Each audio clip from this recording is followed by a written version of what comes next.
Hello, everyone. Let's just jump right into the reaction. I'm very late, so let's just jump into it. So this is a Demion, and apparently he's gonna be talking about the whole Disney situation with Robert Downey Jr. becoming Doctor Doom, Siri_bot. or at least hinting to be. Siri_bot has joined Love.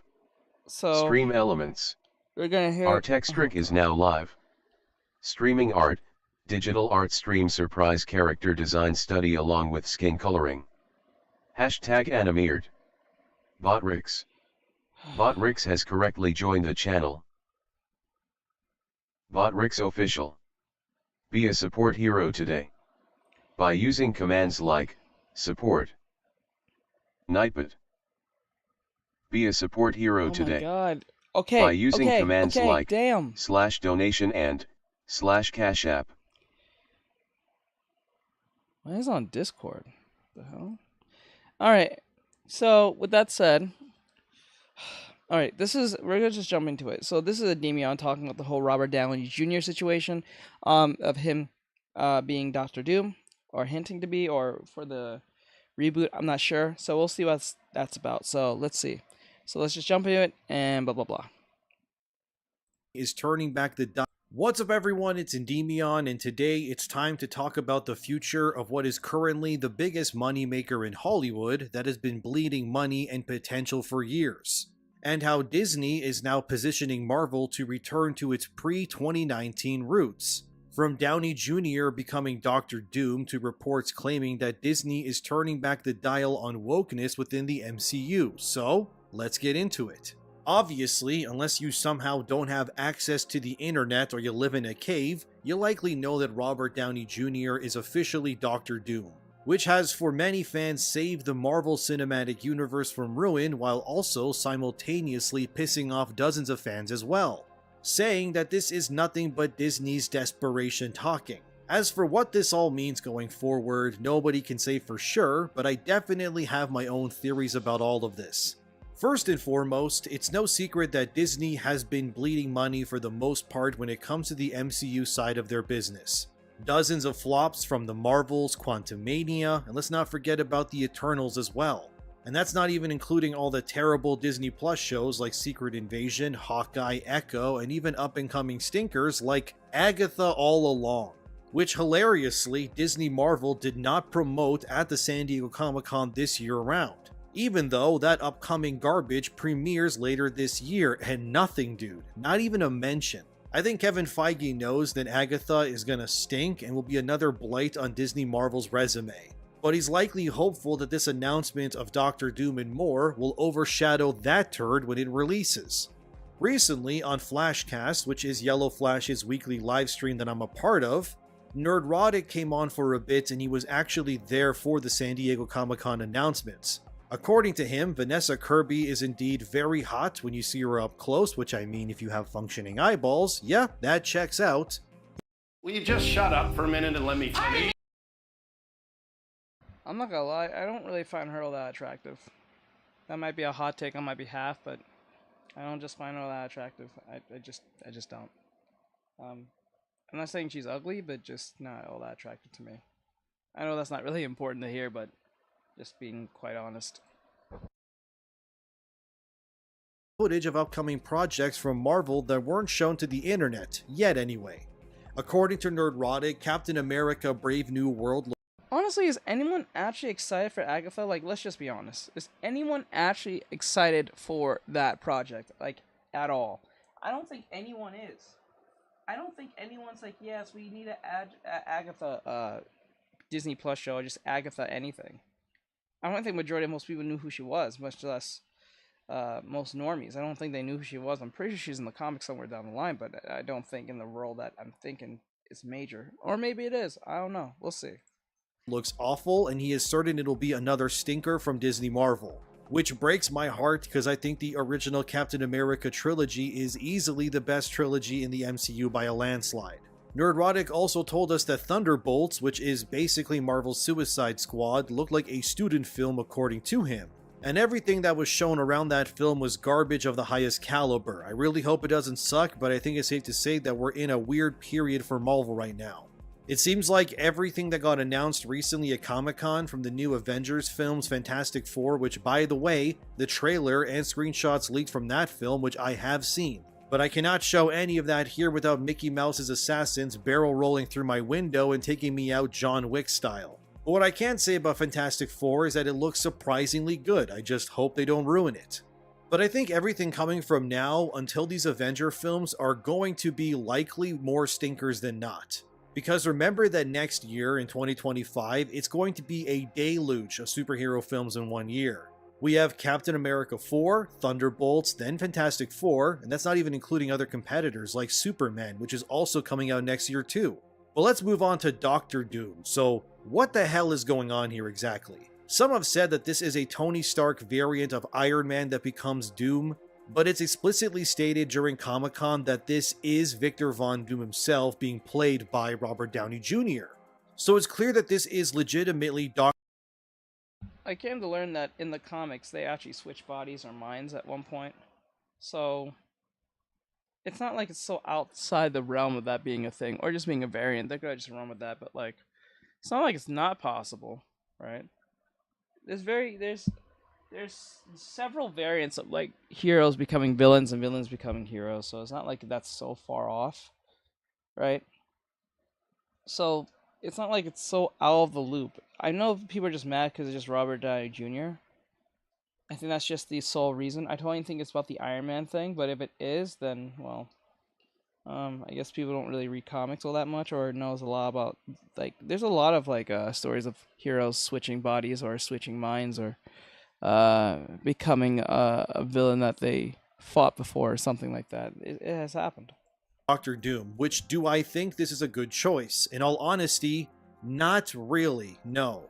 My reasoning being is that Doom is a lot like Magneto for me. Their origins are very important to the depictions of these characters. Magneto, for example, is a Jewish man who survives the Holocaust. If you suddenly turned Magneto black, it would diminish his importance to that particular group of people and the history behind it. I would even call it racist to change Magneto to anything but a Jewish man in the future. For Doctor Doom, in case you don't know, that character is of Romani origin. In case you don't know what Romani as a people are, they are a nomadic group. They are sometimes in a rather racist sense referred to as gypsies by many other cultures. They exist all throughout Europe and the rest of the world. They don't exactly have their own country per se, and there are many Romani people who live in places like Turkey, Bulgaria, Brazil, Romania, and even the United States and more. They were, in a condensed explanation, a group of people. I really wouldn't expect Brazil of all things. Everything in Europe, I didn't think Brazil. It's actually a shocking one for me. Who've long been persecuted and looked down upon by many other cultures. Growing up as a Serbian Armenian man myself, I would often be told that Romani people were simply gypsies and they weren't really meant to be trusted. Although, having grown up in Ontario, Canada for half my life, most of my friends were all colors, so I didn't really see it that way. The point I'm making here is that Doom's Romani origin is very important to his depiction. I would argue it's as important to Doom as being black is to Black Panther. But also that none of this matters to Marvel because the objective reality right now is that the MCU is currently in shambles. Well, mostly. I mean, yes, some movies did perform well, your No Way Homes and Multiverses of Madness, not to mention Deadpool and Wolverine, which is going to easily break $1 billion at the box office once it's all said and done. Weirdly enough, every best performing movie post-Endgame hilariously features strong male characters in leading roles. And in a sea of content being pushed that tried to focus more on female-oriented superheroes and diversity, the only movies that still did well besides Black Panther 2 were all white male leads, which kind of proves my point here, which is that the wokeness that Disney Marvel tried to push was not working well enough for them. And it's clear with this Doctor Doom announcement, it's Disney's way of admitting that they were in fact wrong all along when it came to their projected ideas for the future of the MCU. Is Robert Downey Jr. as Doom a move of desperation? Absolutely, yes it is. In fact, I would wager they would not have done this if things weren't as bad as they are right now across the board. I mean, besides all of those movies flopping, besides the white guy led ones, your big bad in Kang the... I will admit something. The fact that it's not even the Iron Man thing. it's that they brought Robert Downey Jr. to play this character, not because of the Iron Man thing. It is out of desperation to a certain extent if you really stop and think about it. Yeah, like I said, in the comics there is situations where heroes and villains have switched bodies, stuff. Spider-Man and others in other like variations or like incarnations of situations like that. But honestly, if they was confident, they would use a whole different actor to play Doctor Doom, even if it was a Tony variant, right? So they could have still say it was Iron Man with someone completely different playing as Tony that looks similar to Tony, or like a young Tony or something like that becoming Iron Man. But the fact that they went with Robert Downey Jr. shows desperation based on they're using his popularity of being Iron Man, not because he is Iron Man. I think that's where the problem's stemming from. Ultimately, I think that's where the problem's stemming from. It's not because it's Iron Man becoming a or Iron Man variant becoming a Doctor Doom villain or whatever the case may be. I think the issue is that because it's Robert Downey Jr., who is known to be Iron Man, because of his popularity, because of his acting, because of his charisma of being him,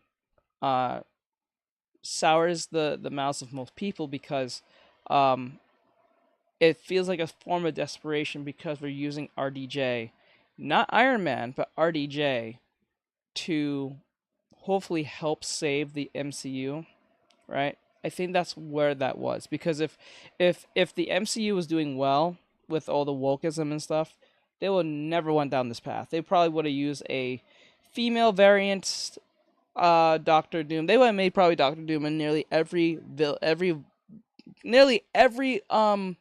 villain to be either white or some type of female who is misunderstood and don't really learn anything from their Clara actions. Myung 23X. That's what ultimately what that Hello. is. Hey, Clara, what's going on? Conqueror flopped like a dead fish on a dock at release.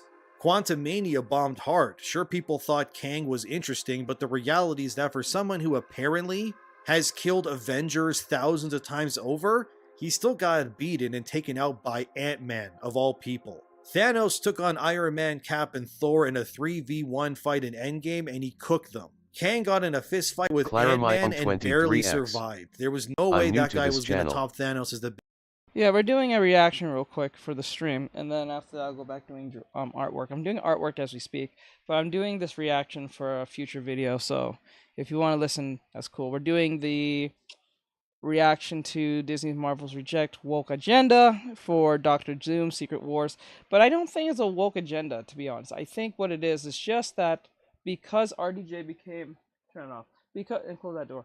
Because RDJ became is Doctor Doom now, I don't think it's because of Iron Man. I think it's because it's RDJ in general that caused this problem. Big baddie going forward. Plus, of course, you got the whole Jonathan Majors trial thing that definitely didn't help, so it's clear that Disney is in panic mode and went, well, what do we got? And they landed on Doom. So what do I think is going to happen? My guess is that Disney Marvel will adapt the Secret Wars story, but I mean the newer one, not the older one, the one that was written by Jonathan Hickman. Let me explain. The newer version of Secret Wars has Doom becoming God Emperor Doom, where he is donned in white and basically becomes the most powerful being in the Marvel Universe. Doom creates Battle World, which is a planet that consists of parts of all the other Marvel universes. And Battle World is split into many dominions where different alternate reality beings each control their own parts of it. There's characters like Sheriff Strange and the Thor Corps, which is a group of various versions of Thor that protects everyone. Anyway, it's revealed during this 9-issue series that the Beyonders, which are a powerful race of higher dimensional beings, meaning that they exist outside of the multiverse in their own pocket dimension, are kind of the reason why everything is going tits up. And God Emperor Doom is pretty much merging all the different realities of existence from the Marvel 616 universe, which is the main timeline of comic books. Hi, my name is Melissa. I'm an It didn't sound that bad. It sounds actually pretty cool, I'm not gonna lie. And even that of the Ultimate Universe, which is where characters like Miles Morales are from, because in the Ultimate Universe, Peter Parker died fighting the Green Goblin. If you hadn't figured it out already, this new version of Secret Wars in the comics is one giant excuse by Marvel Comics to merge all of their existing timelines into one singular timeline to make things much easier to understand and read going forward. The conclusion of the comic ends with God Emperor Doom facing off against Mr. Fantastic and a being known as Molecule Man, who's one of the most powerful Marvel characters. And by using his power with that of the Beyonders to pretty much reset the Marvel Comics timeline completely. But in this new reality, Miles Morales and others can now exist within the same timeline as 616 Peter Parker Spider-Man, who's very much alive and more. This ends up making it so that the ultimate result is what's considered the new Prime Universe. Does it mean the multiverse doesn't exist anymore? Not exactly, no, but it's one giant move to make it so Marvel can use whoever and whatever they want going forward and having it all make sense. Doom doesn't even die at the end of that story, his face gets repaired and he's kinda just left grateful after his actions. So take everything I just said and let's look at the Marvel Cinematic Universe, shall we? By the time Secret Wars comes out in May 2027, it will be 19 years since Iron Man 1 came out. You feeling old yet? Cause I am. God damn. We also know that in the MCU, which is I feel old in 2027. The Iron Man movie came out 19 years ago. Feel old? You feel old? Yeah. You crying? Don't worry about that. Can I look at the thing? Hold on, let me play this. considered the sacred timeline, as Deadpool and Wolverine's movie states, we have characters like the Avengers and even Spider-Man that are existing there. However, groups like the X-Men or the Fantastic Four, obviously, do not exist in this sacred timeline, yet anyway. We also know, based on the info given about the new Fantastic Four movie, that their film will take place in an alternate universe. And since we know that Galactus and a gender-bent Silver Surfer will be in that film, the likely scenario here is that the movie will end with the Fantastic Four reaching the Sacred Timeline universe. And their Earth will very likely be eaten whole by Galactus, but via science fiction gobbledygook technology, the Fantastic Four will escape mere moments before this happens and likely meet the Avengers, or what remains of them and such, in the Sacred Timeline. This means that Galactus, who by the way is a being from the previous universe prior to our current universe, like if you didn't know, Galactus is basically the only surviving thing before the universe ended before. He's old as hell. But anyway, he'll likely be stranded in that Fantastic Four universe with Silver Surfer. And apparently, according to Nerdrotic, he also said during the livestream that originally Robert Downey Jr. as Doom was supposed to be the post-credits scene for Fantastic Four. Now obviously we have no idea what they're going to do now. But the reveal of Downey as Doom was definitely being done to drum up hype. I mean, they even got the Russos back for Doomsday and Secret Wars. Yes, and Stephen McFeely because when you go woke, you go fucking broke, so you have to bring back what actually worked. A lot of people, I don't know what's wrong with these people. The problem is, when you get too close to the sun, you gotta regroup. You gotta regroup. You gotta do what worked. And hopefully what worked works still, because people are already pissed off at you. It's kind of like, if you make cookies, right? If you make cookies, and that was your thing when you first started, and you make pastries and those things, it's something similar to cookies. People are gonna not buy as much as probably the pastries as much as the cookies originally, because that's what you first started from. But when you go from cookies to straight up burgers, people are not gonna take you serious. It's very weird. It's kind of like this channel. It's mainly about art, but sometimes when I go and play game, it probably confuses people sometimes. So I'm not gonna lie, which is not a great business thing to do. So in the future, I'm planning on making a whole new channel just for the gaming stuff, so this doesn't become a problem no more. Because I'm starting to realize that most of the time after the stream, it's really about playing game. Not really, but that becomes kind of like a confusing thing for newcomers who are coming in and then see me doing artwork. Because it doesn't give them a good enough grasp or at least understanding of what the channel is about. It just seems like I'm kind of throwing darts at a targeting board, which that's not really the case. It just happens to be that way because I actually enjoyed playing games on streams. Hey bro. Hey, what's going on, bro? So that's really what it is. So that's what needs to change. We need to realize that. Samurai. Good afternoon, everyone. Hey, Bri. What we need to realize is that when you go too close to the sun, bad things happen, right? So the problem for Marvel and most of these companies, not just Marvel alone, they went woke and they thought it was going to work. And when they kept pushing it, it did not work. Now people has bad faith in them. Now they have to go back to what worked before. And that may not even work still because people know, because people are not stupid. You can't treat people like they're stupid. There are stupid people, but you can't just think that everyone is dense enough not to fall for your bullshit. Now, I'm not saying that people want Marvel to fail. I don't want Marvel to fail. I don't want any Disney to fail. I hate how they've been going about things, but you have to put something in perspective.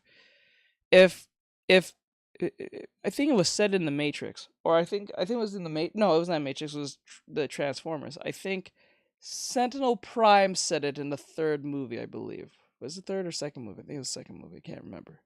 But he said the needs of the many outweigh the needs of the few. Right. So if I'm making a product about, I don't know, some type of device that helps people, that takes that helps people to a certain extent, like say it's an app, and most people like the app, right? Because the app is doing one particular thing. So like let's just say that app helps you find certain restaurants, and it's a very popular app. People are buying, or people are downloading the app, or whatever the case may be, right? And then I make the decision to make the app play video games alongside looking for restaurants. That'll confuse the shit out of your audience, because that's going to happen is like, well, I like the app and it has great features to let me find restaurants in my area, but why is there a gaming section in the app? That's a little confusing.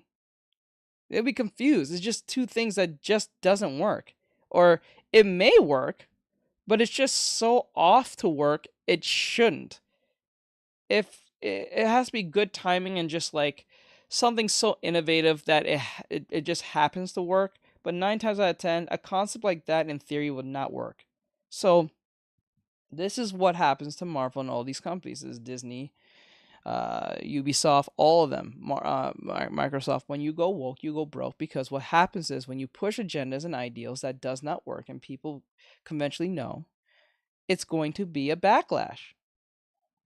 It's just the fact. Like, you can't force people to accept something just because you think it's important. Some people just don't give a fuck. They don't care about those things, right? So, and it's ultimately what Marvel is trying to do is make a boys brand into a girls brand, or everyone's brand. That's not how that works, right? So if you're tailoring it to a specific gender, a specific group of people, or race, or whatever the case may be, make it about and stay focused on that particular thing. Don't make it for everyone. JR. That's why they label the backlash as racist or misogynism. Yeah, that's usually the excuse. Hive card. To deflect. Yeah, to deflect from criticism at its finest. And criticism is not bad. Sometimes it could be shrouded in some form of sarcasm or rudeness, but then again, 9 times out of 10, most people are giving their honest opinion because that's what they feel.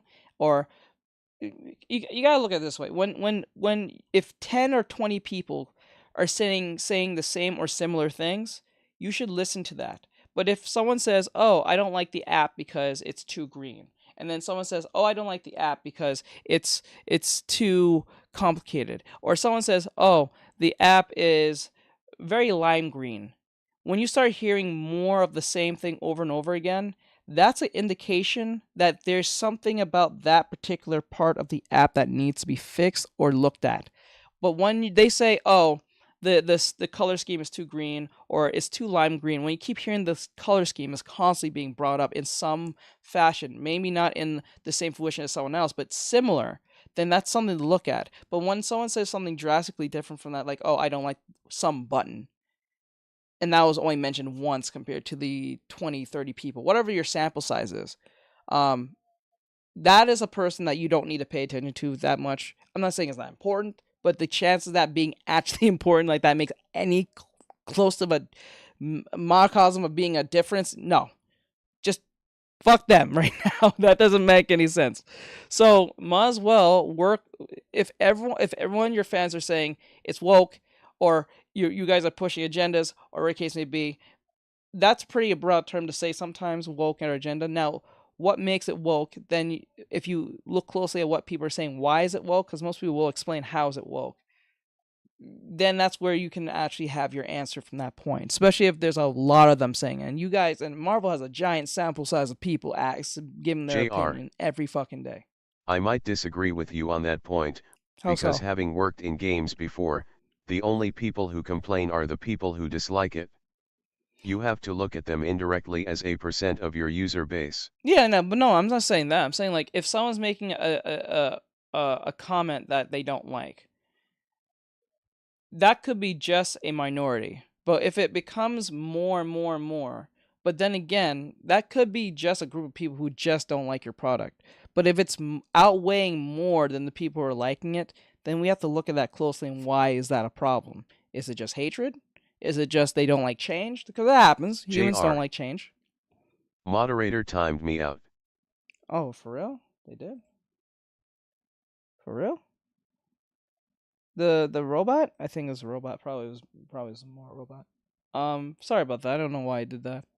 But like, we have to look at it in that sense, because that's the only way we can find some form of like reasoning on what's happening. It could be a group of people who just literally band together just to cause trouble. That can happen. But the likelihood that's happening every time throughout your movies and games and stuff, there's something going on here. So maybe, just maybe, Ryaga it's not Samurai. the fans, it's us. Stream Elements. Stream Elements? Oh, Stream Elements did that? Okay. Sorry about that. I'm so sorry about that. But, yeah. Okay, let's keep going with this. I'm pretty sure Jay will respond to this in a second. Will be writing those movies. By the way, he co-wrote Infinity War and Endgame as well. My guess is that Kevin Feige looked at what's happening with the entire MCU and went, holy crap, this is a goddamn mess. I mean, Captain America is an old guy, Iron Man is JR. dead as hell, Black... I was trying to say that often people who like what you are doing, don't often message you to tell you about it. Since these companies live on Twitter, they think the mobs are the real world. Oh, okay. Okay. I see what you're saying. So, like, the chance of someone saying, okay, let me see if I can pick it up what you're saying. So, like, what you're saying is, if people like what you do, the chance of them saying anything to you is probably unlikely, right? Unless you put like a survey out, then they might be more enticed to give their opinion. But if you're already saying things that they like, things that things that they are, oops, sorry, people. I mean, I'm sorry, I can't talk. If they like what you're doing, they don't really give their opinion because they already agree with it. Is that what you're saying? And then people who don't like it will voice their opinion whether people like it or not. So it could be a high minority of people saying, or a high majority of people saying they don't like it, but the people who like it may not be saying anything because of either backlash or they don't want to give their opinion, they're shy, whatever the case may be. Is that what you're saying? Widow is probably still decaying on that one planet, and characters like Venom or Carnage, they don't even exist in the MCU technically either. And then the X-Men, as far as we understand, are unique to the Fox universe where Deadpool takes place in, and the Fantastic Four, like I said, they are in their own universe too. So what the hell do you do when you got 18 JR. years of content available Yeah, once people who are Avengers upset are Doomsday far more comes out? likely to engage with content, which is why legacy media abuses clickbait for hate clicks. Ah. Ah. So, like, what is a good solution to that, though? I'm just wondering. Out. It's simple. You destroy all of it in one movie. That's what I think Doomsday will do. The entire movie will be about Downey Jr. as Doom breaking holes in the multiverse, using the power of the Beyonders and likely torturing Molecule Man, and then wielding his power to bring about his ultimate plan. Doom will then fight the Claramai remaining on Avengers, 23X. Fantastic Four, and characters I'm like back, Deadpool, sorry. who Check this out. I'm going to show you how I afforded this car. It's okay. Let me see. I'm gonna flip this real quick. Let me flip this. Flip. Hold on. Trying to flip this real quick. I need a. Where is it? Oh, it's on edit. My bad. I did that wrong. Okay, there we go. And then pull this like this. There we go. Actually, it's gonna be less like this because we're seeing it from a turn. All right, there we go. Forth either by the time variance people he fought in his movie, and let's not forget that currently the multiverse is confirmed to be falling apart. Because remember that Loki, god of mischief, JR. now known as the god of story, BTW, those ads are scams. Usually, I hate them. I know. I feel that way too. They just make it sound so simple, and then it's like a lot of bullshit. is currently sitting on Kang's throne in the multiverse, holding the threads of collapsing timelines within the abyss of the multiverse right now in the MCU. So what I think Doomsday will do is it'll collapse all of these timelines, all of these various universes, your Sacred Timeline, your X-Men Fox timeline, your Fantastic Four timeline, your other timelines where Blade comes from, Elektra, Channing Tatum, Gambit, and more. Not to mention, like I said, Galactus and Surfer are technically stranded in that other universe too, but what could bring them back and everyone else together? Doctor Doom. This would likely end Doomsday in a similar fashion to Infinity War, however, much worse at first glance. Infinity War, as you know, ends with half of all life in the universe being wiped out by Thanos, but it was only one universe. Doomsday would end with every multiverse, every version of every character all smashing together and Yahoo. being crushed into one singular battle world, for the multiverse's mightiest heroes to all fight and prove their worth while God Emperor Doom watches from his throne. Then what happens? Secret Wars will likely be, like I explained earlier, very similar. I doubt they'll have too many variants of characters, but they will finally have a movie where the Avengers, X-Men, and more are all in one movie together finally. It would become arguably the biggest nerd mind-blowing explosion of a movie yet, and will likely be viewed as insufferable by moviegoers who are tired of all of this too. But the ultimate goal here by the end of Secret Wars would be in a sense to reboot the Marvel Cinematic Universe in its totality. It started with Robert Downey Jr. as Iron Man, and it will end in a sense by the hands of Robert Downey Jr. as well, but Bro, I tell you something. I wonder how much money they're paying this man. Because they was paying him some hunk of fucking change back in the Endgame stage. Like, Jesus Christ, like, shit.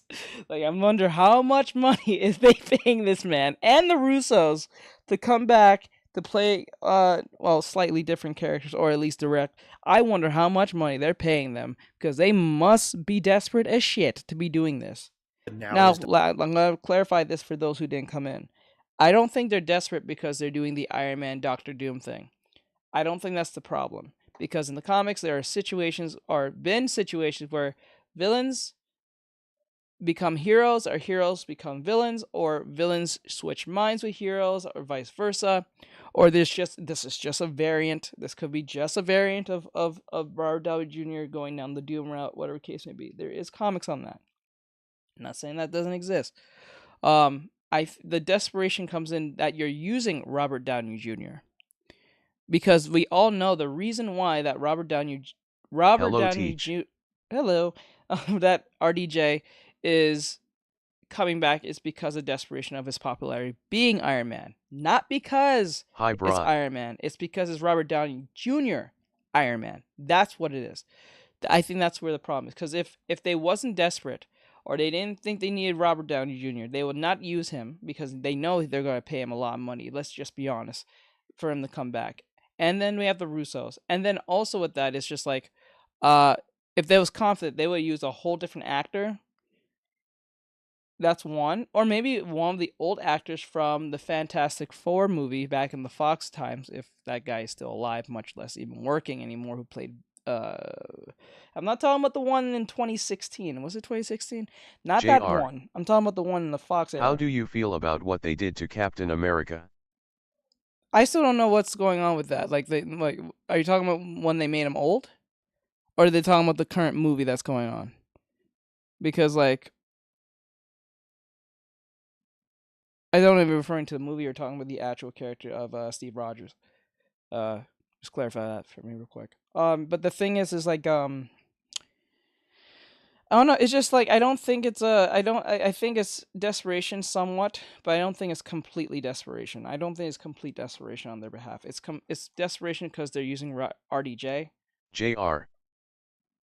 They sunset him by sending him back in time, which makes no sense to his character, and now he's race swapped. Yes. Yeah, people said that. He went back in time, put back all the Infinity Stones, blah blah blah, this on the third, and he went back in time to be with Peggy, and he was super old. I wasn't too sure how to respond to that because I didn't put too much effort in trying to understand it. To me, as like a normie to a certain extent, I was okay with the ending to that point. But when people started poking holes in it, I started realizing, maybe just maybe this makes a lot of sense why it doesn't make sense. But I think that was just their way of just trying to get rid of Steve Rogers and Iron Man because of their contracts. I don't think they're gonna try to, like, the one thing that you have to realize that most of the Hollywood doesn't have, like, if Hollywood doesn't have to make sense, they won't do it. They don't have to make sense out of their JR. movies sometimes. His whole character is based on sacrifice, so if he goes back in time then he sacrificed nothing. Yeah, like if he goes back in time, right, and changed time and he was dead, maybe that would have made more sense instead of him being an old person, because he got everything he wanted if you stop and think about it.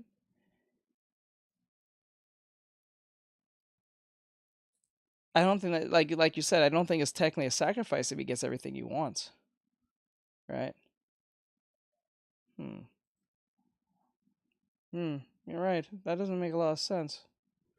Wow, that actually kind of sad now when I think about it now. That actually makes a lot of sense. I didn't even think about that. I thought that was more of a Spider-Man. Well, I guess Captain America and Spider-Man can be in that same category in that sense. But yeah, I Jesus Christ. So like the thing is like ultimately, I think they could have just used the dude who played Victor Von Doom on from the Fox series, Fox version, but I don't think that person is either alive or they're still working. So, or what they would have did if JR. Disney was. They basically made a selfless character into a selfish character. Yeah. Yeah. You're not wrong. You're not wrong. I don't think you're wrong on that. Oh, I didn't really think of it that way. Kind of annoyed now. The thing is like, I don't think if they was actually confident, like I said earlier, they would have probably race swapped the fuck out of Doom, probably changed the name, and made her probably like a black woman or something. They would have did that. I'm pretty sure if they was confident enough, if things was going well for them, but no. Dr. Doom. And like I said, remember that the MCU started when Marvel didn't have the cinematic rights to the X-Men and Fantastic Four and such either. But now once Secret War happens, Kevin Feige and Disney Marvel could, in a sense, restart their cinematic universe, hopefully having learned from the mistakes of the past with box office blunders like the Eternals and the Marvels. And restart their universe with a brand new vision that is hopefully not dog shit and full of wokeness. A new fresh start where Captain America is Steve Rogers again, Tony Stark as Iron Man is back, but likely different actors for obvious reasons. The X-Men, Fantastic Four, Avengers, and like I said, Galactus and such, all being pulled into the same universe, making the sacred Marvel Cinematic Universe timeline into the new Marvel Cinematic Universe Prime timeline, where now... Meet your next pillow. Prime timeline. Why do we make our pillow in the shape of a cube? I'll tell you. Important characters needed to tell their stories all exist within the same Earth and the same timeline all at once, ready to be utilized to tell new stories. This would then lead into what Marvel is apparently calling their third saga following the Infinity and Multiverse sagas, the Mutant Saga, where the X-Men take center stage finally, and since Deadpool's Fox universe would now be a part of the Marvel Cinematic Universe Prime, or MCUP for short, Disney Marvel can now use all the X-Men and everything makes sense. Some would argue, well, doesn't Downey being Doom ruin his sacrifice as Iron Man? No, it doesn't. They're two separate characters, they just happen to have the same face is all. And it's not like this is the first time that one actor has played two different characters in the MCU, but it would be like saying Tom Holland's movies are pointless because Tobey Maguire's Spider-Man still exists because he's also in No Way Home. But the truth is that all of these stories exist and they are all important and relevant because they all exist and they're all valid. I guess that'll make sense because once, if Marvel ever says that the Robert Downey Jr. that's going to play as, or the Tony that's going to play as Victor Von Doom, or at least Doctor Doom, is the same Tony that sacrificed himself. No, that was shit. Just like the same thing what JR said about the whole Steve Rogers being selfish. Validated. Now, do I think people like Tobey Maguire as Spider-Man will be in the MCUP or Hugh Jackman as Wolverine? I don't know. There's obviously going to be sacrifices in Doomsday and Secret Wars no matter what, and I would wager characters like Thor, played by Chris Hemsworth, will finally, likely, give up the character and die valiantly saving the universe or something. I wouldn't even be surprised if Hugh Jackman's Wolverine and Tobey Maguire's Spider-Man get their moments to valiantly sacrifice themselves to save everything too. And I think killing those versions off for good would be a smart move because it would bring closure for those fans of those versions, but their deaths would also not be in vain. And I don't know about you. Yeah, I think that would make a lot of sense. Like, if we kill off majority of the people who played majority of the actors that played these heroes, if we kill them off in one valiant sacrifice, like they give a ultimate sacrifice, it's not just one person, but a group of them. In that sense, that will put an end to a lot of people putting the whole, like, they'll still argue over time saying who's the best actor who played the character, but there won't be any more of, can we bring back X, Y, and Z? It will at least prevent that conversation coming up. And this will actually, this might teach other companies who are going to do superhero or supernatural type, like, movies like this, to look at this closely and be like, okay, well, we can just kill off a person and that's it. And in like a movie, that's not like that hasn't happened, but like when we have a whole cinematic universe, we have to figure out how, if we need to get rid of a lot of people, how can we do that in an effective way without shitting on the fans, shitting on the whole franchise, and making their lives pointless. That's scary and hard to do. Well, maybe not too hard, but I don't know how I feel about that, because the ideology that drives the industry is that they want to kill off the old franchises and characters so they can rebuild it in a new woke image. Look at Star Wars. well,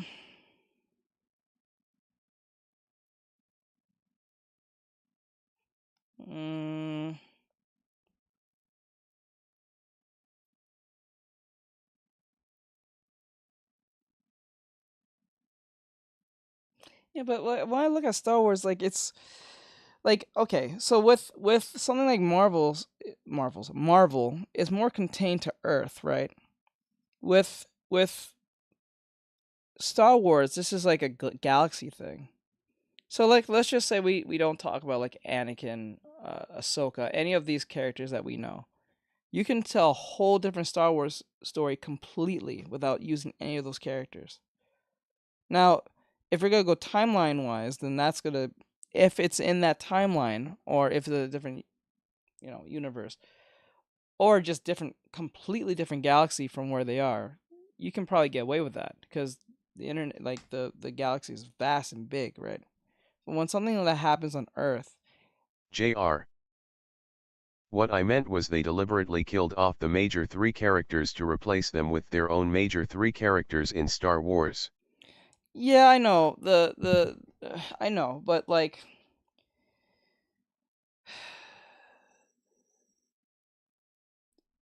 I get the way you're talking about the wokeism part, but like, you gotta put something in perspective. These people are old as shit. You know what I'm saying? Like, I know Han, Leia, and what do you call it, Skywalker. But like, I don't know. Like, unless you're talking about like if you respecting them to play different like actors in some sense, is that what you're saying? I think that's what you're trying to say. Like, they instead of killing them off, keep them around, but have different actors play them. But seeing old man Tobey Maguire as Spider-Man dying would cause my old battered heart to grow 2 sizes, and a tear or 2 to leave my cold dead eye sockets. It would be pretty crazy knowing that Tobey, who starred in 2001 Spider-Man as young Peter Parker fighting the Green Goblin, would one day go out in a blaze of glory protecting the Marvel Universe in its entirety from the clutches of the Beyonder and God Emperor Doom. We couldn't even fathom such a movie existing back then, but now, JR. anything is possible. Yet or have them do a more respectful passing of the torch. That's perfectly fine. You don't have to actually kill them off. I guess not killing them off, but like, you know how people be like, I think what they're doing by killing them off, if they do that, if they go on that, I wouldn't say genocide. I'm not saying like like something extremely violent, like something, well, how can I explain it?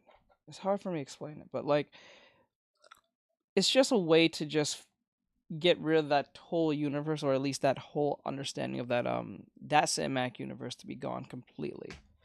Because I think this is where the James Gunn problem comes in, because the way that DC rebooted the DECU, I think that was they referred to as, the way they rebooted that is just, they just took some characters and put them in the new universe that they're trying to do.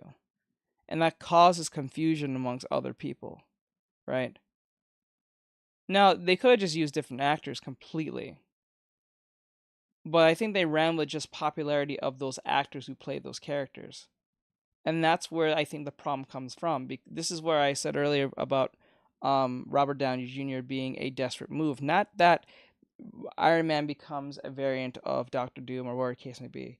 It's the fact they're using RDJ's popularity to stir up hype, knowing that if things was going well on their woke train, they would never have done this. Fuck, like I said earlier, they would have probably gender swapped the character completely, race swapped them, everything, made them probably some type of disabled person who identifies as 1,010,000,000 genders or some shit, something to that extent.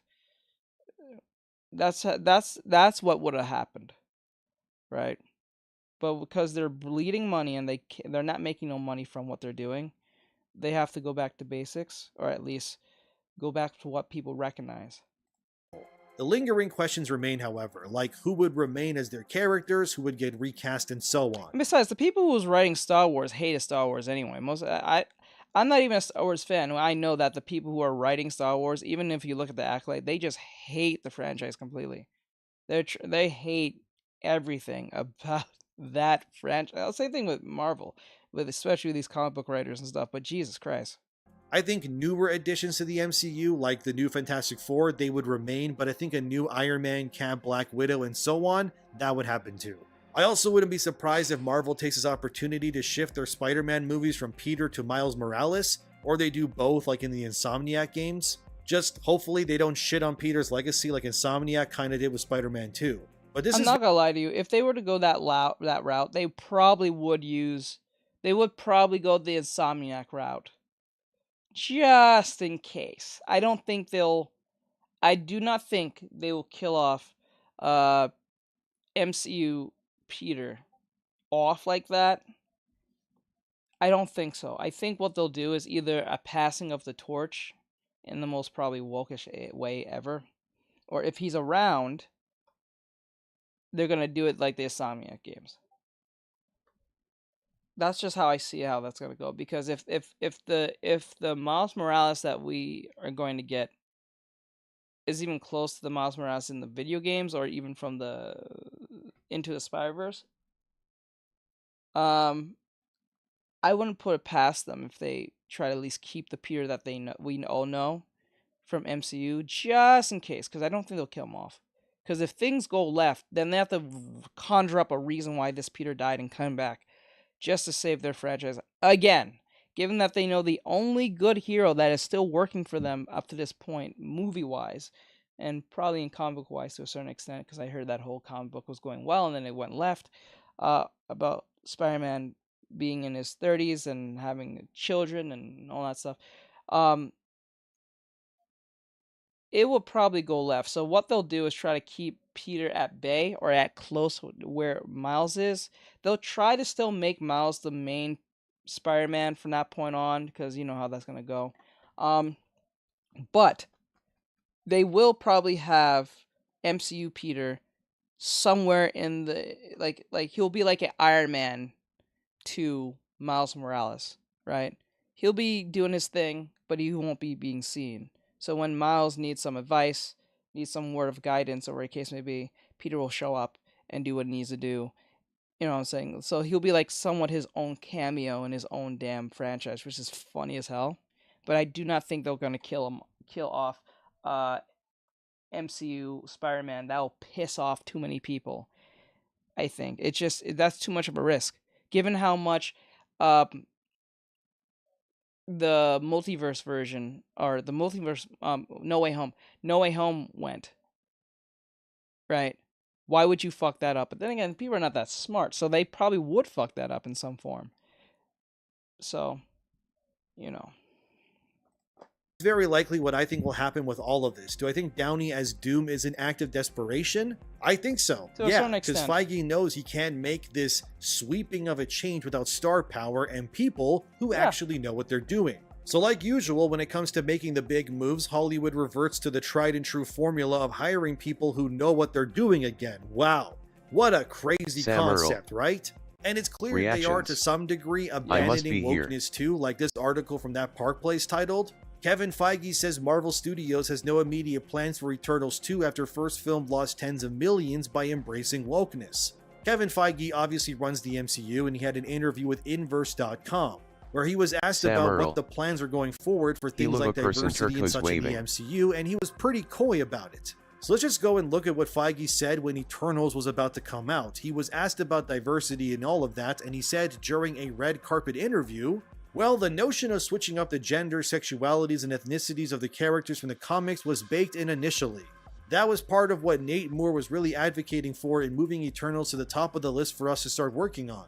What exactly the makeup was between when Nate put together his internal discussion document, which is how we always start on all of our projects, and what she came in and did, I don't recall exactly.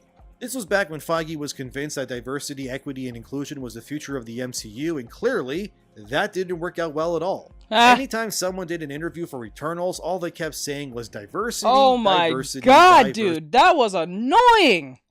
And the one meme, do you know how much this is gonna save these type of people? I forgot, I can't say the word, but like, you know, that one dude who said it on the red carpet, you know how many people this is gonna save? Save who? What the fuck are you talking about? All they kept on talking about, same thing with, I think Lord of the Rings, the Lord of the Rings Amazon show. Before it actually started, they kept on bringing up diversity. It's like I understand what they're trying to do, but like you guys sound like basketball players or just sports athletes who are very famous. So when they're like on the court or they're getting off the field and some news person comes up and asks them a question, they all sound the fucking same. They sound like a literal robot. So they're like, hey Shaq, how do you, well not Shaq, let's just say, hey Stephen Curry, how do you think you did on the thing? Did well. We put it all together. We got to do more training, and if we come together, we will get the next game. And they'll just say the same thing over and over again. It's not like a person. It's like it's a robot talking. You know what I'm saying? Sometimes some athletes will say something a little different from the norm, but usually they stay in the same confines of that situation. It almost feels like they're not even real. Samurai. LOL. Like, I think for those who ever watch Boondocks, you know what I'm talking about. If you've seen Boondocks with Riley dreaming up himself being in the NBA, the dude acts Shaq. How do you feel to be dunked on an 8-year-old? JR. And he was just saying the typical shit. It's because it's all fake and pander marketing. Yeah, that's all it is. They don't really believe what they push. No.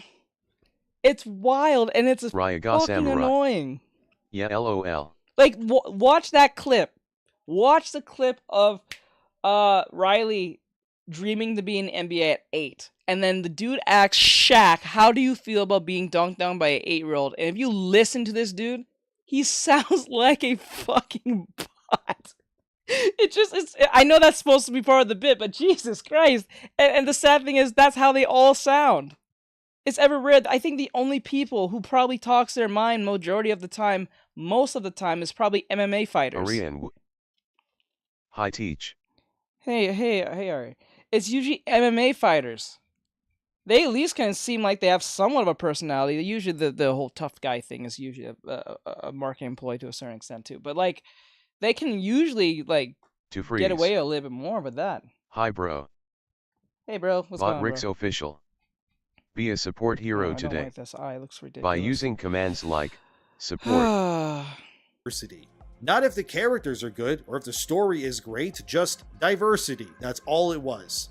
When you look at his more recent comments, like this article titled, Kevin Feige admits characters introduced in Phase 4 will not appear in upcoming Avenger films, choices will have to be made, that's for sure.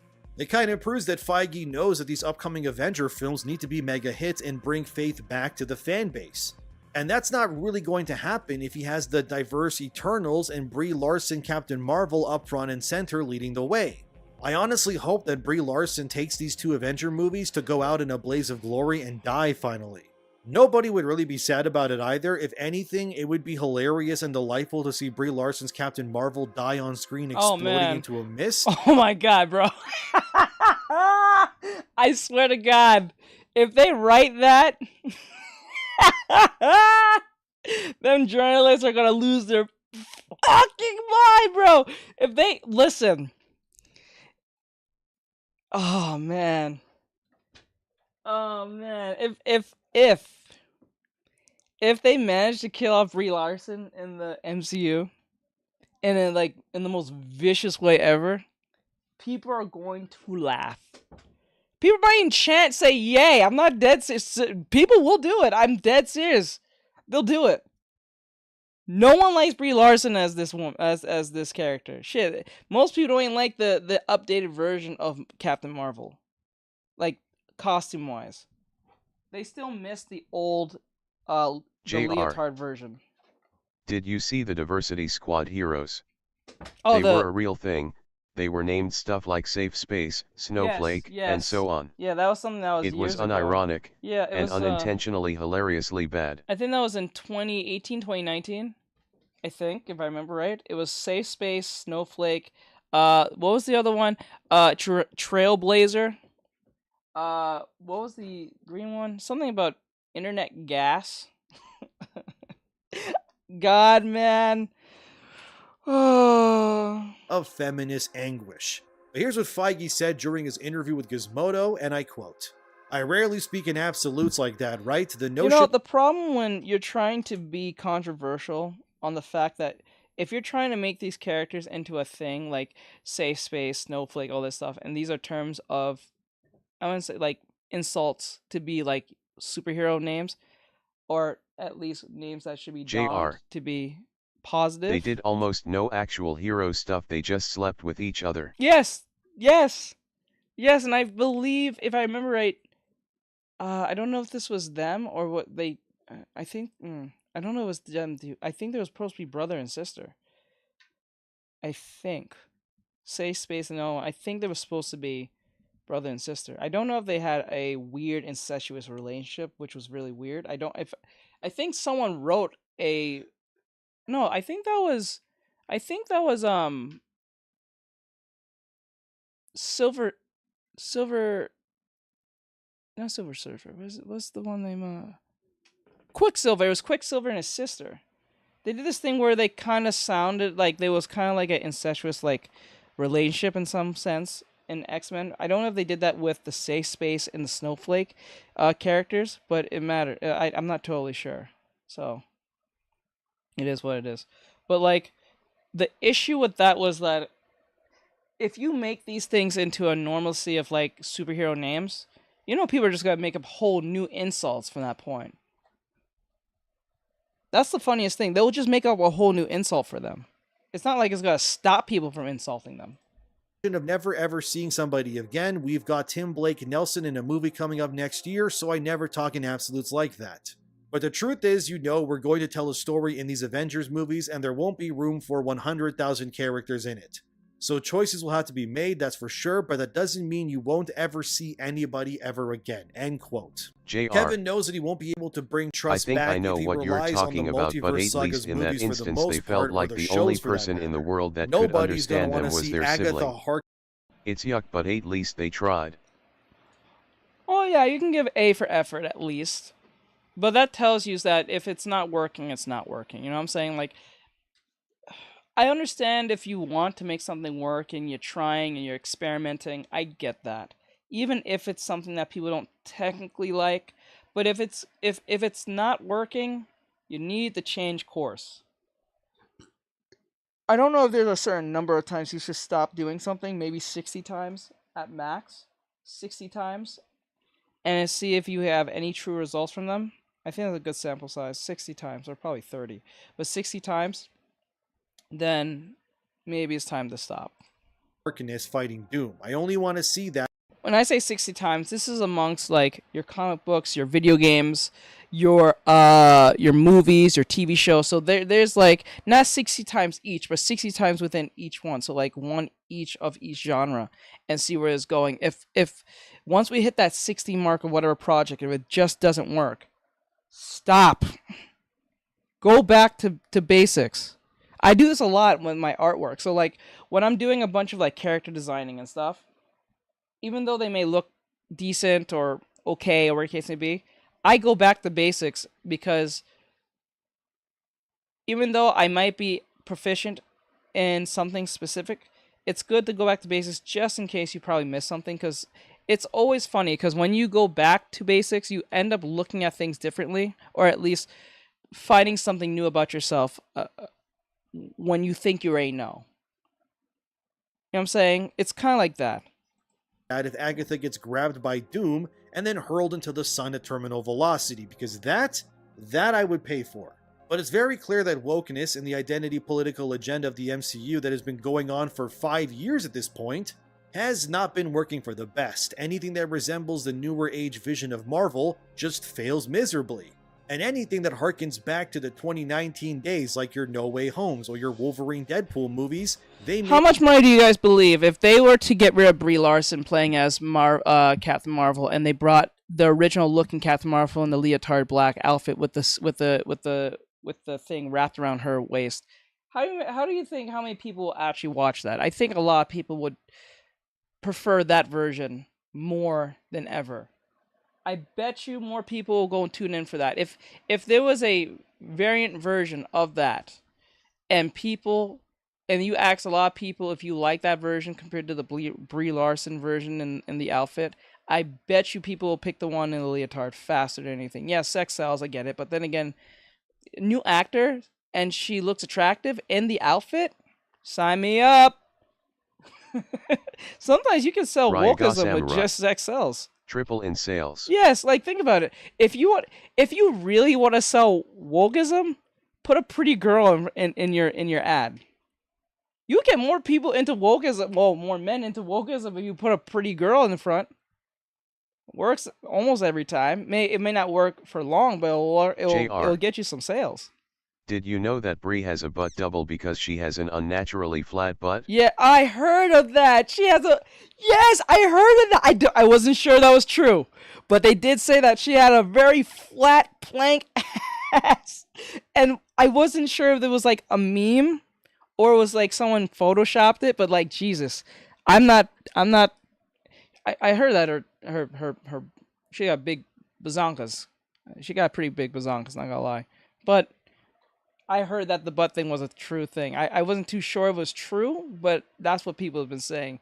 The fact that you even said that probably confirms even more. Right. Dang. Damn. Make zillions for obvious reasons. You just gotta give the fans what they want. I don't care about Agatha Harkness. JR. I want a Ghost Rider TV show. It's 100% true. God it's like supernaturally flat. God damn! My Blade movie. I want the Midnight Suns done faithfully. What I don't want is another yes man garbage tier woke dumpster fire or complete waste of money and time like Secret Invasion or Echo again. And stop making the men stupid. Stop writing the men as dense as hell. That is annoying as hell. What they did to Thor, and then make every man either apologize or get sidelined. Just stop. You think the Japanese would have let Mario got sidelined in his own damn game or movie? You know, that was trying to do that. You're not right. That was trying to actually push the idea of Peach being the main focus, not the supporting side cast. No, they was trying to make her into the main focus. Actually, they didn't want in Japan. They didn't want her to be like this somewhat esque girl boss thing with the being very like super independent, because I don't think Japan really likes that too much for obvious reasons. They don't like too much Western things because they know that corrupts. So like, it is what it is. I actually hope that God Emperor Doom picks up Echo and then atomizes her into nothingness. Like, he doesn't even allow her to exist in the new Prime timeline. Doom just erases Echo, and if he does that, he will immediately become my favorite MCU character. Ultimately, the MCU needs to admit that what works, works, because it caters to what is arguably a predominantly male-focused space. Give us our strong male heroes, make the women sexy and cool, and give us the storylines that we're dying to see. I don't care about an Eternals 2 or a Miss Marvel Season 2, but I would love to see Ghost Rider and Blade killing demons in hell while heavy metal music plays in the background. From Doctor Doom to Secret Wars and beyond, the Marvel Cinematic Universe could finally be back on track. But is it too little too late? Or do you believe this could very well become the most amazing era of Marvel movies? Is Robert Downey Jr. as Doom lame as hell, or one hell of a casting choice? What about the idea of the Prime Universe being the new future?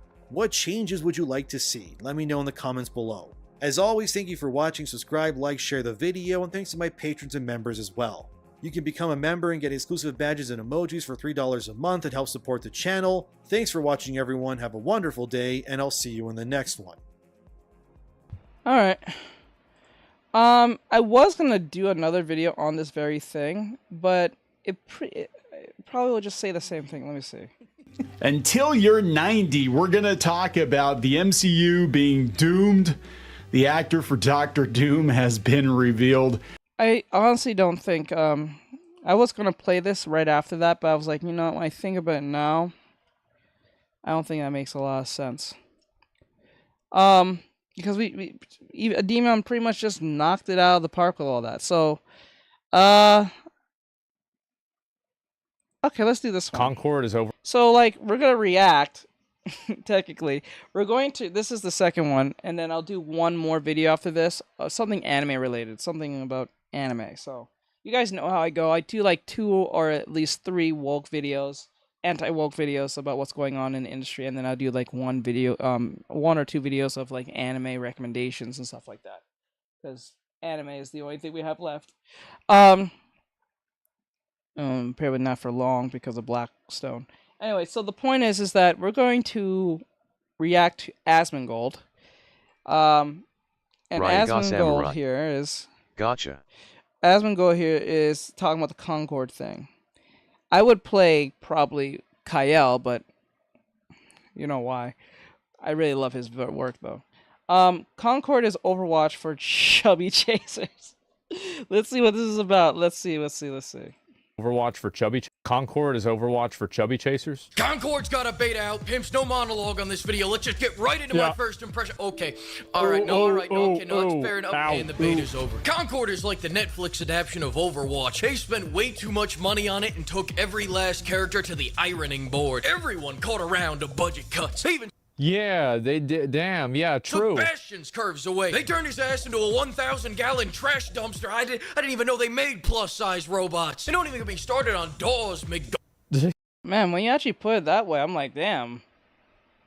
Okay, there we go. They have the goggles and everything, so I was like, Huh. Jesus. You ain't never gonna see a girl from OnlyFans cosplaying this at anime convention.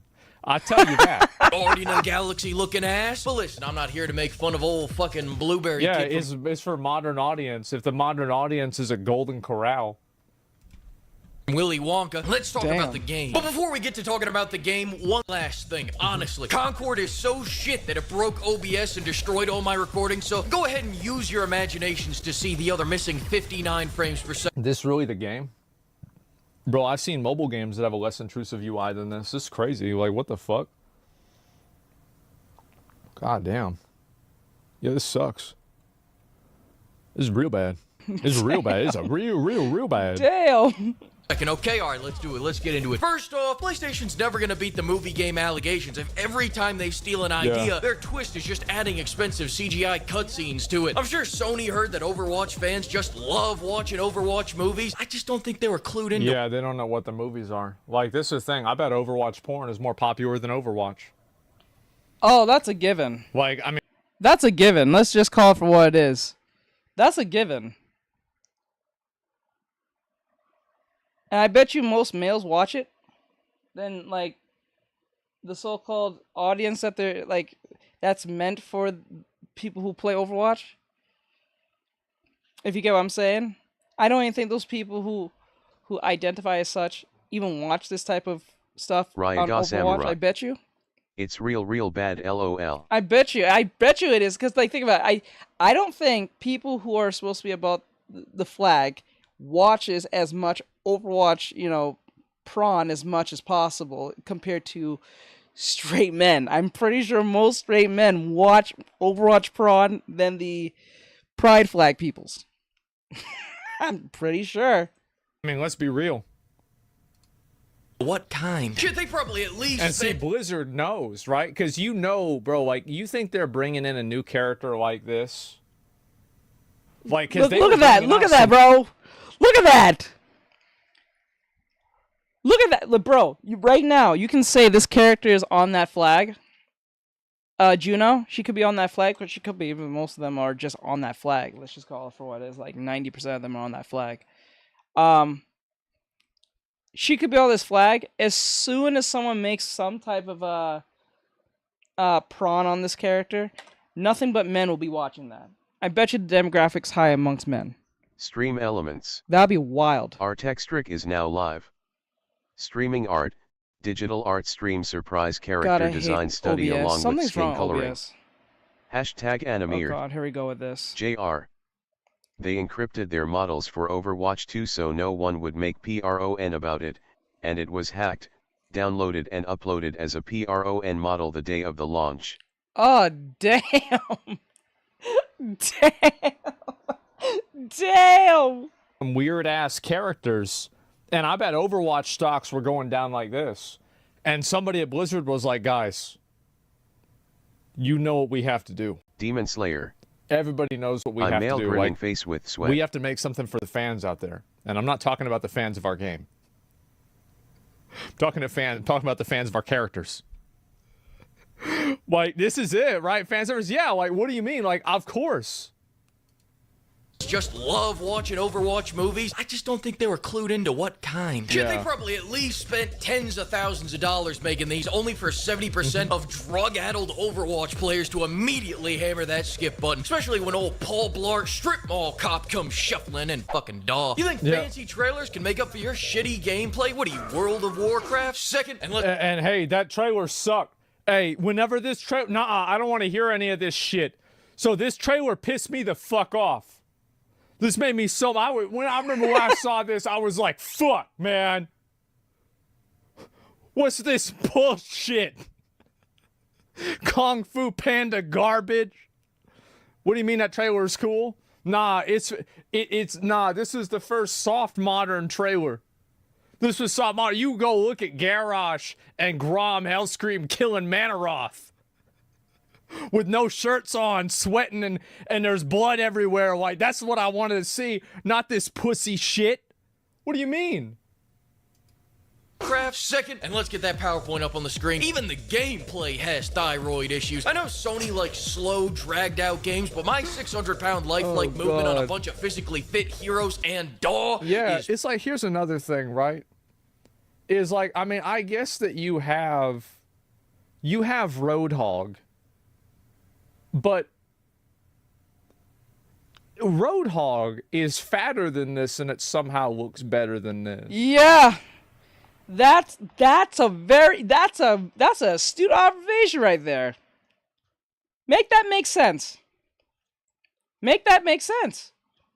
Roadhog is actually bigger than this character, but somehow more visually appealing than this character. You know, you fucked up when the dude who's actually really is bigger than your character is pleasing than the character you made.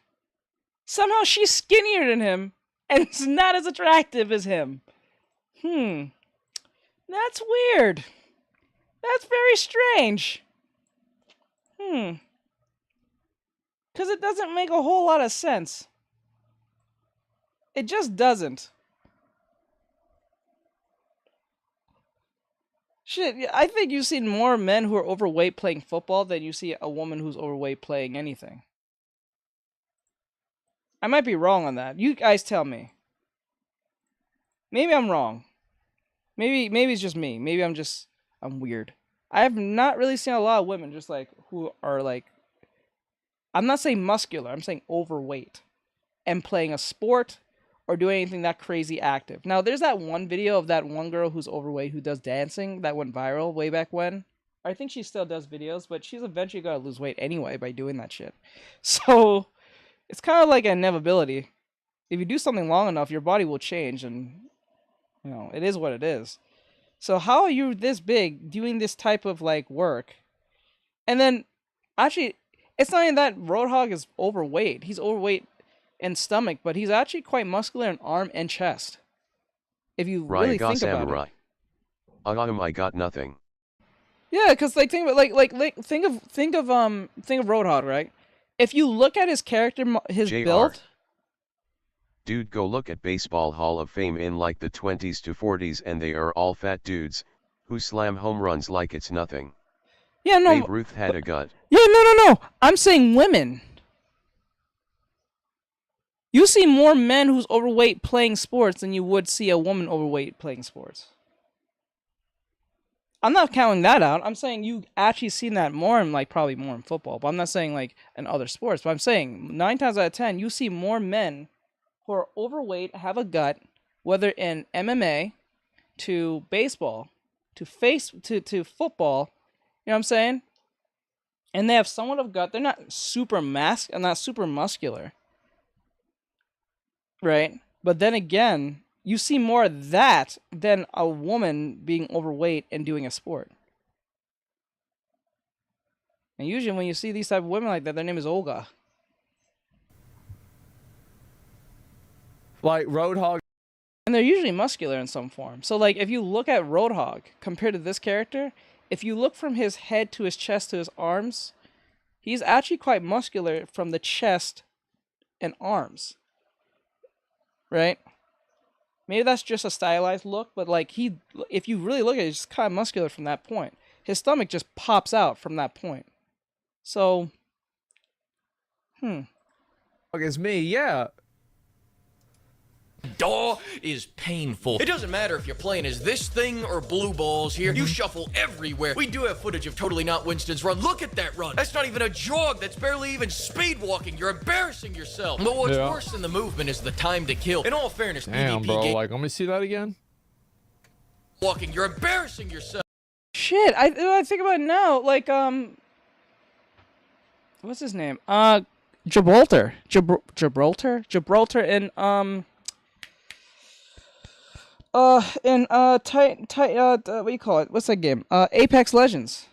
Somehow looks more attractive than Samurai. this character. He just got a gut. He just got a gut. But she got a whole egg. But what's worse than the movement is the time to Jesus. kill. Holy fuck. God damn. What and what's the weird, fuck? she managed to put like these grandpa pants on her. She looks like someone's grandpa.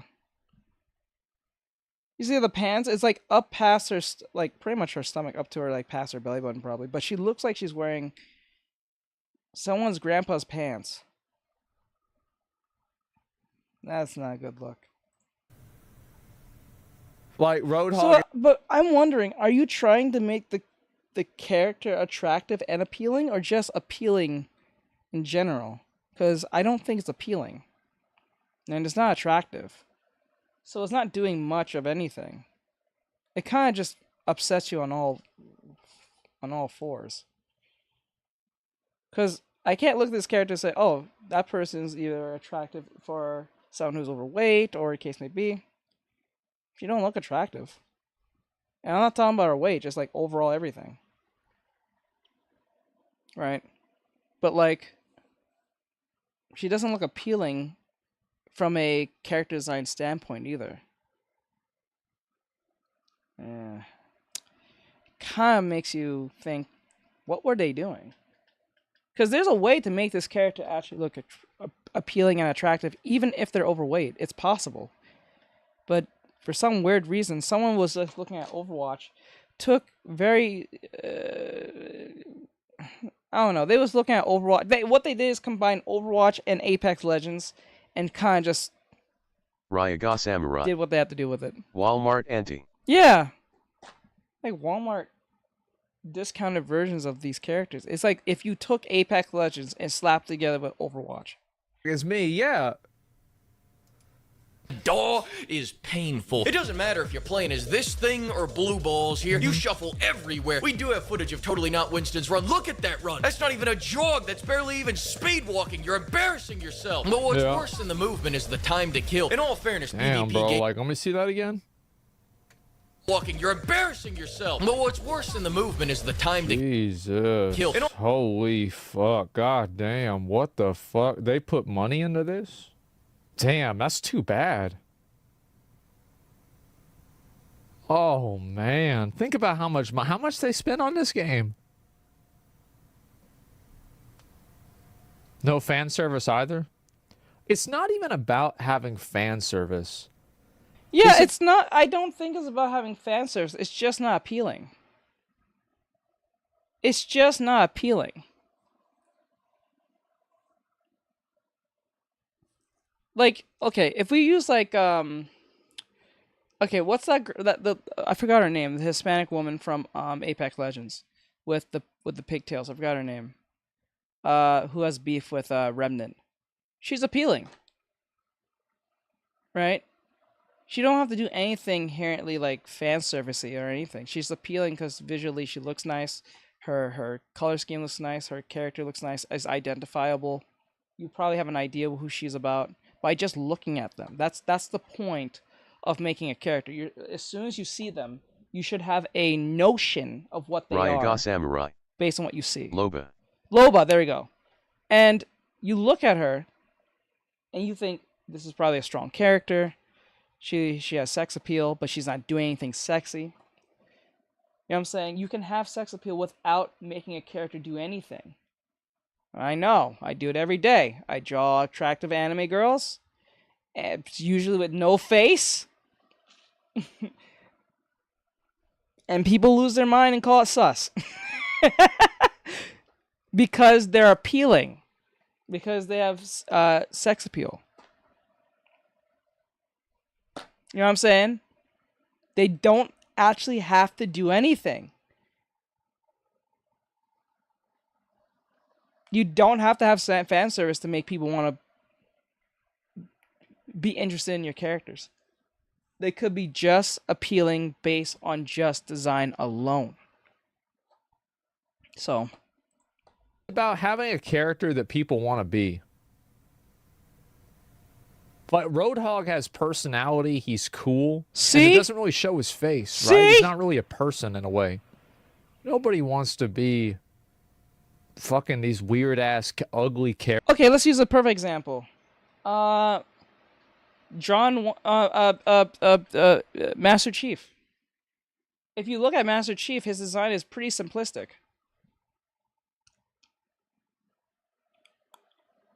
It's pretty simplistic. It's nothing insane. From the very beginning of Halo to what we have now, it's just updated versions of the simplicity of that. It's not any more complex than what it is, right? It's just an updated version. And it still has personality.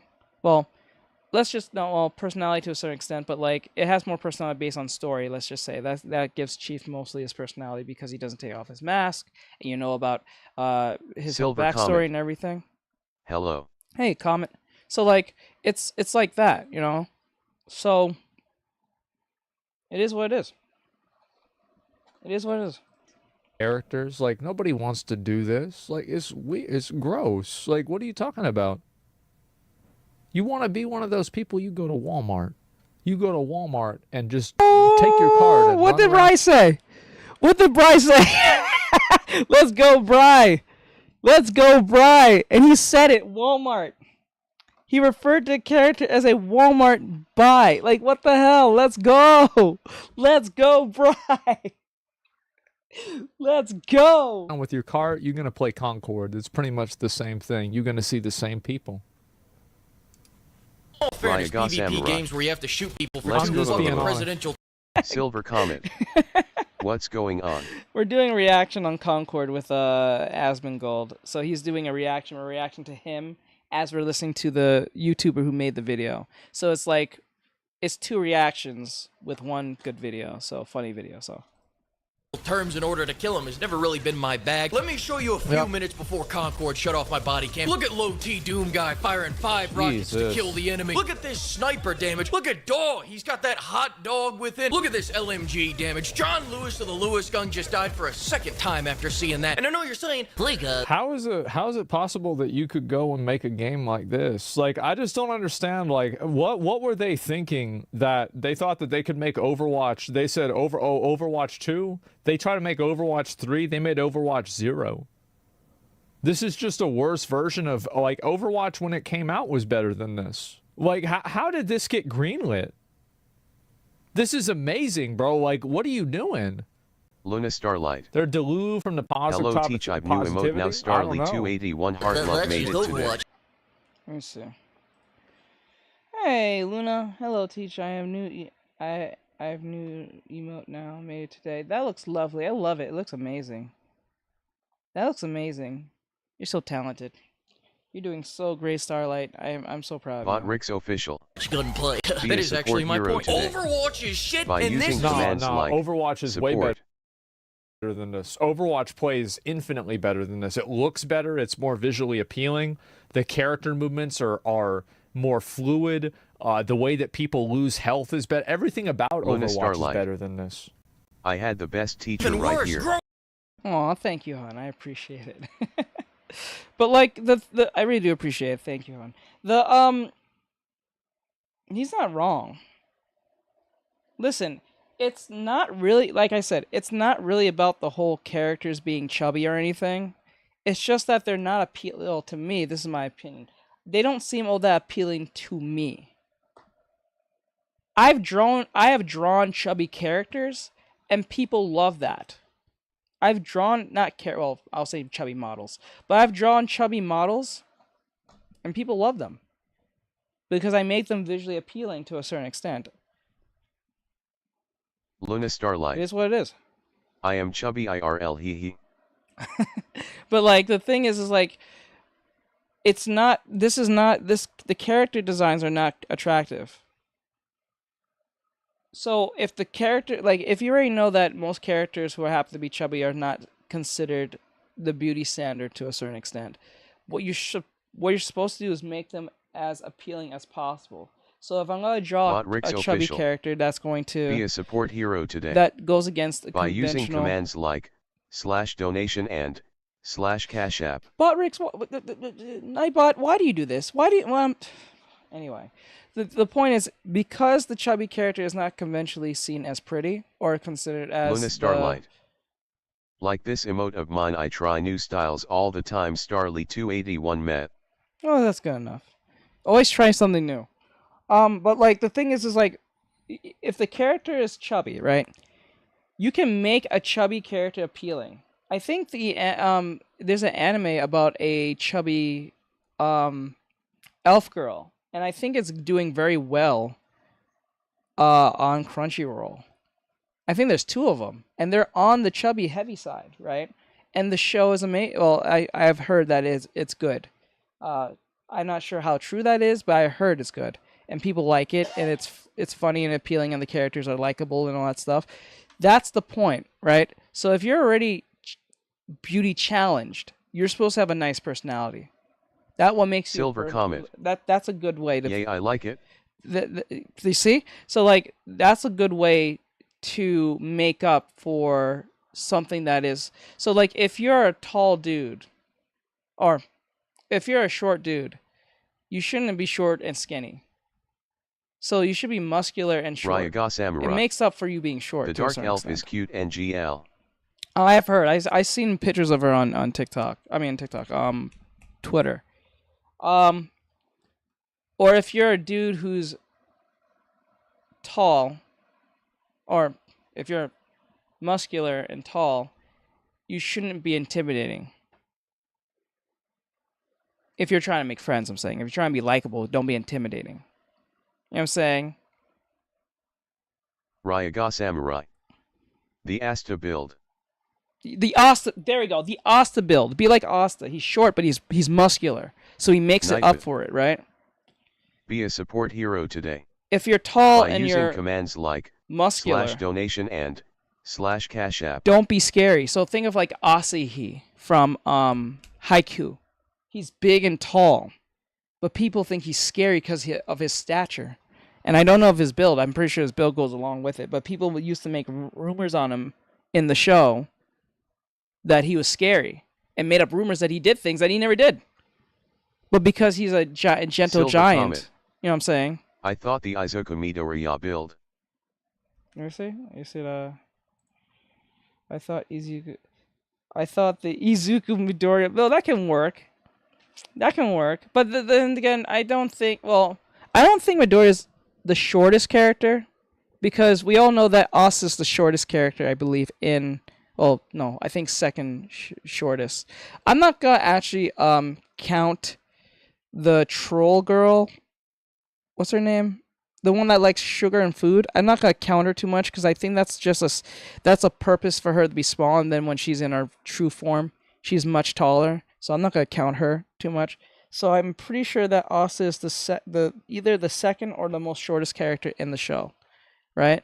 But he makes it up for his Silver personality. Comet. Yeah, you're right. So that's what I'm saying. So like, if you're gonna make a character chubby, make sure they're likable, or at least appealing and likable. Because not every character is gonna be a home run. So every character is gonna have their flaws. So have them have one flaw, but have them have something that makes up for that flaw. So that makes them relatable. You know what I'm saying? But if they're already ugly, and then you make their personality ugly, or at least make their whole design ugly, then you just destroyed the whole character from that beginning. Now no one's interested, even if the character has a great backstory. So Ryaga Samurai. You know what I'm saying? He's around 5 feet 2 inches, 5 feet 3 inches.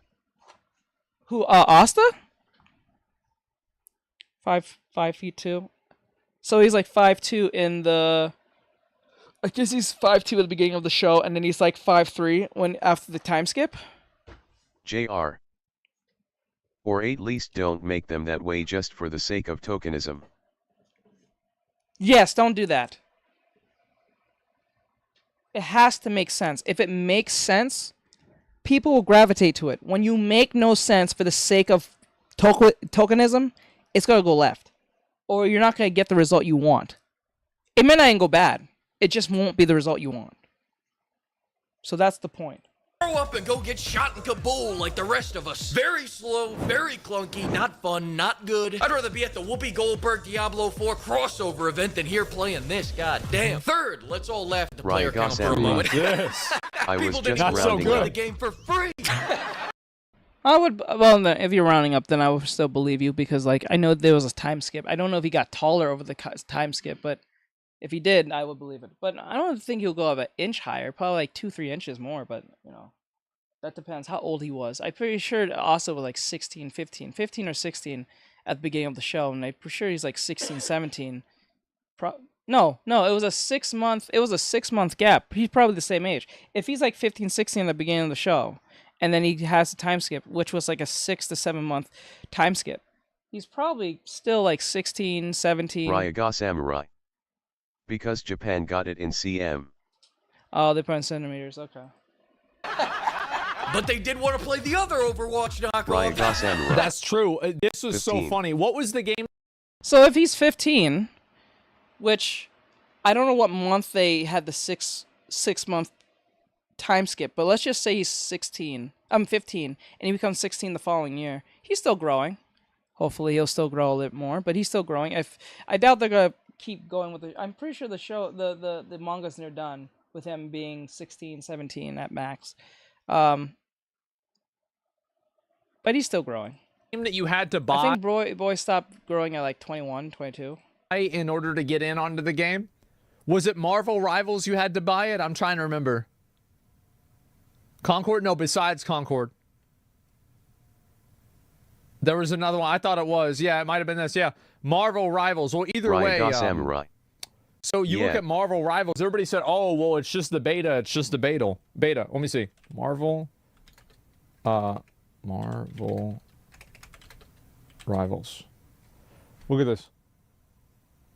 Oh, it's not out yet. Well, either way, you can see right here, 52,000 people played it. So this whole idea that like, oh, of course people aren't going to play it, it's just a beta, totally fucking deleted. Completely fucking argument destroyed. And so do I. Number 5. This may be the most budget cut roster in history. It used to be an agreed upon. Number 5. This may be the most budget cut roster. Why would anybody want to be this? Like, roster in history. It used I just see a bunch of women. I just see a bunch of women. Is it just mostly women? Is it? I'm not saying that's a bad thing, but I just see women. I think I saw like 2 dudes. Like, I know there's women in sci-fi, but I don't think women in sci-fi like this. I don't think so. I just don't think so. upon fact. Not saying there's not women in sci-fi. I don't like sci-fi. I'm not saying that. So anyone watch this video when I repost this, I'm not saying that. I'm just saying I don't think there's a lot of women as much as men who are into science fiction like this to be like having this much women in this type of game. Shit, I think there's more. Wait, is there more women in Overwatch? Shit, I believe there's more women in Overwatch than anyone's going to play this Concord game. Well, we all know no one's going to play this, but like, if I had to choose between Concord, what women are going to play compared to Overwatch, I'm pretty sure they'll play Overwatch. Just because the designs are cute. I mean, my girlfriend did the same thing. When she first saw Overwatch, and she wanted to play the game, she played as the cute characters. Like Mei, Diva, who else? Mercy. She played the characters that she found cute. She didn't play the characters that was considered rough and tough. 9 times out of 10. Now, I'm not saying that my girlfriend's the gasp. I'm not. Hashtag Nasil. I'm not sitting here saying that my girlfriend is the spokesperson for all women who are gonna play what. I'm pretty sure there's women who are playing as the Junker Queen and Farah and all that stuff. I'm pretty sure there's women who play these characters. They're pretty good with them. But 9 times out of 10, most women will go what's mainly appealing, right? On a visual aspect. We all do it. Not just women, we all do it. When we make decisions. Even sometimes the friends we pick, we go based on their looks. Sometimes. Most cases. It may not be like instinctually in your head saying, I'm gonna make a friend with someone who's attractive. No, you hang out with someone who you relate with. But 9 times out of 10, if they're really ugly, and you probably may not hang out with them. On first glance, I'm saying. But if they're really nice and cool, you might look past that. So, especially if they give a good impression. So you're like, oh, you know what? He might be ugly. Or even she says she might be ugly too, but she probably is funny. Or she has a very nice personality. She's really cool. She knows a lot of stuff. I'm going to hang out with you. You may be good by comparison, but again, I'm pretty sure you're a cool person. You know what I'm saying? That happens. People sometimes look at things like that. Not all. But some people do that. Sometimes they do it subconsciously. Without realizing it. It happens. It happens. this sex sells. Now it's an obvious fact that budget cuts bankrupt. Realism's getting a little too real, isn't it, NetherRealm? You go look at the more successful beta going on right now, and the heroes look like heroes. Storm is causing a storm in my jorts. My soulmate. Yeah, she's hot as hell. You know why? Because Halle Berry played Storm back in the 90s for X-Men. I remember that. Anybody who watched X-Men remembers that. I my jorts, my She has two soulmate. very nice personalities. Man, which Punisher is built like a fucking mountain. He is on test 2 Those 2000 million. I don't want to 2000, like shuffle around 2003 as or someone something that like that, shares yeah. my very same beautiful, voluptuous, pear-shaped build. I want to play as a man that has used so many steroids that he won't see 35. This is a hero shooter where our And there's some girls who play the men because they think they're attractive. Same thing with guys. Some guys play girls because they think they're attractive. It happens. our heroes are the residents of Seattle. I can't wait for the homeless hero. This is I remember I even asked the girlfriend, why did you pick that character? She's like, she looks cute. I always go with women's characters because they are usually more customizable. Yeah. Yeah, I can see that. They put, I think they put more, I believe that. They put more, and I think that's like a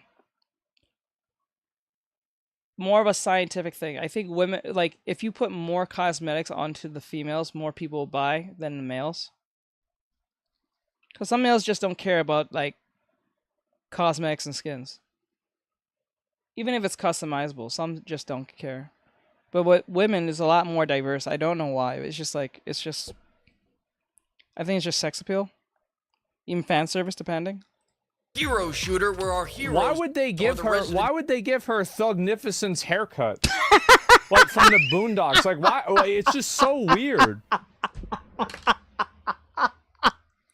Ryaga Samurai. The female fits be hitting better NGL. Yes! JR. Bro! They really do ignore male characters in a lot of games. They do. Even Skyrim modding either has ugly males or girly males. It's sad. Damn! Damn, I didn't think of that! Ryaga Samurai. LMAO. Shit! For real? No, for real. Like what? Bro. Of Seattle. I can't wait for the homeless hero that throws pocket Oh fentanyl my at you. God. It'd be like McCree's stun grenade, just bam, and then you're knocked out for the next 4 to 6 hours. I'm getting off track. And I make fun of the pronouns, but to be honest, these things came in LMAO. handy. I had to use this shit like a star guide to some of these I tell you something, this is crazy. constellations. Samurai. Just to show you this Riches to rags. Just the Rex. in action. You see that guy right there? That's one big ass dipper right there. Jesus. 2 seconds, man or lady. Wrong. Neither you. Big ass dipper right there. Jesus. 2 seconds. I look like a lady. This looks like a background character from Hellboy 2. Ryaga Samurai.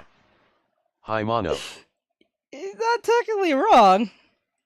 Like, what is it? What the fuck? It's man or lady. Wrong. Neither you bigoted son of a bitch. Undecided? They're undecided. Oh, Why would you put like the Why would... Undecided. gender that like it doesn't know Silver what gender comment. it is? This looks like a Power Ranger villain. Oh, there you go. That's what it looks like. It does look like a Power Ranger to a villain. That's a good concept. This looks like It really does now when you point out. I've actually seen some Power Ranger villains that look like this. a background character from Hellboy 2. Like, what is it? What the fuck? It's man or lady. Wrong. Neither you bigoted son of a bitch. Undecided? They're undecided. Why would you put like the gender that like it doesn't know what gender brah. it is? Then if just to show how can't say it. Oh my god. What the who the fuck was this for? It's for the confused. Let's just put it that way. They forgot. Maybe it's undecided because the developers haven't figured it out. Oh, maybe that could be a thing. Look at this roster. You got Buzz, Heavy Year, Discord Moderator, Piss Filter, Yondu, Black Widow Maker, Tumblr Persona, Glaucoma Guild, the Trash Man if you self-identify as a trash player, Special Forces. The expert's on it.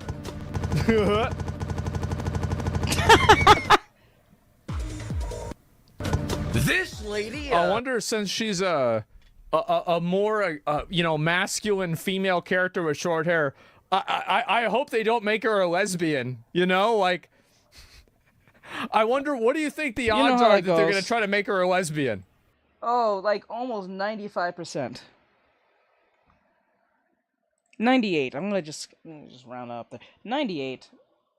I would say 100, but like, I want to give some form of credence. There's some women with short hair who is not like that, but if it's a video game, 9 times out of 10, it's gotta be 100%. I'd say it's like at least 89, 98. Yeah, somewhere in there. Oh, let's go! Let's go! Let's go! Let's go! Oh, man! Silver Comet. It's crazy to me, man. 95%.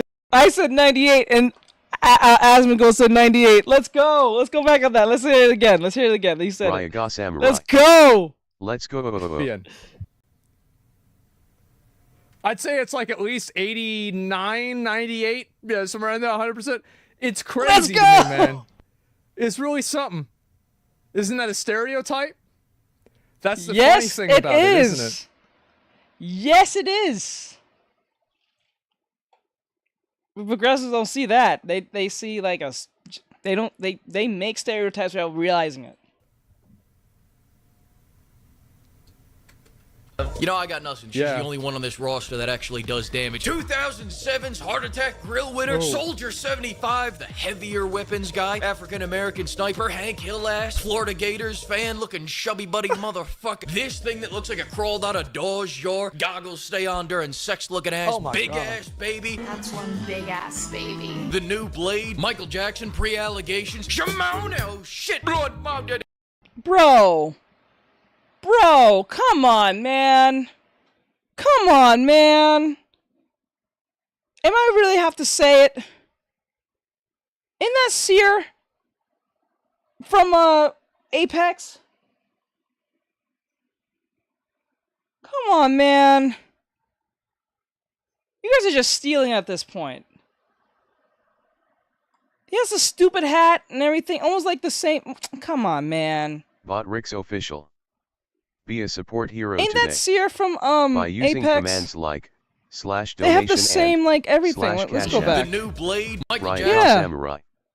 LMAO. My God. Raiga Samurai. Pre-allegations. Oh, no. Silver Comet. Probably I never cared for that character.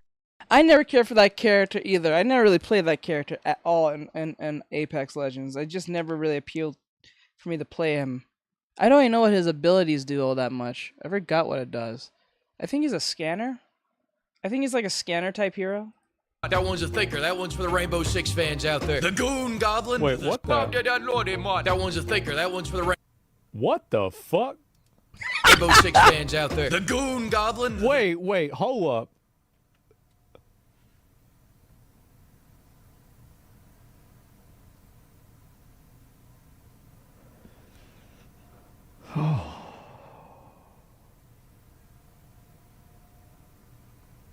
Man, this sucks.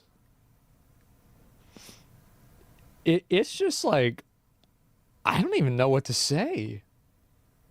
Seems easy to headshot? Yeah. You know what this is like? This is like if you got a Doom Guy cosplay from Wish. Damn. This is the version that you get at the flea market. The silverware surfer, except the only thing he surfs is DoorDash. Fat Alberta. I got you. Hey. And last but not least, Token White. All right, that's enough. I've got nothing for the talking refrigerator. I would have put the Rangers in there, but Quentin Tarantino. Damn, now you can actually say the White Person's a Token character. I don't know how I feel about that. Damn. Oh man, we are at that point now. We can say Token White guy. Samurai. LMAO. Jesus Christ, I don't know how I feel about that. Oh man, that feels very odd to say that, a token white guy. I'm pretty sure that does exist, but like just the fact that it's just, damn. You can actually say that now. foot fetish already caught me one strike this week. I'm Jesus. gonna lay low for a bit, pimps. It's all good though, Papa Neil. All I ask is that next time you don't dead name me, alright? I'm hurt. Thanks for watching, everyone. I gotta go. I gotta start drafting up my appeal for the inevitable strike this video's gonna receive. Goodbye. Thanks to the flock of pimps for bankrolling this. Which is kind of funny, because, like, if you look at nearly any show that was not very centered to, like, white casts, like, whether it be a story-driven show or a sitcom, there is a white token friend. The white token friend does exist, just like the black token friend. It's just we didn't refer to it as white token friend. We just call it their friend. Because, like, if you think, like, Kamala Khan, I think she had that one white guy who was in love with her or something. But she's seen him as a friend. Right? That's So Raven. I guess, in a weird way, I guess growing up, we didn't look at Chelsea as, like, a token white friend. I guess. Because wokeism wasn't, like, prevalent like that. Like, progressivism was, but, like, wokeism, I'm saying. It's just or like Proud Family, Zoe. Actually, she's now more of a token. She's more of a token white friend now than she was before, which is very weird. If you stop and think about it, if you think about the old Proud JR. Family. Oh, you beat me to it. See, I'm saying that's very weird because, like, if you look at Zoe from the old show. She didn't feel that way. She just felt like their friend. It just didn't feel like she was a token character who happens to be white. She just happens to be white, but she didn't feel like a token white character. It only felt like a token white character after the Proud Family came back with a reboot. And then they did that whole episode of colorism or whatever the hell, that racist nonsense that was doing with Zoe. Because she wouldn't date the black guy, because if she did, it will piss off her black friends, which was actually quite racist and evil if you stop and think about it. That was actually quite evil and racist on their behalf, but they didn't see it that way. So, that's kind of sad. Video, and another huge thanks to all the pimpers for going the extra. Hi. Hello. Mile. I will see you all when I see you. This guy is great. I really like his videos. Like, I watched a Freakazoid. The How first do you video do Lenny art on that I Shroom? watched of his was actually him. Let me see what you said. You said how you do line art. How to do traditional Lenny art. Oh, well, you're gonna need some paper, but make a sketch it out, and get some, I guess, see-through paper. You can do that. And then use pen. And try not to make as many mistakes. Make sure to put that line weight in. Well, first do the line art first, and do the line weight after. If you're a professional or you're really good at it, you can do the line art while doing it. So you kill two birds, one stone. But if you're not really good at line art, do the line art first by trying not to thicken any lines, and then when you get to that point where everything's closed up, everything's good, you apply the line art. Look, I just suck at it. It's more of a muscle memory type practice. It's like if you're playing, like, look at line art like playing your favorite video game. Like, say you're playing Fortnite or Rainbow Six or whatever shooter. Think of it as you trying to aim better. Right? It's just going to take some time. You're not going to get it on the first tries. It's going to take a few hundred times, probably more. Because, like, what you're doing is training your hand to be as steady as possible alongside using your eyes. Thanks. No problem. Talking shit about me. I think he's great, man. He's really good.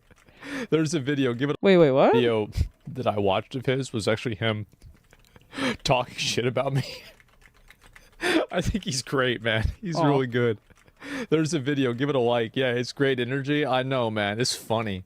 It's just fucking funny. They're finally not going to ruin our games. They're going to make their own. Hey, here's the thing though, right? Isn't it a good thing that they went and they made their own game this time? They made their own game. You know what? Yeah. You know what? And No. Asmongold's right. And the guy who said it, I'm not going to discard that he didn't say it. He said it first. But Asmongold is right. You can't be mad at the woke individual when they get their own studio and make their own game. I'm not mad at them.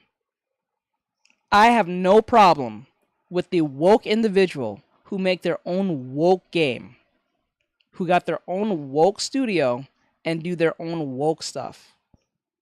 I don't even consider it woke at that point. You just made your own game. Is it fun? JR. Probably not. It's great if they want to make their own stuff, but they are also very upset if we don't want to buy it. No, that's their problem from that point. At that point, that's their problem. But I have a problem when you hijack a whole existing studio, change Silver policies, right? If they make it themselves, then they are okay. I have no problem with it. Restream. I have a problem when you Roku, hijack congratulations. a whole You've studio received 100 messages today with Restream chat. that was not known for woke stuff, right? Like, let's take Rocksteady, for instance.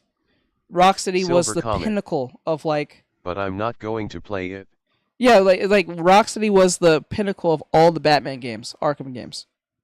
Pinnacle for superhero video games and just video games in general, right? Once Suicide Squad came out, or Sushi Squad, no one say that word. Sushi Squad came out. They showed their face. They showed their hand, right? What they really thought of the fans, how they treated the characters, X, Y, and Z. Because activists came into their studios or ranks and ruined it. Right? So I have no problem with the activists who worked hard enough to get enough money to do their own studio, to do what they want. So if they want to make all the woke stuff about progressive idea, I have no problem with it. You have my blessing to do what you please. It's not like you have to go through me anyway. I'm just saying, if I heard there was a woke game being made by a woke company, known to be woke, starting off woke, and that's what they are about, I have no problem with you. It's just not my cup of tea. I have no problem with you. Actually, you can say all the feminist, radicalized, insane topics, whatever you want. How much genders or inclusion, I don't care. You can put all that in there, and that's amazing. But don't expect me to buy your game. Don't expect most people to buy your game. But, like, don't get mad at them, because there's going to be some people who are going to buy your game, have morbid curiosity, or actually believe what you're saying, and start realizing it's probably crazy. Maybe. If they stay along long enough, they'll figure it out. If they're not too dense. But, hey, I give it to a person who believes in their JR. nonsense. I sort have a problem with it, because now they're starting to hide it and pretend it's a normal game when it's woke garbage. Oh no, that's Sweet Baby Inc. no, that's a thing. No, that only exists when it's in a company that is known. Like a company like Insomniac Games to like Rocksteady and Silver then comment.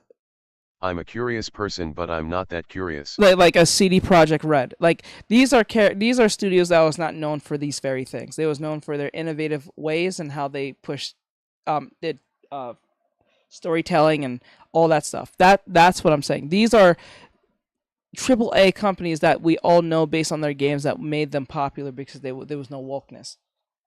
The problem with that is when they get activists or Sweet Baby Inc. or any of these JR. other consulting companies. What about Flintlock? Their first game was woke, but they only got caught because of the Sweet Baby Inc. link. Well, if Flintlock is independent, I'm not too. Oh, I think Flintlock is a game. Isn't that a game? Flintlock is a game or the studio. I think it's the game. That's that female driven Souls-like game, if I remember right. Let me look that up real quick. Flintlock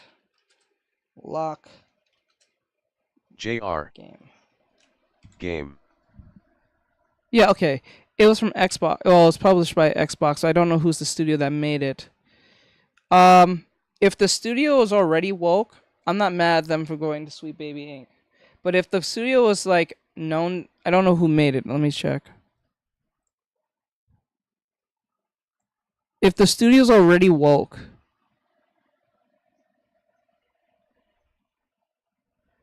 genres JR. developer A44 Games. I guess my point is, if they're honest about it and it's their own thing, I'm good. I just won't buy it. Yeah, but if they are dishonest, it doesn't matter if it's a big name. Yeah, that's what I'm saying. Their own thing. They're a problem. Yeah, that's exactly what I'm saying. It's like if they're honest in the sense of if they started off woke and that's what they're about and that's their whole website. If their website is about that inclusion, DEI, whatever the case you want to call it, bridge. If that's how they started, not infiltrated, because when you infiltrate, that's a problem. That's how most of this issue is coming in, is because they're infiltrating other like companies and then pushing their crazy agenda. And then if the company doesn't run with it, they start pulling out oh, they're being some type of ist to me, or they're discriminating against me, and then they put the whole company at hostage. That's pretty much what Sweet Baby Inc. did. They put most companies at hostage, and then alongside the whole Larry Fink thing, that didn't help anything as well. So that just exacerbated the problem even more, right? So like, if A44 Games already started off woke, and that's what they're about. They're about pushing progressive stuff. This is not what they started doing. That's what started doing now. But that what they did when they started from the very jump, I have no problem with you. You can make all the Flintlock games with all the Sweet Baby Inc. thinking and all that stuff. That's fine. But once it was a game that was established to be not that, and then they start bringing things that would never work, and they know they won't work, but because they don't want to seem as some type of hateful company or get somewhat in the reverse of a Bud Light situation happen to them, that's where my problem comes in. And then the second thing, if you are a woke independent game company, right, and you're expecting people to buy your game and you get mad at them for not buying your game because they don't really run with your agenda, you're also a problem, because now you're expecting people. I consider something woke when it's forced. That's how I look at things. When you force things on people, that's when it gets woke for me. Even it's also in the reverse. If you're conservative and you're pushing conservative ideals that doesn't really matter in this context of whatever we're doing, I consider that woke in the reverse. So anything woke is usually something that is forced. But if it's something that makes sense, even if it has wokeism in some form of it, then I will say it's tolerable. It has to make sense. But if it's just being forced, like for instance, a woman who's really overweight, who is running around shooting people and stuff, who does this for a living in a sci-fi world, the likelihood she being overweight and staying overweight is unlikely unless she's eating a lot more than she is getting commission work in space. You know what I'm saying? You gotta be pretty active for you to have like a mercenary like job to be overweight. You gotta be pretty like on your toes, because you don't know whatever the next, mercenary job's gonna come at you with, and that might be your ass at that point. So being physically fit and aware is kind of needed. I'm just saying. But that's not here nor there, because it depends on. It's a video game. I get it. But then again, if you're trying to be realistic, you can't be realistic in one sense and then non-realistic in another. You know what I'm saying? When it comes to, like, if you're trying to be real world as possible. Silver Comet. She won't get far, I can tell you that yeah, much. That's what I'm saying. Imagine she tries to jump a fence. That's what I'm saying. It's kind of wild. You know what I'm saying? So, I don't know. That's a weird one. So with this... Agreed. So, with that this is actually a common point of argument between woke and non-woke. Yeah. It's only woke if it's forced tokenism. Yes. You can have fat, gay, or whatever if it makes sense to the story and environment. Yep. I have no problem with it. You can be transgender, queer / disabled, Native American, African American studies, whatever, feminist, dyed hair with missing limbs and arms, and who speaks several languages backwards and stuff. I don't care. If that whole character I just described or characters make sense in whatever story you're saying, then I don't consider it woke. But when I'm writing a story about Dragon Ball, JR. you know what I'm saying? This comment got me timed out and warned, so let me try rewording. Like there is a new show where the King of England is a BLKG.A.Y man in a wheelchair. Yeah. That's woke. You know what I'm saying? I think even Asmongold said it. I said if for some weird reason Goku comes out of nowhere in a rainbow flag jumpsuit and says Black Lives Matter to the screen. Silver Comet. You know what I'm saying? I remember spotting a short red-haired Karen in the wild, and I must say the stereotype fits well. Let's go. Let's go. So with that said, like to share, follow, and comment. I hope you guys enjoy this with here an Adam's goal and my audience here. Just to be clear, these are just for entertainment reasons and stuff like that. And we're giving our opinion. It doesn't mean it's like indicative of the whole everything. But we made our points and stuff like that. We watched the videos, and Asmongold made some good points here, and also the person who made the video. I'm not too sure who it was. I'm pretty sure Asmongold put their Flexazoid made the video, I believe, because Asmongold put it in the descriptions at the bottom. I don't see myself playing Concord anytime soon, and I don't think majority of people are going to play Concord anytime soon. I'm just saying. But, it's not an attack. It's just a astute observation of what's going on in the industry. To know, but have a nice day. But, yeah, with that said, have a nice day, guys, and I'll see you guys in the next one. All right. Now, with that said, we got one more video, and it's going to be anime-based, so it's going to be a recommendation. We're done with all the woke stuff, technically. Disney says Disney ain't shooting blanks. Disney ain't shooting blanks anymore. Ah, wait. This sounds interesting. Okay. Wait. Okay. It's about Disney. Maybe I should do this one. But before I do that one, I'm going to try to get an anime video in here. Hold on. I like doing the anime stuff last. I like leaving on a good note. I don't like leaving on people will consider negative, but I call it the truth. But, it keeps getting worse. I really don't care about the whole Mr. Beast thing. We all know where that's going. Or heading, so. Perfect someone. I saw something that was really interesting about Gacha Kuda, but I don't think it's a good idea to watch it because it sounds like a giant spoiler. Something about Rudo and something about Cerberus. I don't know what that's about, so I'm not going to watch it because it feels like a spoiler. Silver Comet. Same, never did. Yeah.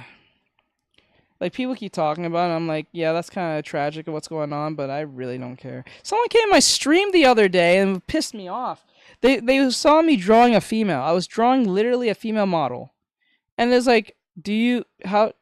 what is your opinion on the whole, Mr. Beast situation? And I was pretty vague about it. I was I didn't know the whole situation about it, because I heard there's something happened, but I was not really, aware of what was going on to a certain extent. And because I told him I'm really not sure what you're talking about, or what's going on with that. About MR Beast, I'm telling you the whole channel won't last long. Ryaga Samurai. Yeah, it won't. Okay, yes, skip that one. Silver Comet. Wow, forget them, they have no other way to spend their time. Yeah, they came to my stream asking me, and then I told them I don't know about it because I really did not care for it, or I don't care what goes on with Mr. Beast. So I hate when people are trying to bring him down for something really obvious, like that whole him helping kids in Africa. That was stupid. I didn't like that, what they did to him. But after this whole trans situation problem, I did not care because my opinion don't matter, and we all know where that's going to go, especially when it involves children, and we already know where that was about to go by itself. So I was like, so I never bothered to get into it or listen to it. And then some weirdo came in my stream asking me how do I feel about it. I said I really don't know about anything. As soon as I said that, he's like, you probably do support that anyway. I'm like, bro, I told you I don't know what the hell you're talking about. And he assumed because I said I don't know, because he thinks I'm trying to avoid the answer or question, which I don't know what it was about, really. He said I look like the type of person who will support and draw these type of things. I'm like, bro, because you see a female? Like, what is wrong with y'all? Ryaga Samurai. Teach send me that Gotcha Kuta video, I'll let you know if it's spoiler. Okay. Hold on. I think it was dope. Apparently from upcoming video a contestant leaked bad things that happened on stage. Contestant? Silver Comet. He wants to throw the heat off himself. That's wild, man. I like, dude, I didn't want no part of that. And then for some odd reason, they thought it was a... Here you go, Bri. Oh, is it? Who said that? It was, yeah, I'll give it to Bri. There you go. You probably should be able to see it. If you can't, I'll send it to you on Instagram. I'm looking for some good anime stuff. What is happening? Gotcha Kuta Chapter 3. I'm trying to find some good ones. I like looking for recommendations. Trying to find the little guy. I like showing off the little guys usually. Ryaga Samurai. Thanks. No problem.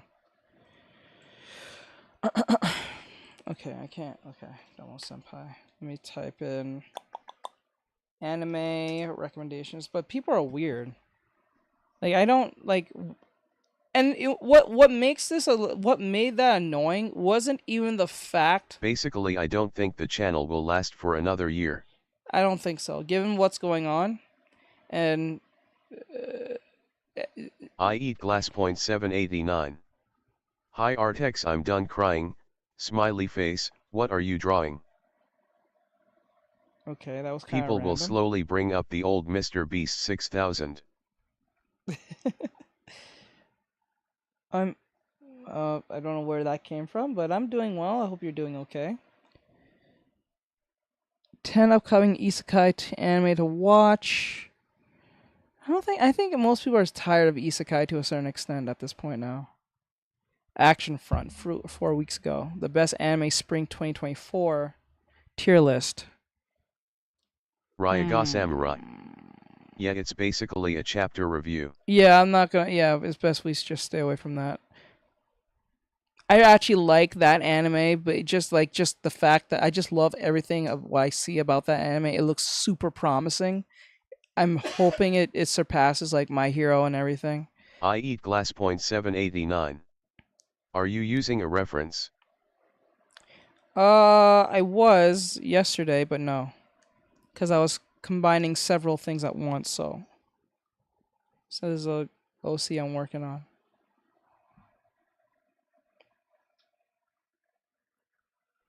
Let me see. Honest 10 anime. Are you one of the big guys or smaller ones? Okay, 100,000 not bad. I don't think that's a big problem. Hold on. Best summer. I don't want to do Mother's Basement. That's 30 minutes long.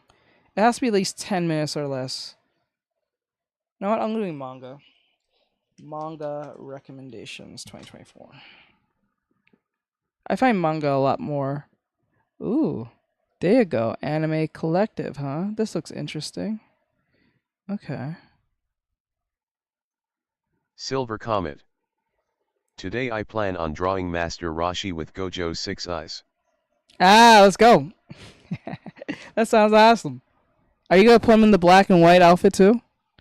That black top and the white pants? As a computer science student, technology is essential for my daily tasks and projects. I'm Anissa and I'll be showing you the Samsung Galaxy. What's up, guys? You know, I'm not even gonna, you know what I always never really understood? I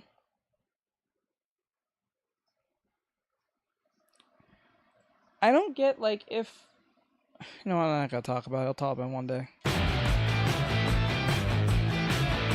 Hey guys, welcome back to Clown. Okay, so we got 2 more videos and then we'll call it a day. So we'll do this video and then we'll do the anime video and then we'll get back to...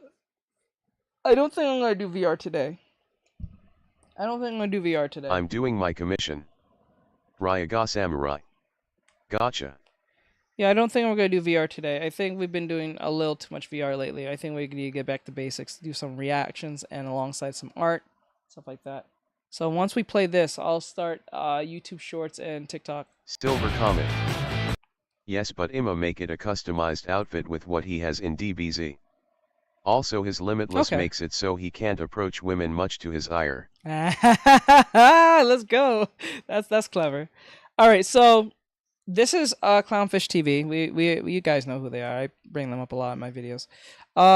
It says Disney isn't shooting blanks anymore. So maybe they're abandoning, and this came out an hour ago. They're probably abandoning the whole wokeism stuff. What's the commission mono? And stuff like that. So let's see what this is about. Hey guys, welcome back to Clownfish TV. This is Neon. I am here with Geeky Sparkles. Hello. And we're going to talk about Disney. We're going to talk about Disney stock doing better than ever. About VR, should I hand over the list of worlds to your mods I wanted to show you so they can vet, or should it be a surprise?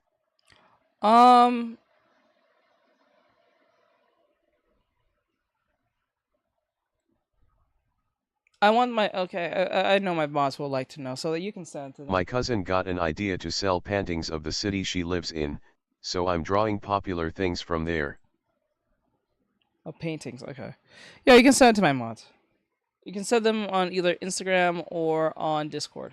Guys, because Disney's doing so good. It went up a little bit, so they're like celebrating. And this is the well, this isn't this person, but the other person we're looking at, this Ricky guy, the Motley Fool. He like constant puff pieces on Disney for years. Like when I joke about the Motley Fool, I'm usually joking about this guy because he just like has Mickey's appendage in his mouth so much it's ridiculous. He is sticky with Mickey. He is sticky with Mickey. So we're gonna talk about this because I think this is very. Okay. I will put those things on 2 canvases, and apparently 1 canvas can sell for €20, which is about $21, I think. God, there's so he many knows jokes. all about premature things. So many jokes in here. But basically what happened was over the weekend, for those of you who don't know, for those of you who are living under a rock, Deadpool and Wolverine did very, very, very well. Yes, it did better than I thought it. Well, I said it might do better than what I said yesterday. It was like 244, or 444. I think million, something like that. It was better than we thought yesterday. Yeah, which is insane, especially. You know, I'm gonna start the YouTube Shorts on this behalf. I'm gonna start it now, and TikTok as I'm working. So and I'll start YouTube Shorts and then I'll start TikTok once we watch the anime stuff because I don't want to say something off and TikTok. So if both canvases sell, that's €40, and you will need 2 because it's like a puzzle. And if things work out, I can get some money. Nice. Right, for an R-rated movie. So that's good. And also they made the huge announcement, the huge and predictable announcement at Comic-Con that Robert Downey Jr. would be coming back to the MCU. Well, I don't know if it's him coming back, but not for what? For Doctor Doom. He's coming back as Doctor Doom. But the rest of it was. But yeah, we knew that they would be desperate enough to bring him back, just like they had to drag Hugh Jackman out of retirement as Wolverine and bring him back from the dead to make money. They were going to do the same thing with Robert Downey Jr. Until he's 90. But yeah, now they're like, well, Inside Out 2 did really good, and Deadpool Wolverine did good, so now Disney's doing just fine. I'm like, what? Naysayers. And they're being so like, another big movie this summer is just the latest way for Disney to silence the critics. It's like, we have thoughts. That's just the movie side, and that's like two hits.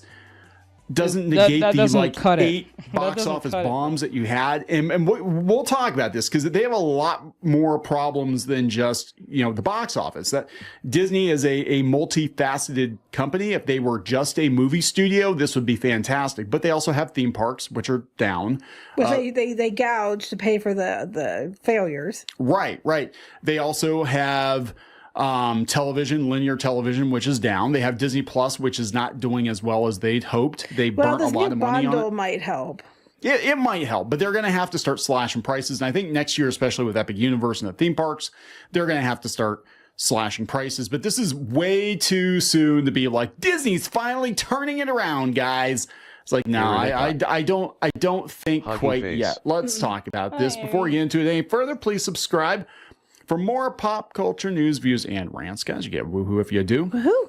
So yeah, it's come from the Motley Fool, and they got an article out here on what's this one, Schaefer Research or something. But Disney stock is up. Yeah, it's up like $2. It was up $2.39 because it was under $90. Yeah, it was under $90. So this isn't, and it's kind of flatline. It's not like skyrocketing here. Now, again, Deadpool and Wolverine, huge hit. I'm sure in 2026, when the next Avengers movie comes out, that they're going to make money on that too. In 2 years. Here's the thing. The problem is they had two movies that did well, Inside Out 2 and Deadpool Wolverine. I'm not sure about how well Alien Romulus is going to do. I'm pretty sure it'll do really well with Moana too, but I don't think the Lion King is going to do great because people aren't really interested across the board. And then come next year, other than Fantastic Four, most of the other stuff that I'm seeing, I don't think is going to do gangbusters. I think they're just pushing it out to get rid of it. Snow White's next year. Don't think that one's going to win its money back, given that they probably are having to make $700 or $800 million to pay it back. You know, same with the new Captain America movie because all the reshoots and redos, and they had to put a new villain in it and everything else. I just don't think. Oh, and then the Thunderbolts, they have like what's his nuts that played Hopper, David. What's his last name? David Harbour, yeah. He's going on about how, this is going to fundamentally change the MCU. And I'm like, right when you say that, I'm out already. Hi, Aaron. And it's like, these aren't going to do well. So you have 2 wins. It does not negate years of losses. It does not negate what we're seeing coming up. That doesn't look too promising. For every winner or two you have, there's like 2 or 3 other movies that are probably going to bomb. Yeah. It's, I mean, this is way too premature. And look, we told you Deadpool Wolverine is going to do very well. I actually did not expect Inside Out to do that well. I think it depended on... I thought it would do okay. I didn't think it would do as well as it did. Yeah, I thought it would do okay. I did not expect it to do as well as it did, but then people said the movie's very good. We haven't seen it yet. People said it was good. When Disney's and they just stick to what works, they make money. But we're also like, we have several other projects to get through yet, and for God's sake, kill that Ray movie. Nobody's gonna go see that. No shit. Nobody's gonna go see that shit. No. But yeah, here's the article from the Motley Fool. I know, I love it. This is like the most him thing ever. I've mentioned the Motley Fool before, and I asked who was the author because I'm looking for this guy because this guy, you have no idea. Like, he is the biggest Disney sucker. I'll bleep the other part out that there is. Another big movie this summer is just the latest way for Disney to silence the critics. It's not, because there's still a lot of that doesn't offset all the losses. Disney's been knocking down bearish arguments with ease lately. Locking down arguments with ease. You had 2 movies that did well. You still don't have the streaming service to profitability. The theme parks are still overpriced. The attendance is still down. And now people are mad because of all the changes you made to Lightning Lane, making it even more complicated and more expensive. So I don't think that they've knocked down a lot of arguments with ease. The only thing that they have won on was a couple movies. Its premium streaming business turned profitable 2 quarters ahead of time earlier this year. No, it didn't. It's not profitable. Is it profitable? It hasn't. No, and they're saying Disney Plus. They kept saying Disney Plus is going to reach profitability by the end of the fiscal year. Now it's streaming service in general, and they're so desperate to reach profitability that they're offering a new bundle with Max, Hulu, and Disney Plus. And it is a good deal. It's a lot less. Yeah. You can't use live TV on it and stuff. It is a good deal, but it took them rolling all this stuff together for them desperately trying to catch up with Netflix, desperately trying to keep their subscriber numbers from falling. And that's what they're going to have to do. And then advertising and shoving ads into everything, even your pause screens, is how they're trying to say that they're profitable. Disney is also kicking off this summer with a pair of record-breaking theatrical releases. The stock may be falling short of the market average for the 4th year in a row. Oh, but that's the naysayers. But headwinds are becoming tailwinds. You had, of all the things you're mentioning, you had 2 theatrical hits. That's it. Oh God, they've got. I mean, last year you had all Disney's movies lost money. Yeah. Except for Guardians of the Galaxy Volume 2, and I think Little Mermaid broke even and made a little bit of money. Everything else lost money. And Avatar did okay, but that was the beginning of the year. The year and they're still massively in debt. This company is massively in debt. So, so having 2 good theatrical runs does not offset. Headwinds are becoming tailwinds. If you're still bearish on the House of Mouse, you may want to revisit your naysayer thesis. Clownfish. Wait. Because they had 2 theatrical wins. They had 2 theatrical wins, you have to re-examine. Rick, seriously, take Mickey's dick out of your mouth, stand up, and use your words. This is stupid comment. Because you know what? You are constantly posting these articles about how Disney's the bestest thing ever. Disney's like, Mickey could be sitting there with like his arms chopped off, his legs chopped off, his head half gone. He's fine. He's going to be dancing any minute now. I mean, come on. Two theatrical wins does not equate. Oh, the naysayers are wrong. They talk about, he's talking about Deadpool and Wolverine, and to paraphrase, I'm going to be like, you got on your knees, Rick, and baby, you never got back up again. Yeah, pretty much. He's basically just, but it's so funny. They're like, it's the biggest debut since No Way Home. Yeah, because it was a cameo fest, just like No Way Home. Right, but that doesn't, I mean, so what? That isn't like, it's the biggest debut since something that happened a while back. I mean, that is not a win. You keep trying to paint a win, and it is a win, the fact that it did well at the theater. I mean, no one's saying that it didn't do well, but that's not enough to fix it. They're still doing Snow White, Rick. Oh God, yeah, Snow White. They're still doing Captain America, Rick. They're not even talking about. You're going on about what a win that is. That is not a win. It needs to go up. You'll get it back up to 120 something, and then we'll talk. What a dumbass. So anyway, I want to point this out because this is where I'm coming from on this. He's like, okay, so this isn't the only blockbuster for Disney this summer. Last month's Inside Out 2 also broke some records. It just topped 1.5 billion worldwide, making it the planet's highest grossing animated feature. You have to go all the way back to 2022's Avatar 2, another Disney-backed release, of course, to find a great box office tally. But wait, but that wasn't. That was they bought that. They did. It was a Fox thing. Yeah. It was already in development when Disney bought it. But here's this. Okay, so Inside Out 2 has already topped last year's sensation Barbie. I want to talk about that because this is very important. Barbie was a huge hit. Barbie was a massive hit. Barbie was released via Warner Brothers, and guess what? Warner Brothers is in the shit this year, and they're probably going to have to split the company to try to salvage it. And Mattel is for sale. Mm-hmm. So again, you can have a massive hit, but it doesn't take away all your problems. If Disney were just a movie studio and they didn't have like 8 bombs right in a row, this would be great. But they're in the hole, right? They're not even to ground level yet. They would have to have nonstop billion-dollar hits for the next like 2 or 3 years to make up for all the disasters they had. And that still doesn't correct the issues of the other parts of the company that aren't being mentioned. Because a couple of movies, one, does not fix the streaming services. It does not fix the theme park issues. It doesn't fix all that. It's a step in the right direction. But it's way too soon to be going, naysayers. Oh my God. Someone just... I can't. Yeah, because actually the theme parks, long term, you need to, I think, to gauge the health of the Walt Disney Company, okay, you really need to look at the theme parks. I would say you need to look at the theme parks more than you need to look at the movies, because the theme parks are the most reliable, consistent source of revenue for them. If they're only going to do one thing, if Disney decided like they were just going to focus on one thing, I would say you focus on your theme parks and your experiences and stuff like that, because that's been the consistent moneymaker, even when their movies were down. Even like in the 70s and 80s when nobody gave a shit about anything Disney put out, the theme parks still brought the revenue.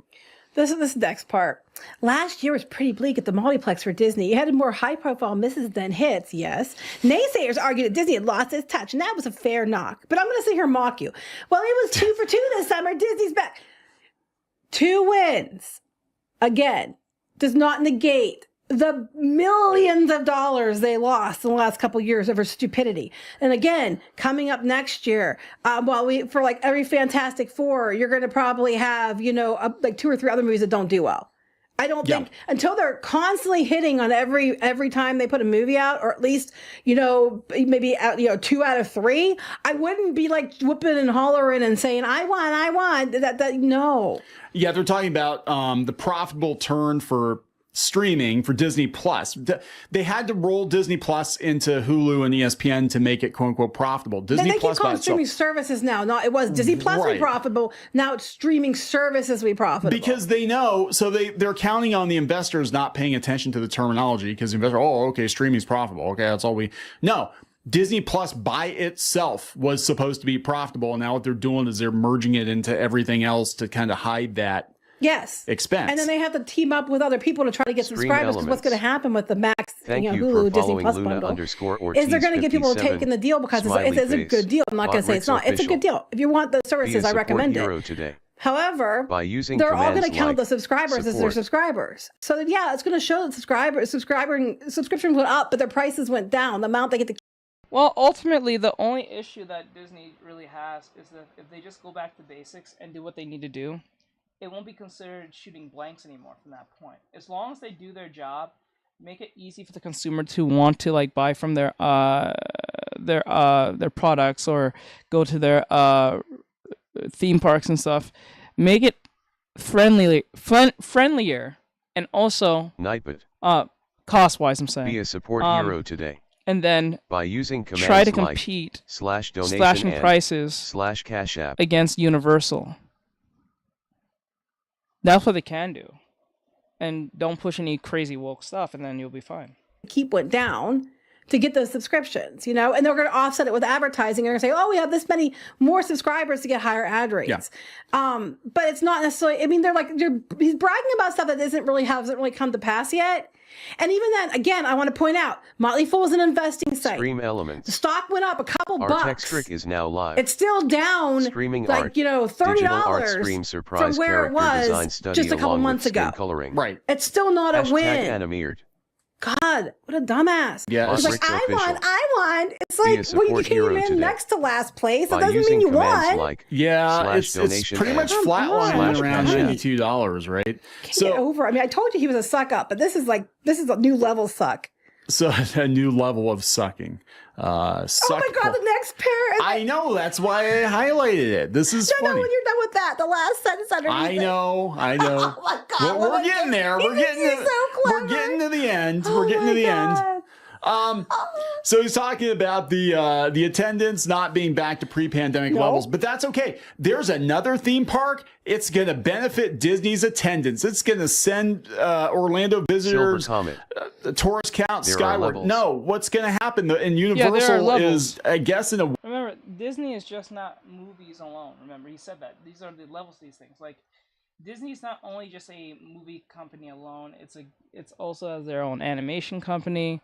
They have Pixar, their own Disney animation, which I think they're gonna strip down Pixar very soon, which I think they already have, if I remember right.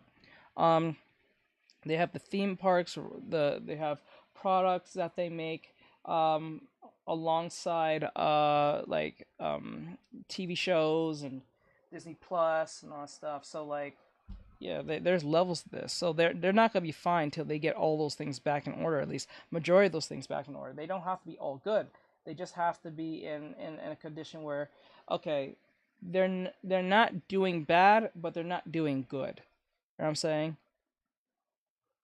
But they're keeping afloat, and I think that's what Disney's trying to at least strive for, to keep up afloat and then see where that goes. That's why I think that is. Very smart about this, because they're like, hey, you want to go to Epic Universe, you have to buy a multi-day ticket. Guess what? You're going to buy a multi-day ticket, you're going to book a hotel room, you're probably not going to go to Disney. You're probably just going to park it at Universal. Some people might go across town and go to Disney, but they might be like, yeah, I already got my multi-day ticket. I came here to see Mario. And that's what I'm going to do. I'm going to go to Epic Universe, and we'll go to the other parks. We don't need to go clear across town, go to Disney. Oh, we'll see. We've been there, done that. The only reason that they're making more money PCAP is because they're overcharging customers, and the customers are getting tired of it. Yeah. And they're not coming. That's why their PCAP's up. But it's not sustainable. Well, speaking of coming, the shooting gallery is gone at the Magic Kingdom's Frontierland, but Disney's no longer firing blanks. Well, to be fair, Rick's down there. He would know. Oh, God. Stay safe, Rick. Dude, you had 2 wins in the box office. You did a whole article about neener, naysayers. shit. I just don't understand your logic. Like, do you get like a cookie? Do you get a cupcake? Do you get like, media access or something? I just can't. I don't understand how you're like celebrating a win because the stock. They had these announcements. They just had all the announcements, right? Yeah. The stock only went up, and they just had this wig one with Deadpool Wolverine, and Inside Out 2, and it only went up $2 because that is not an indicator of the overall health of the company. Again, if Disney were just a movie studio, then maybe, yeah, but they're not just a movie studio. They want to be everything. They want to be, hotel and theme park experiences, and they want to be streaming. They want to be a tech company, and they want to be a TV company, and they got radio stations. It's like you got to look at the whole health of the company. And a couple of movies, I'm sorry, it's not going to undo the damage that's been done in the last, seriously, 4 to 5 years. I mean, it helps, but you're going to need a lot more of that. You're going to need a lot more hits and misses to fix it. And it's still going to take like months to years to fix the situation. Oh, yeah. You're not going to be able to turn around. But it's funny to me because they're like, oh, the streaming bundle. Yes, well, I think the streaming bundle is a good deal and it'll up their subscriber numbers. It still won't put them at the level of Netflix. They're trying desperately to combine their forces to beat Netflix, but it's not gonna beat YouTube. No. At this point, what they need to do, it says they'll show tips on anatomy. I'll explain that in a second. What they need to do is to just literally admit defeat from Netflix and say, you know what? I think we jumped the gun a little bit. Maybe we can strike a deal where you're going to you can show our videos again, our shows and stuff on your platform, because obviously Disney Plus is just not cutting it. We thought we can do what we could, but it just seems like it's just not working. So I hope not in bad spirits, we can come to an agreement or some form of settlement where you can allow us to put our videos or movies onto your platform again. And one thing about companies, they don't care about how much integrity you have. They just care how much their bottom line is. So even if they try and make some type of heartfelt apology or a case may be, they don't have to do that. They just have to come with some money, say, hey, this is how much we can make together, and that's it. That's the apology right there. The money right there will be enough for them to say, you know what, we'll work again. Because the money that you're projecting here, that can make us in a couple of years, or the ROI we can get back, perfect. You know what I'm saying? They just have to admit defeat and just go back to Netflix. If they a lot of companies was doing just fine with the idea of Netflix just being the distributor. I think I think they're distributors. That would make more sense. And remember, back in the day, Netflix was just $3 to $5 a month. Everyone and anyone can afford that. Could afford that back then. And that was like in 20, I think that was 2010, 2011, I believe. God, that was some time.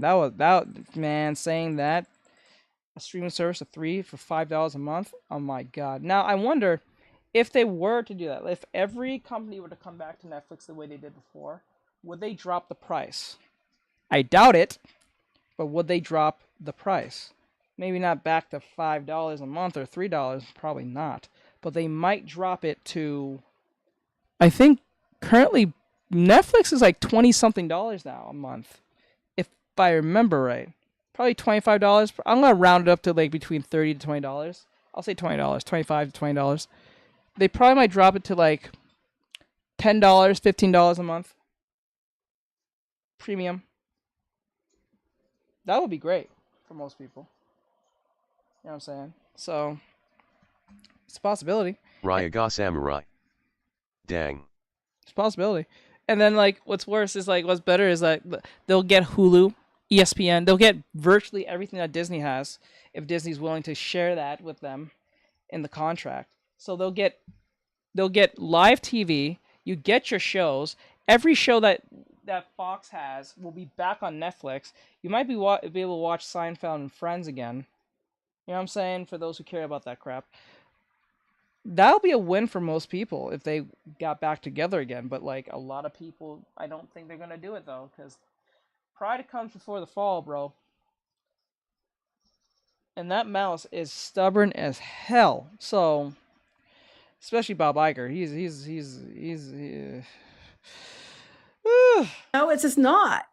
Nope. And you got to look at the cost of this stuff too. Like, you know, it's these movies are going to be crazy expensive, and it's, you know, how much are they going to lose on Snow White? And they're hiding Snow White. They are hiding Snow White. They're desperately trying to make it. And then here's the thing: even if they get the Snow White to a level that's good, okay, even if they somehow manage to redo the entire movie, how much does that cost? At this point in time, I'm not kidding when I say it's probably got to make at least $700-800 million just to break even. It might even be higher than that. You know, and I think the same thing's going to be true for the Captain America movie. They have spent so much on time on reshoots and delays and things. It's going to take so much money to make it break even that it's insane. And then they're going to have to spend a shit ton of money to market both of those films. I don't think they're going to, even if they look like they succeed at the box office, I don't think it's going to be the success you think it is going, that you think it is. Like, if they hit $1 billion, that's not much money. No, it's not when they're that far in the hole. But, you know, we'll see. We'll see how the stock goes. I mean, we had two major investors pull their money out of Disney because they were losing money. They said if it gets cheap enough, which it tells me that they think that the stock is going to go down yet. Real quick, just click on like the 5-year thing just for a second just to prove a point. Okay, here's where it is now. Yeah, see, that's not a win, Rick. This is the pandemic, the beginning of the pandemic. We're basically down to where we were at the beginning of the pandemic. This is not a win. No, this is where we want to be. You define win completely different than I define. Like basically up. Yeah, your version of win and my version of win, not the same. No, we're back to 2014 levels. Yeah, now, if they get it up to like $120, $130 a share, and they start performing like they have more hits and misses, then I will agree with you. And that's, you know, hopefully they get to that point. But it's not going to be anytime soon. So anyway, we're going to wrap this up. We're going to wrap this up, guys. Please subscribe for more pop culture news, views, and rants, and we'll talk later. Bye. So that's the whole clownfish scenario with the Disney ain't gonna be shooting blanks anymore, so they're probably gonna pull their shit together, so we'll see within that time. Okay, so with that said, like, subscribe, share, follow, comment, see you guys in the next one, and laters. Thank you. What's up, okay, so I'm gonna start TikTok now. So just to be clear, this is Anime Collective. I guess I don't know if this is a company or it's just her. But it says 10 manga recommendations you don't want to sleep on. So let's see what this is about. I saw this was a day ago, so this is very, very recent. So let's see what she has to say and what she's recommending. Hopefully it's a mix of like action and stuff. I'm pretty sure there's some romance in there, but I hope it's not just mainly romance or just like, you know, inclusive stuff. Maybe it's like just shonen stuff, inclusive stuff, romance stuff, a mix of stuff, but not just one particular genre, because that's boring. All right, let's go. Guys, Kristen from Anime Collective. So in this week's video, I wanted to recommend some more manga for you guys. Now, of course, it goes without saying that this is not the only manga I recommend for you all to check out. I have more recommendation videos on the channel if you'd like to look into more series I recommend. That said, here are 10 series I recommend checking out. First up is the guy she was interested in wasn't a guy at all, which quickly became a favorite for me after its debut in Japan in 2023, and I'm excited that it's finally arriving in the US for print in October 2024, thanks to Yin Press. It's one I would have definitely had on my manga you need to be reading in 2024 video. As someone who loves music, I found myself resonating deeply with the main character's connection over their shared love for it. The story follows Aya, a stylish high schooler who falls head over heels for an employee at a local CD shop. He's mysterious with an amazing sense of style and taste in music. Little does she know, though, this employee is actually her female classmate, Mitsuki. Mitsuki, who usually keeps to herself, finds herself in quite a predicament as she navigates Aya's crush while keeping her true identity hidden. Despite the challenges, Mitsuki starts to consider the idea of getting closer to Aya. In addition to the dynamic between Mitsuki and Aya, I love the relationship between Mitsuki and her uncle Joe, who owns the CD shop. Their bond adds a heartwarming touch to the story, and Joe's humorous presence adds comedy as well. For these reasons and more, the guy she was interested in wasn't a guy at all. It's a manga series that excels in every aspect, from its incredible art and its unique black, white, and bright green color palette, to its relatable characters and impeccable fashion sense. The series draws you in with its engaging story and characters and keeps you hooked with each new chapter.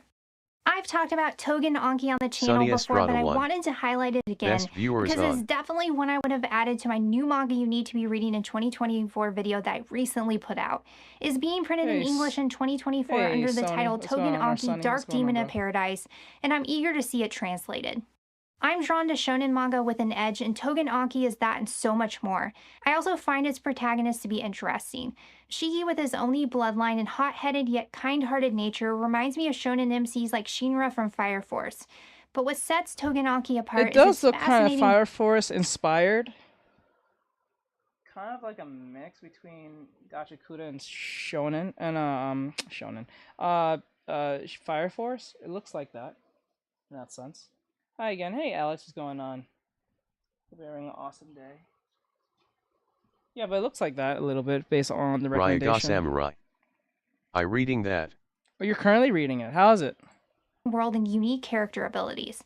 In this story, we follow Shiki, whose blood is that of an Oni, while his father belongs to the Momotaro clan. Typically, those with Momotaro blood hunt Oni, but Shiki's father defied convention by refusing to kill him as an infant. Instead, he adopted Shiki and raised him, despite the challenges posed by Shiki's rebellious attitude and volatile temper characteristic of Oni blood. But when a member of the Momotaro agency murders Shiki's father, he vows to avenge Fire him. Force and Soul Eater have unique art styles. I'm not gonna lie, based on this story, it sounds a little bit like Silver Comet. a mix between. Wait, what is the name? I missed it. I'll go back in a little bit. It's the story seems so similar to Ryaga Samurai. And pretty good. And what, Blue Exorcist? Let me go back. But Shiki's father defied convention, draws you called, in with its engaging story and characters, and keeps you hooked with each new chapter. I've talked about Togen Anki on the channel before, but I wanted to highlight it again because it's definitely one I would have added to my new manga you need to be reading in 2024 video that I recently put out. It's being printed in English in 2024 under the title Togen Anki Dark Demon of Paradise, and I'm eager to see it translated. I'm drawn to shonen manga with an edge, and Togen Anki is that and so much more. I also find its protagonist to be interesting. Shiki, with his Oni bloodline and hot-headed yet kind-hearted nature, reminds me of shonen MCs like Shinra from Fire Force. But what sets Togen Anki apart is its fascinating world and unique character abilities. In this story, we follow Shiki, whose blood is that of an Oni, while his father belongs to the Momotaro clan. Typically, those with Momotaro blood hunt Oni, but Shiki's father defied convention by refusing to kill him as an infant. Instead, he adopted Shiki and raised him, despite the challenges posed by Shiki's rebellious attitude and volatile temper characteristic of Oni blood. But when a member of the Momotaro agency murders Shiki's father, he vows to avenge him. I got you. As Shiki hones his abilities, it just seems like a mix of Katrabachi with the revenge thing with his father getting killed off, and then like the father didn't kill him off because of like his Oni blood. So it kind of reminds me of like Blue Exorcist, because wasn't that Shiro's job? He was supposed to, I think, eliminate both Rin and was it Rin and Yujiro. To control his Oni blood, the question remains, will he be strong enough to survive the dangers that await him? Shiki's discovery of his Oni heritage and his recruitment into Rakasha Academy add a lot of depth to the story, introducing a phenomenal cast of characters with interesting powers along the way. The art is amazing, and the series isn't afraid to embrace its darker, more graphic elements, which only adds to its appeal for me. Since it debuted in Japan in 2020, Togen Anki is just scratching the surface of its potential. I can't wait to see how the story continues to unfold as it dives deeper into its world and characters. You can shop the first volume of Togen Anki on September 17th. As someone who is fascinated by stories that involve cults, whether it be one of my all-time favorite films, Rosemary's Baby, Midsummer, or the original Wicker Man, or anime and manga that feature them at some point or another like Re:Zero or manga like 20th Century Boys, Smiley immediately captured my attention. This new series, which began publishing in Japan in 2021, is a suspenseful and mystifying read about Yushi Kamamome, a freelance writer devastated by the loss of his daughter in an accident. In his despair, his wife leaves him and he drifts through life lifelessly, a shell of his former self. One day, a flyer from a strange religious group called the Heart Laughing Society catches his eye, particularly because it features an image of his estranged wife. Driven by curiosity and hope, Yushi becomes entangled in the dark and sinister world of this cult. What unfolds is a gripping tale of faith and madness as Yushi uncovers the black darkness lurking behind the cult members' sinister smiles. There's something entirely creepy about a smile when showcased in the right context, as seen in horror films throughout time. Smiling not only tells the story in a mysterious way, but makes it thrilling as well. It's completely unsettling and one I couldn't put down as a result. Pankotsu Panko is a 10-volume seinen series that's complete in Japan but has yet to be released with English translation. I really hope this changes in the future because it is one of my favorite series that's not only heartwarming but hilarious. The story follows a housekeeping robot who's sent to an older gentleman's house by his family to help him after he loses his wife. However, the way in which she helps isn't exactly conventional. For instance, at one point he asks her to help with cleaning out his storage. She decides to straight up explode the entire area, assuming that he no longer wants to deal with the clutter. This essentially eliminates the target of his stress, not realizing that she destroyed the entire place. Not everything is disposable, like photos to name a few. Watching our main characters navigate their new relationship and work to coexist with one another is touching. It also makes for some hilarious moments of misunderstanding between the two that ultimately allow them to learn from each other in unexpected and charming ways. A slice of life series, this one follows the daily lives of the two, their interactions with others in the town, and more. It has a lot of depth, but it's also quite healing thanks to the ways in which the two change each other's lives. This one is sweet, but it's also one of the funniest I've ever read, so whether you're looking for a good laugh or you're in the mood for a feel-good series, this one is a must. Usuzumi no Hate tells the story of Saya, a girl who wanders the post-apocalypse in search of life survivors and more, reflecting on the world that once was through relics of the past. It really highlights the loneliness that would come with being a survivor. The emptiness that the main character feels as a result is showcased not only through the storytelling but also the imagery. Aside from Blonde, which showcases the vastness of the superstructure that Killy is traversing, few other series have really captured the same feeling until this one. The art in Usuzumi no Hate is beautiful, simple but highly detailed, emotional and symbolic too. Like Blom, a lot of this story is told through the art, and I absolutely love this because it has a lot to say in this department. Sometimes silence is more effective, and a single panel can say more than any dialogue could. While this world is bleak, as with many post-apocalyptic series, there is a feeling of hope present in this story. We can learn from our mistakes and, more importantly, rebuild even in the darkest of times, and this is ultimately what this series explores. It's one of those series that comes around every so often that immediately sinks me into its world and shows me from the jump that it's something truly special. While it's not printed in English yet, is one I wanted to highlight because I hope it is soon. This next one, Blood on the Tracks by Shuzo Oshimi, the creator of The Flowers of Evil, which I recently talked about in my best manga under 15 volumes video, Happiness and Inside Mari, is one of the best psychological thrillers I've ever read, and is my favorite work of his to date.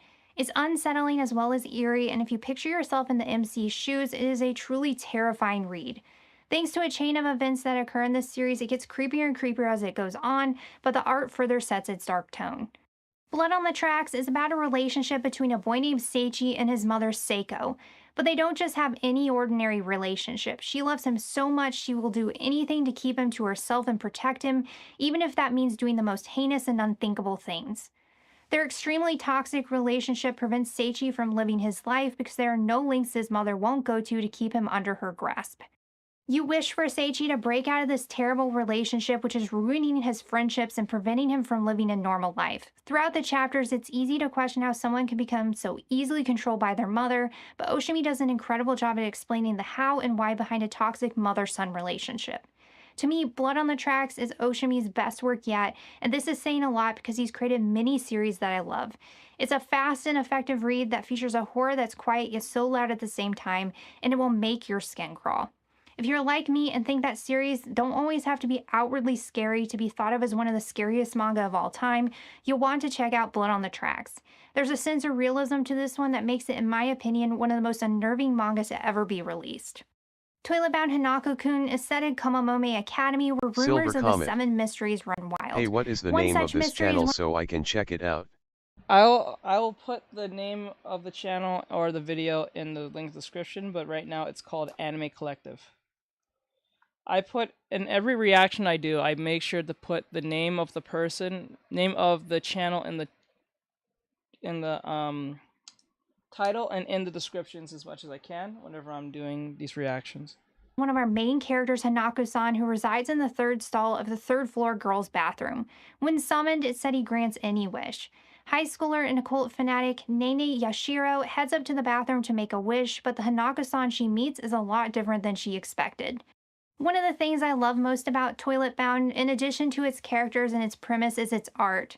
The panels and character designs are some of the most unique I've ever seen, and I really enjoy the style of the art. If you enjoy stories that are centered around the occult or urban legends, like stories that are full of mystery, or enjoy manga where the main character is a ghost, Toilet Bound Hanako-kun is a must-read. Not only is it one of the most charming supernatural manga I've ever read, but the fact that it's character-centric also allows you to connect with the characters, and they are relatable as well. You can collect Toilet Bound via the singles or the box sets, which are reviewed on the channel if you'd like to check it out. Next, I want to talk about Noragami. In Noragami, our NC Yato is a god, but he has one problem. He doesn't have any worshippers. In order to achieve his goal of becoming well-known and buying himself a shrine, he takes on odd jobs to earn money. One of those jobs leads him to a chance encounter with a girl named Hiyori Iki, who finds herself in an interesting predicament and enlists Yato's help. Noragami's characters all long for something, and it's this longing that drives them. Their aspirations and dreams are relatable, and we watch them grow as individuals, but their dynamic as a group is incredible too. There are a number of likable characters that you'll meet over the course of the series. They are all dealing with their struggles and pasts in their own ways, and you get backstory that further connects you to these characters and gives you insight into what shaped them into the person they are today. There are some sad and heartbreaking moments in Noragami, but these moments are balanced with comedy and heartwarming interactions between the characters. You'll feel all sorts of emotions while reading Noragami, and this is part of the reason it's so successful, but it's the characters and the connections you'll make with them that will connect with you the most. What I love so much about this next one, Frankenfran, apart from its absurd body humor, is its humor and how it perfectly blends comedy with horror. I love dark humor, as seen with other manga I love like Dorohedoro. There's a cheekiness to these types of series that makes them as charming as they are mortifying.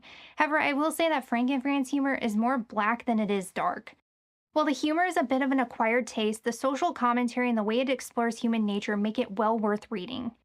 Frankenfran is about a girl named Fran, a soft-hearted patchwork girl created by the notorious Dr. Madaraki, who loves nothing more than helping others.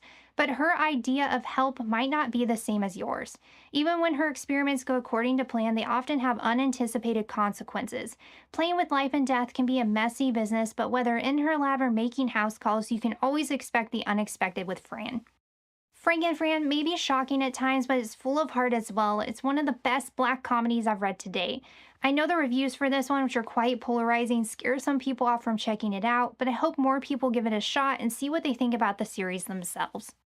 And finally, I want to recommend Eden It's an Endless World by Hiroki Endo, who you may also know as the creator of All-Rounder Meguru.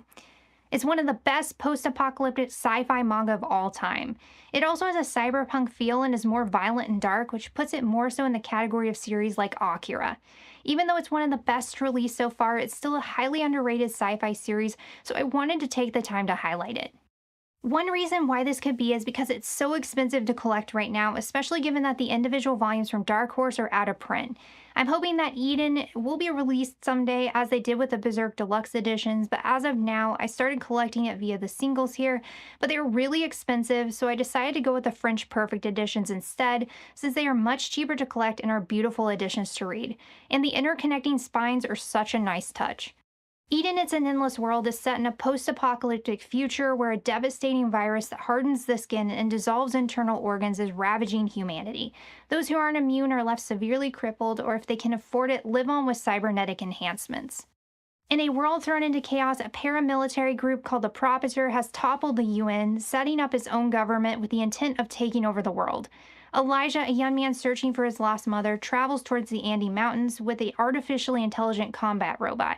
When he encounters a group of freedom fighters opposed to the Propator, a diverse cast of fascinating characters enters this story, and there's so much more than this series that meets the eye. Eden It's an Endless World is set in a cold and harsh world, so you see the absolute worst of humanity in this manga. Despite this, you get some moments of warmth and light between the characters, but even still, it is a brutal read. It focuses a lot on realism, and because of this, it's believable. It's the way that Hiroki Endo envisioned as well as executed this futuristic bleak world, though, that is the most compelling thing about Eden's Endless World. And there you have it, guys. These are the 10 series I want to recommend to you guys today. If you're looking for more manga recommendations, be sure to check out all the other videos I have on the channel. Thanks as always for watching, and I'll see you all next time. Alright, so that's all the videos that we did for today for the reaction. So like, subscribe, share, follow, and comment. If you guys enjoy this, please follow Anime Collective. If you enjoy this, link will be in the description and all that great stuff. So have a great day. I'll see you guys in the next one. Laters. Alright. That's done. Now, actually no, I shouldn't have gotten rid of that. Let me see. Now I can put back on some music. Silver Comet. Well, this was great. Yeah, it was. It was pretty good. It was pretty good. Okay, let me see. Get that. Silver Comet. Bye. Later, Silver. Thank you for coming in, bro.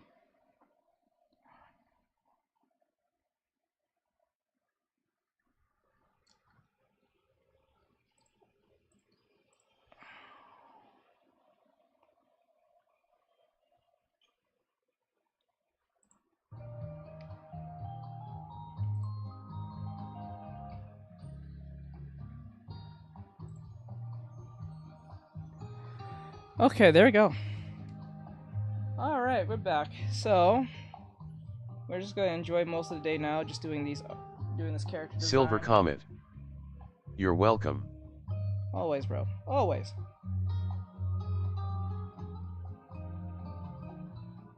Wait, turn this down here. Turn it down. Okay.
Maybe I should...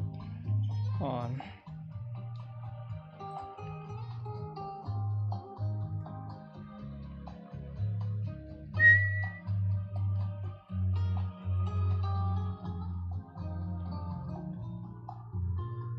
Oh wait, I actually should fix this.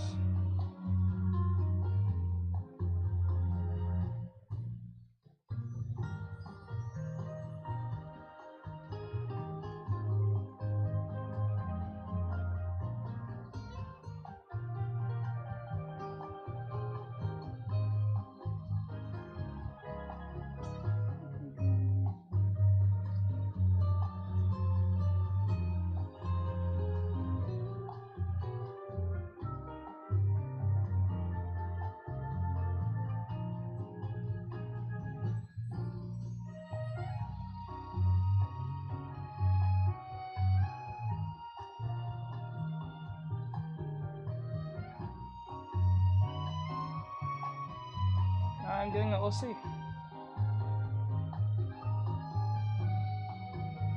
Pretty much doing a character design.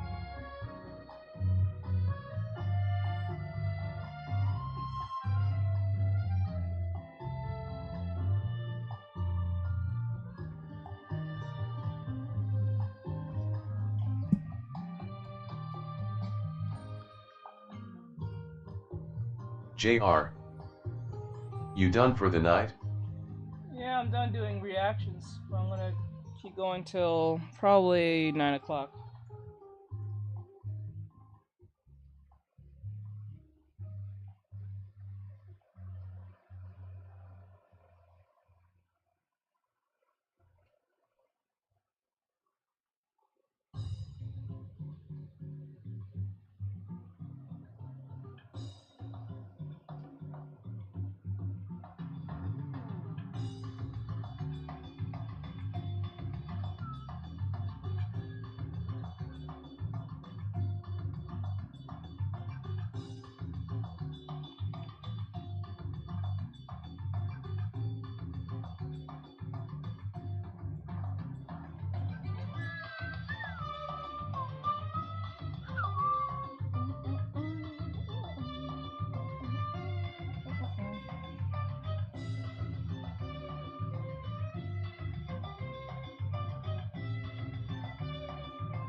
I was gonna hit the likes on TikTok. My God, what is wrong with people on TikTok?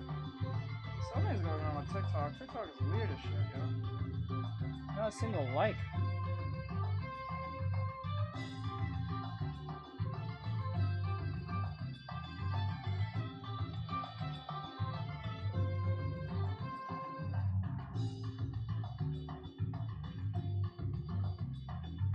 TikTok is so weird, dude.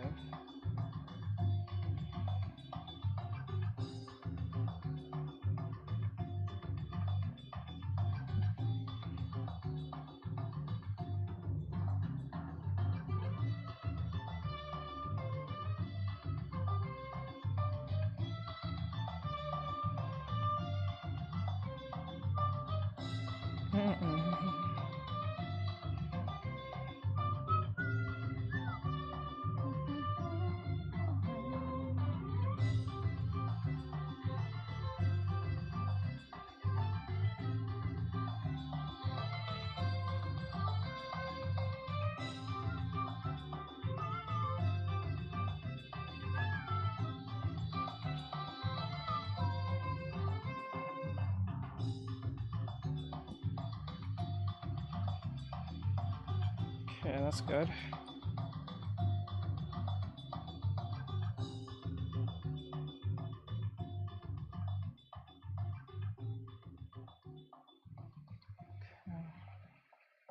Your father knows about saving money.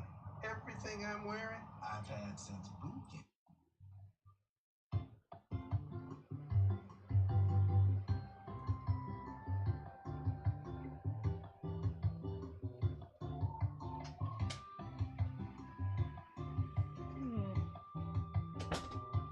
Oh snap! Yeah, they destroyed him.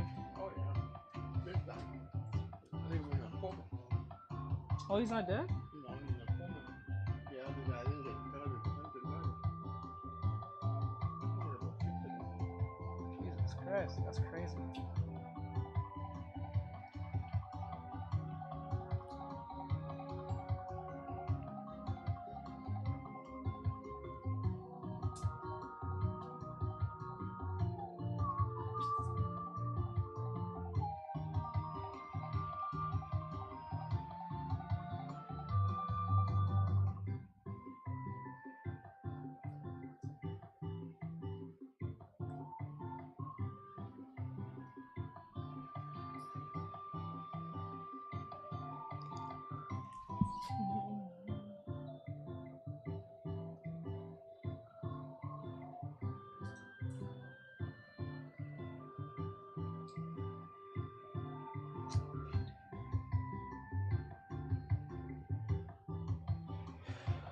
Okay.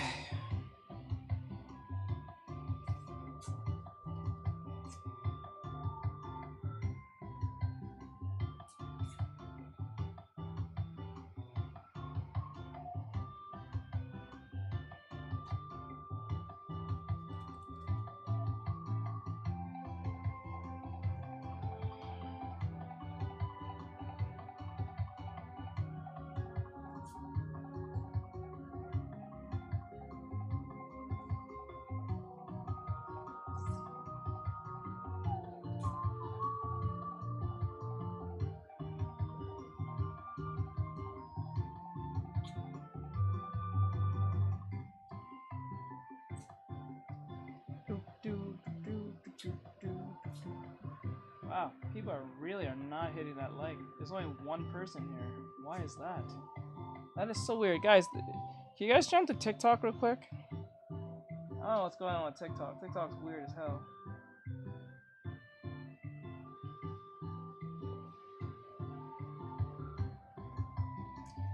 I don't know what's TikTok's problem. Sure. Like, it's been one person for a good 3 hours right now. It's weird as hell. There's no likes, no nothing. Like, that's crazy. That's crazy.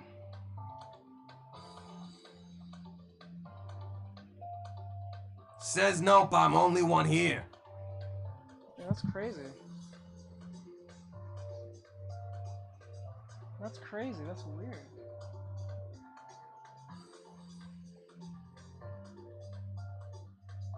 Maybe I started too late, so it's not really like it's weird. It's people.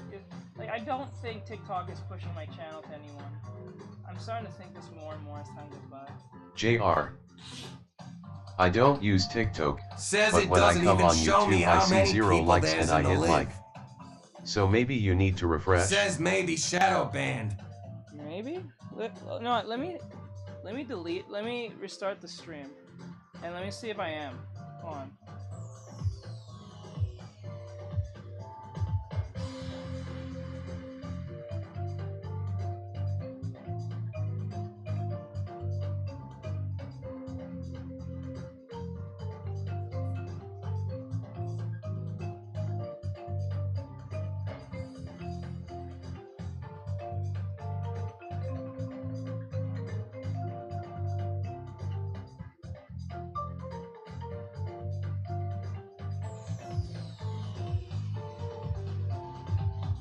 I don't know, that's weird.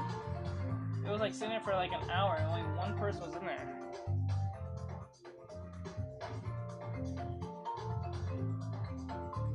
That never really happens. So I'm in good standing. I'm gonna try again. It says I'm in good standing too. It's so weird. Okay, let me see.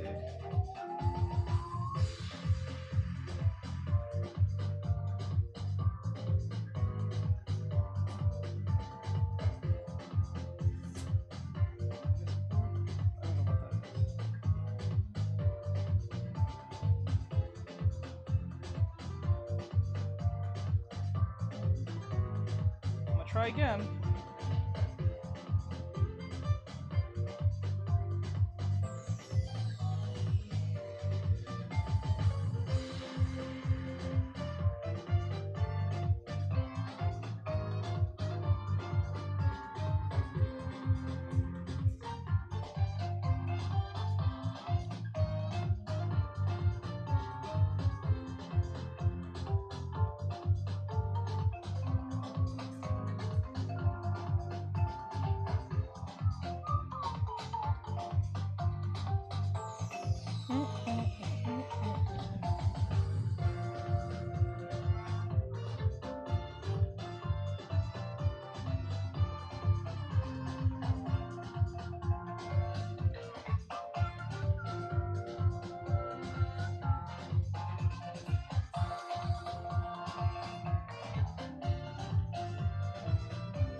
Tell me when you restart it.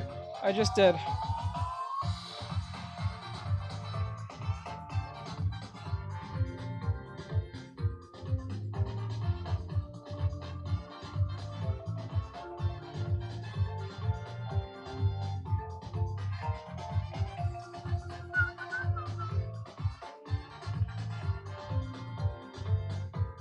Says it says 4. It says 4, okay. It's better than 1. It was like just stuck at 1. Says okay 3. 3.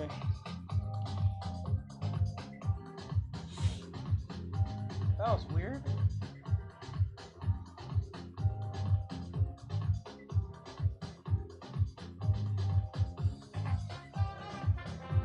Two. And I got 47 likes.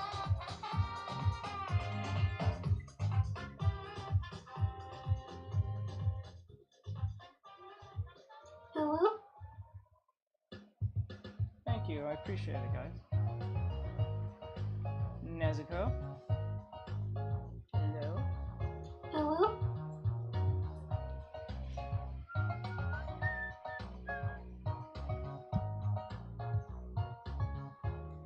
Hello?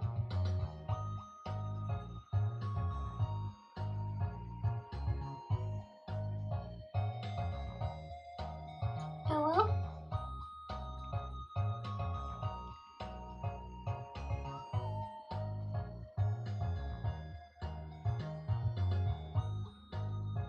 Hello?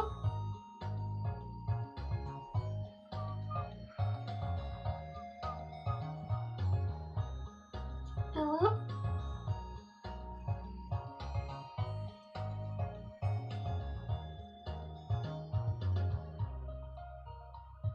Hello? Okay.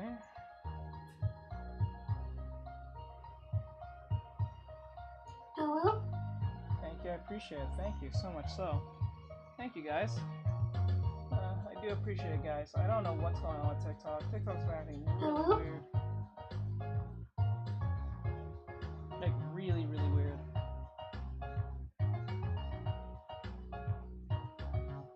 Hello?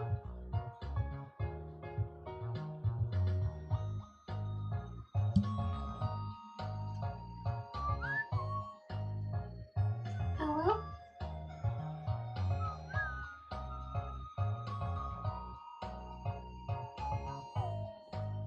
Hello?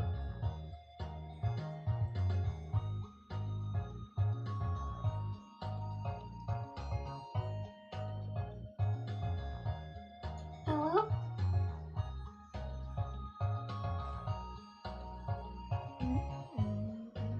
Thank you, guys. I appreciate it. Thank you. Very much so. I don't know. TikTok's been acting really funny. I haven't done nothing. I haven't posted anything crazy or anything like that, so.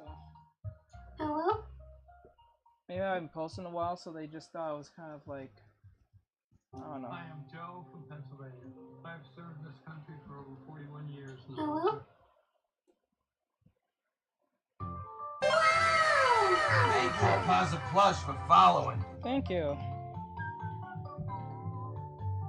Hello?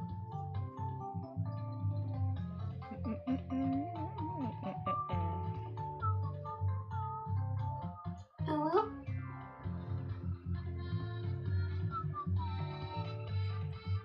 Thank you, Cosmic. I do appreciate it. Hello?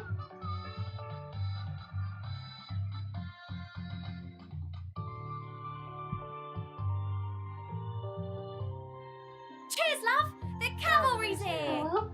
Thank you. Thank you, Evergarden, for sending one X finger heart. What the hell? What was that? Hello? Hello? Says to K likes now. Thank you. Thank you, guys. Thank you.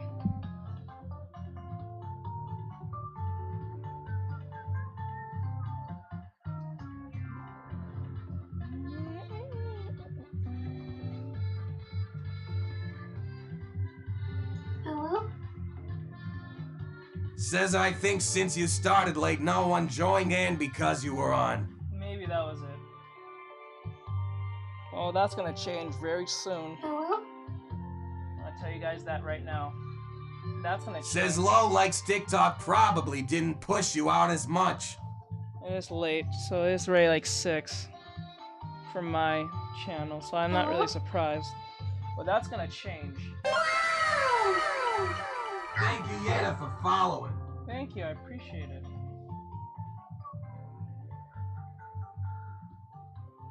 Says let me turn on all the flicker now for following. Thanks for the follows. I appreciate it, guys. Thank you. Doing a character design for those who are wondering. Thank you also for following. Character design OC. Oops. Controls the following. Thank you, Twinkle Toes. I appreciate it. Hello? Oh, yes. Thank you, guys. Thank you. I appreciate it. Oh, yes. Oh, yes. Oh, yes. Hello? Oh, yes. Oh, yes. Oh, yes. Hello? Oh, yes. Thank you, Yana. Yana, I think it's Yana. Oh, yes. I really like the GURB picture. Hello? It's my Oh, birthday today. yes.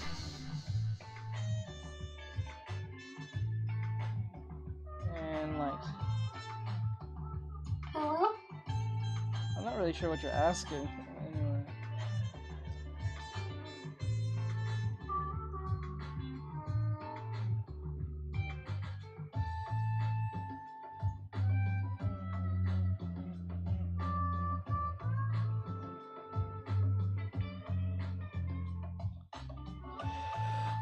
Says hope you've been well. I've been okay, thank you. Camille! It's Camille, what's up? What's going on? I hope you're doing well. And yes, I'm doing pretty well, thank you for asking. Just doing my thing, you know, just doing a character design.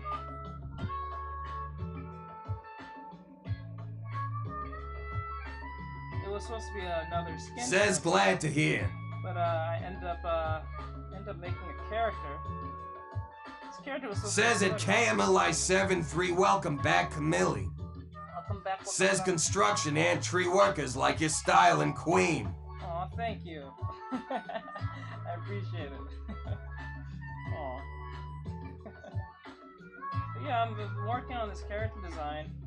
And I kind of want to see where it goes. Alongside me, you know, trying to do my skin studies, trying to understand skin and coloring. So, it's for those who like my character designs and also... Says in doing well, need to draw. I hear you, I hear you. And what do you want to draw, Camille? You tell me. What is it you want to... Says yes, love it, teach. Yeah, I'm bringing back to the forefront of my character designs alongside my studies. I don't think it makes sense to just do one study. I think Says cute.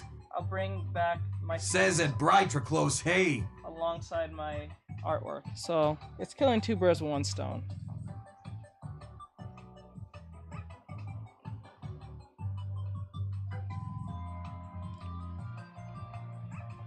Thank you so much. I hope you have a good birthday. Yes, I hope you have an awesome birthday, Alexander. Alexa, I think I'm saying it. Alexia.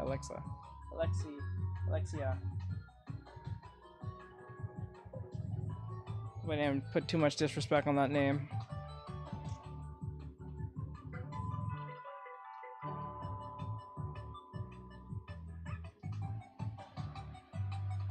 Oops.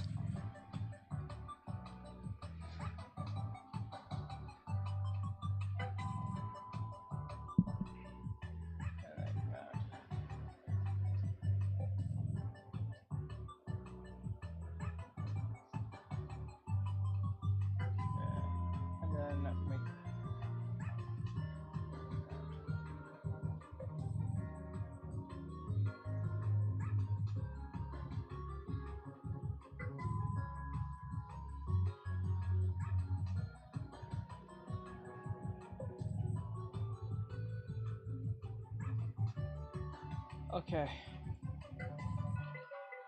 Cute, thank you.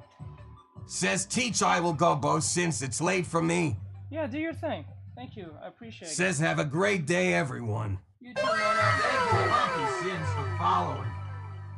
I'll be back, like, I know lately I've been kind of gone from, like, TikTok when it comes to the phone, but I'll be back. Says bye-bye. Later, Bill. I'll be back on the phone soon. Says it by Mono. I'll be back on the phone more often. Says awesome. So I know that people have been wondering, am I moving from YouTube, from TikTok? No, I'm not moving from YouTube to TikTok.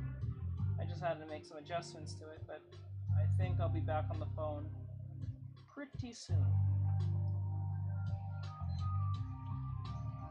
Says I need to draw in general. It's been so long. I'm glad all is well. Yeah. I'm trying. Trying to be a good streamer. Trying my best here. Got to really work on. Got lots to work on. So hopefully in time things will get better.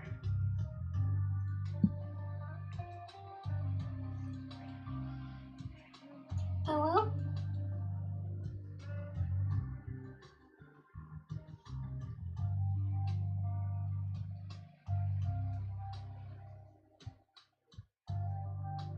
Says yep, step by step teach. Yeah, step by step. Okay, let me see. Almost there. The body's looking okay.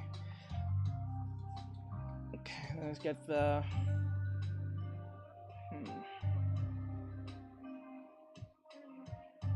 I feel like she's a bit lopsided, but let's see.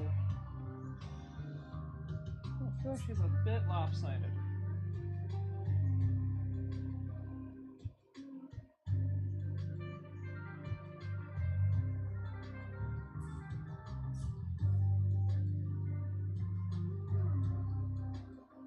See, the trick when drawing eyes, what a lot of people don't realize, especially when it comes to anime eyes, is they don't actually have to look alike. They just have to be centered correctly to each other. That's usually can give a form most of the illusion that the eyes actually look alike. They just have to look similar, but they don't have to look exactly alike. They just need to be similar, and they just need to be centered correctly. And once you do that, you don't really notice the eyes that much of a problem that much anymore.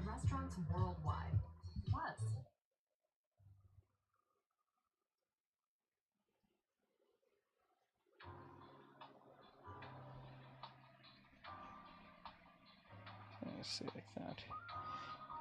I'm gonna actually get rid of the eyes. Well, not get rid of it, but fix the eye pupil. I feel like it's too generic looking, so I'm gonna change that a little bit. First, I'm gonna fix the eye lids first, and then clean it up, make it a little more sharper, and then after that, I'll put the eye pupils in.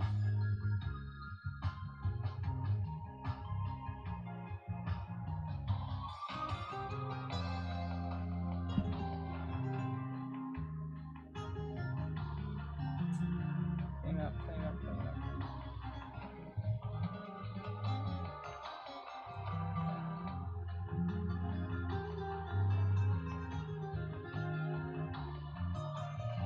There we go.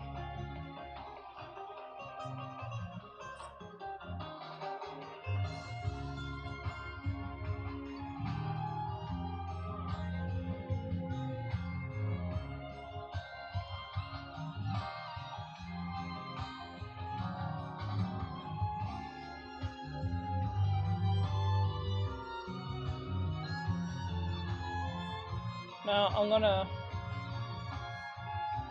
grab this.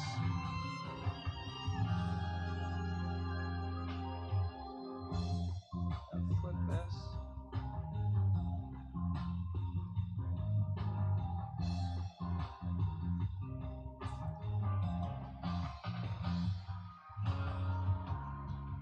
Mouth is crooked.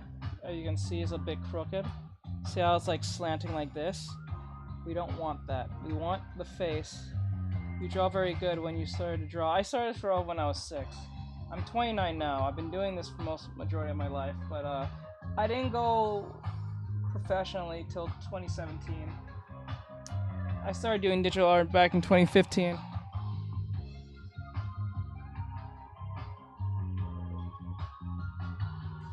I think I was like 23, 24 at the time.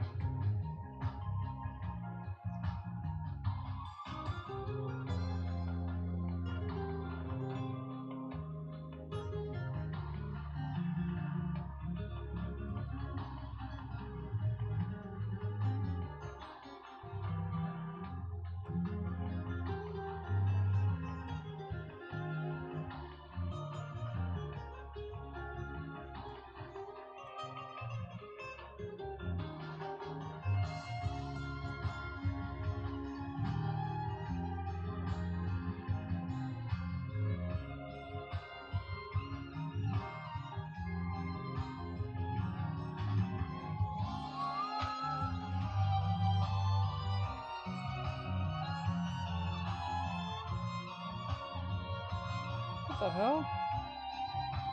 It's crazy. Okay. I'm gonna grab this.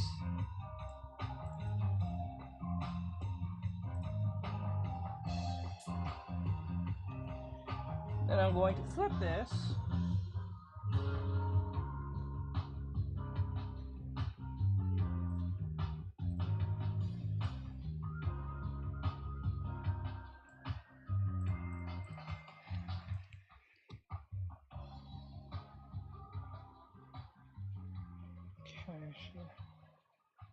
Alright, let's see how our... Okay, that's there. There.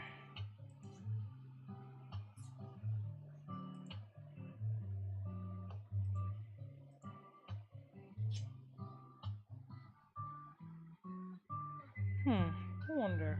Ooh. Nah, that'll probably look ridiculous.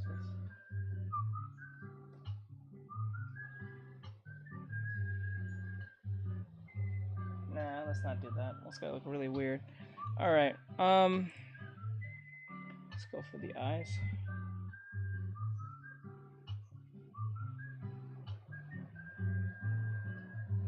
The eyes a little bit more smaller.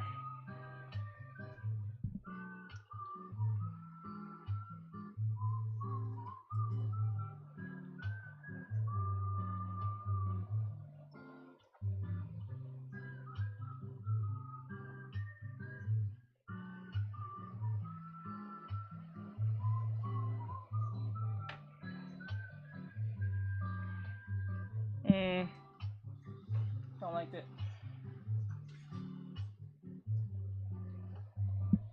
Okay, that one. I think just the width itself bothers me. So I'm gonna put it like this, and then like this, and then like this.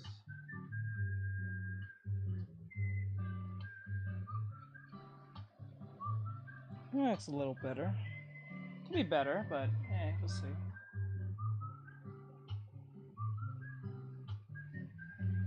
Eye bigger.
Samsung Galaxy range. I'm going to be talking about... Oh, swimming.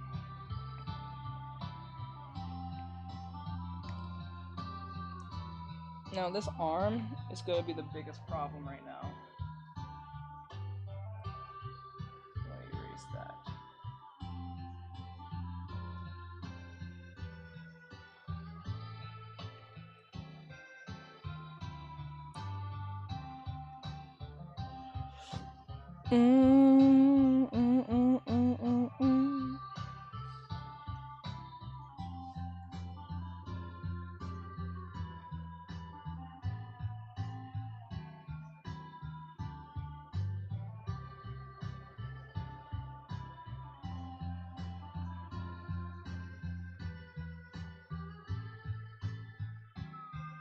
Nice design character, bro. Thank you, I appreciate it.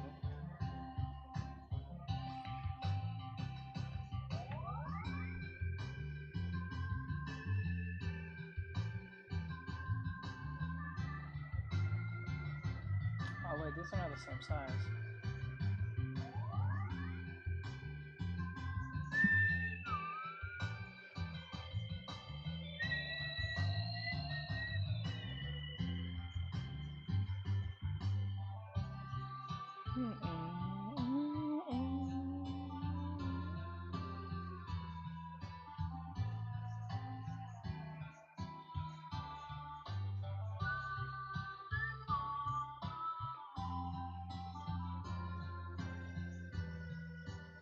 Okay.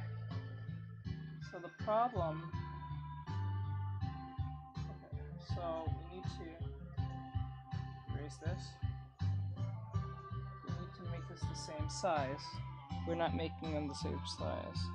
We need to.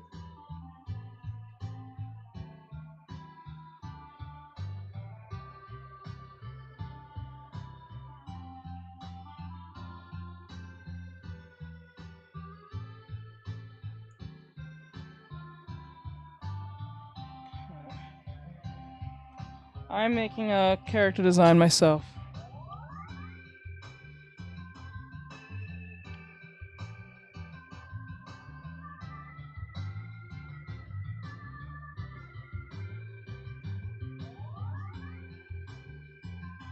Very nice, thank you.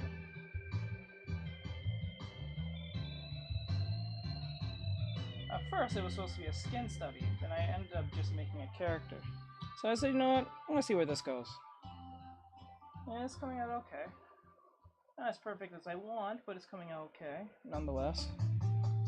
So I can't complain too much. So I'm just seeing where it goes.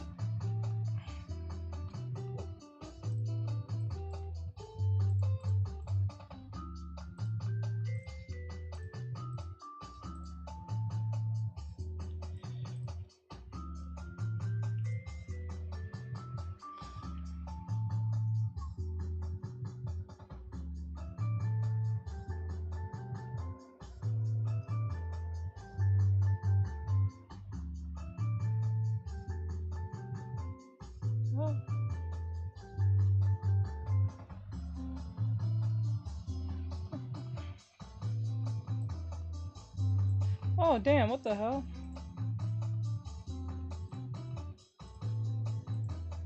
Thank you, Ashley, for following. Thank you, Ashley. I appreciate it very much so. Thank you.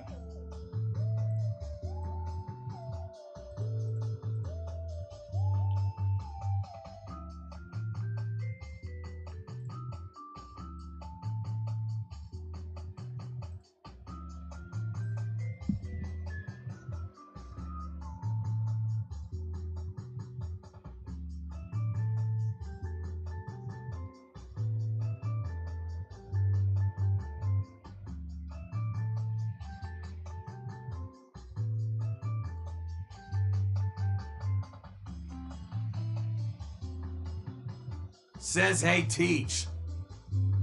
What's going on? Hey, hey.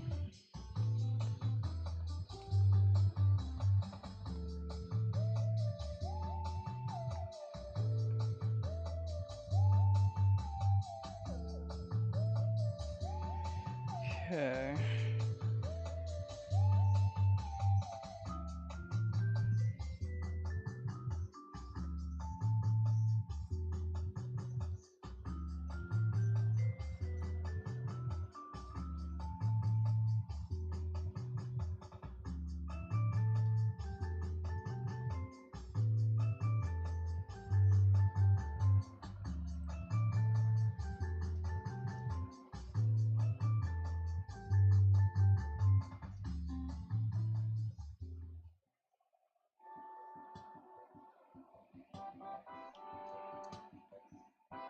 Actually not, no. She's coming up pretty cool.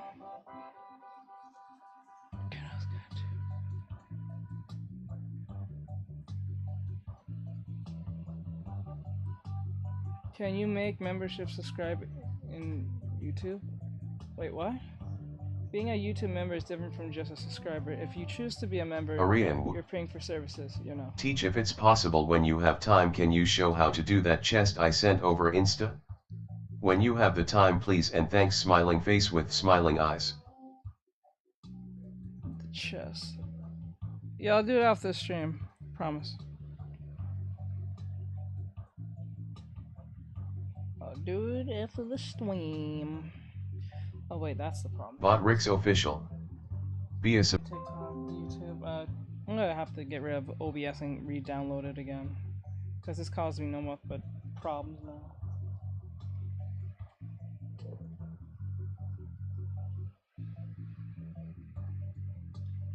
Okay.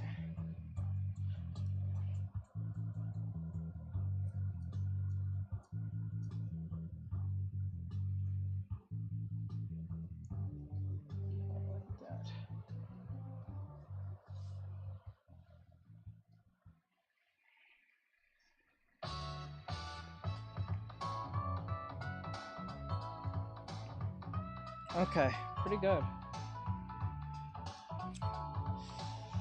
Okay. Yeah, what are you asking? I wasn't too sure what you was asking there. Cause like, a membership is a paying person. A subscriber is just a follower. On YouTube.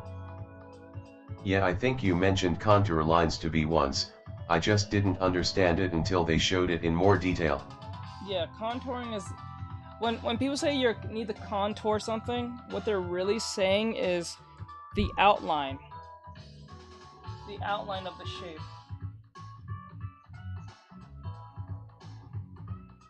The essence of the essence of the shape itself. Says aha, that makes more sense. So it's just the outline. It's just a fancier way. It's just like when people say the form. This is why I break it down the way I do. So the form is pretty much just a 3D shape. So they say your form is off. When a teacher tells you or anyone says your form is off, that means your the 3D shape is not being defined enough for it to do what you want it to do. So if I'm drawing like a cube and it looks too soft, you can have a soft looking cube, but like if it's supposed to be just a square cube and it looks too round, your form is off. You need to redo it again. That's what I'm saying.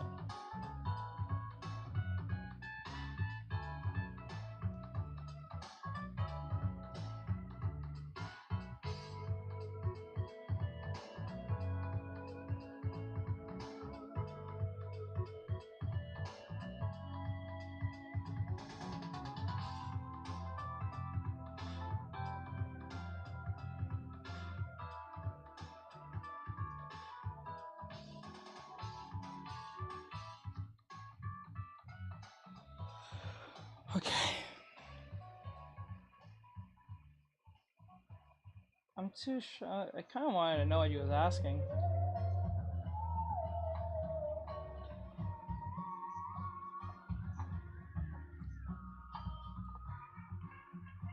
I think the way you said that, I think it was in the reverse. Are you saying that can I make a subscriber into a member? Is that what you was trying to ask? Because that's what it sounds like to me. I think you wrote that backwards. I can't make a member into a subscriber. Arian. Yeah, the way you drew the arm looked a little bit or a triangle. So when I added the hand in it looked off.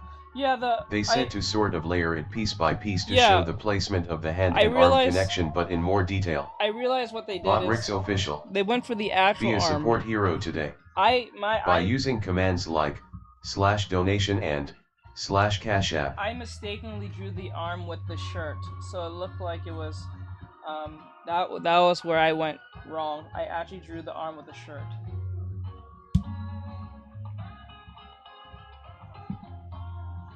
And that's where I went wrong. I was supposed to just draw the arm itself. Says lol, you're good, it just confused me. Yeah, I my apologies on that. So what the person did was the right thing they did. I just ended up drawing the shirt. I mean the shirt, yeah, the shirt along with the arm, so it causes confusion.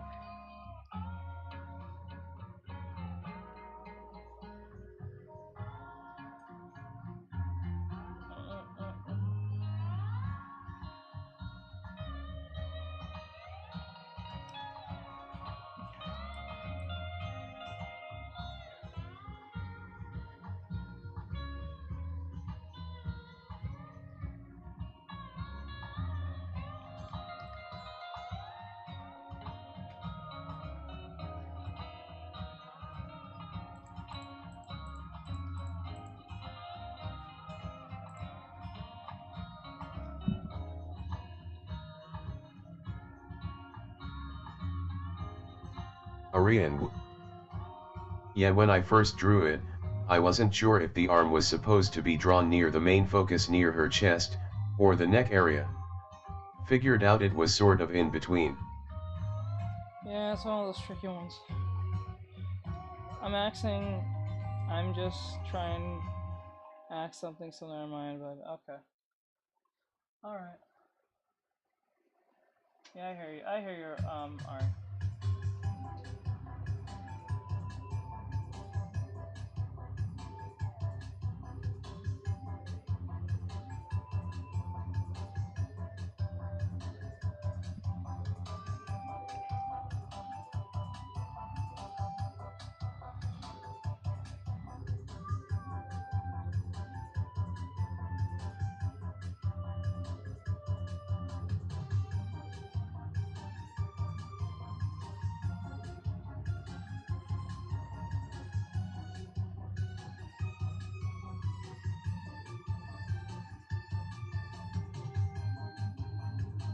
Arian. They said using like a 3D grid also can help with the hand to show the fingers and main hand in more depth. I mean, I'm used to drawing hands, just when they get like that I have to focus a bit more. I really never used that official. method, to be honest. It just sounds Be a like support hero today. By using commands like /donation and /cash app. I never use that method. It just sounds a lot more complexity for me to understand that with the grid. I'm pretty sure it does work, but I just never bothered to because I don't think it's necessary.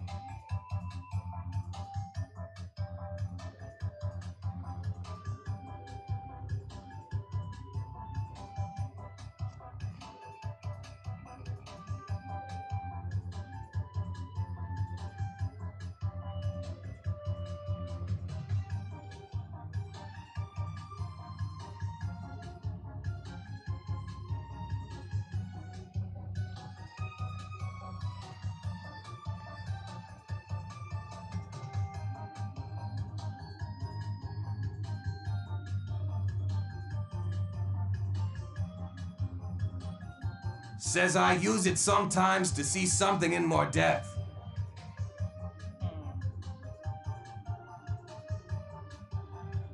I just don't know how. I don't think I'll ever use that method, but I'll do it, try one day.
looks familiar. What's his name? Oh my god, he grew! He used to have dreads! Oh my god, he grew! Bro used to have long dreads! Oh man, I feel old. I feel old. Damn. I didn't know he was still skateboarding. That's crazy.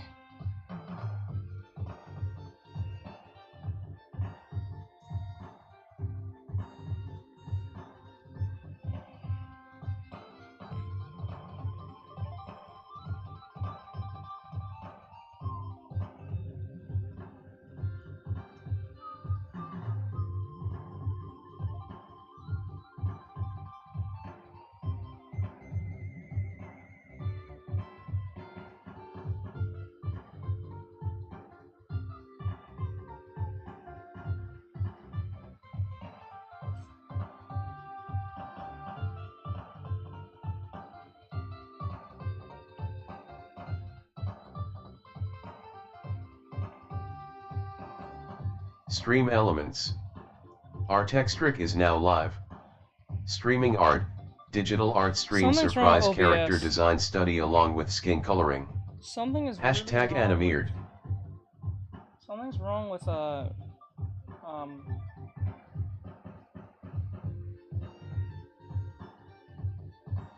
with OBS as of late. It's been doing that a lot.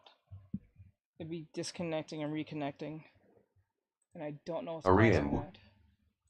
They gave the advice of like something looking toward you like an arm in 3D shapes.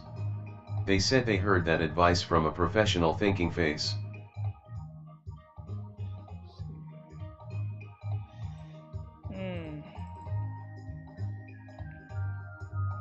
Hold on one second. Make some adjustments to this character. Gotta make some adjustments. Hold on. Hold that thought.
Thanks, Sage, for following.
Canal underscore Tokaliv.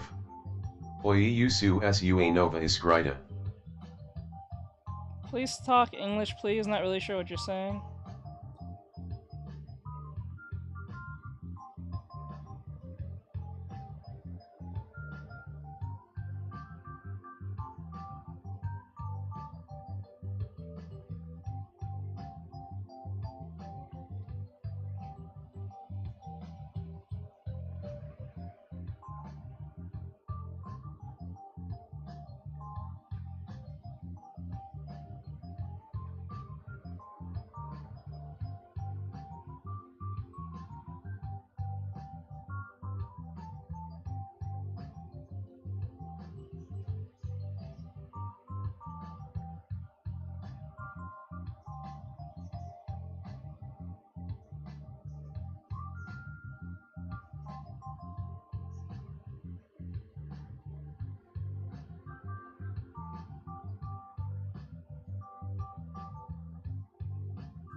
Oh my god, YouTube.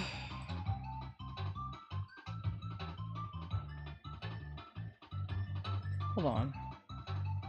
No, it says someone's watching on YouTube. On YouTube. Go check again.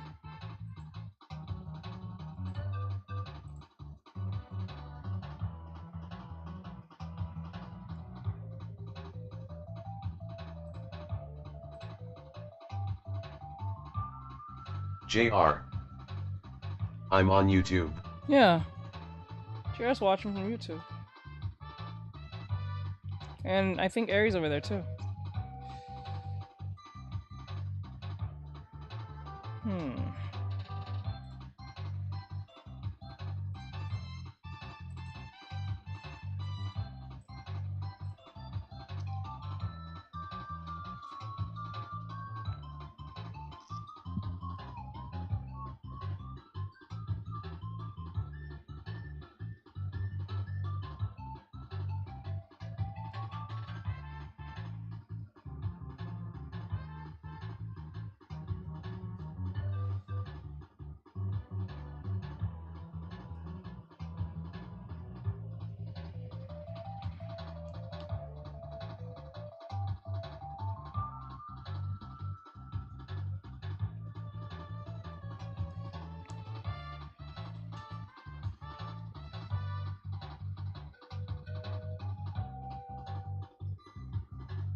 Beanbag. Okay, I see it. Okay, good.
Okay.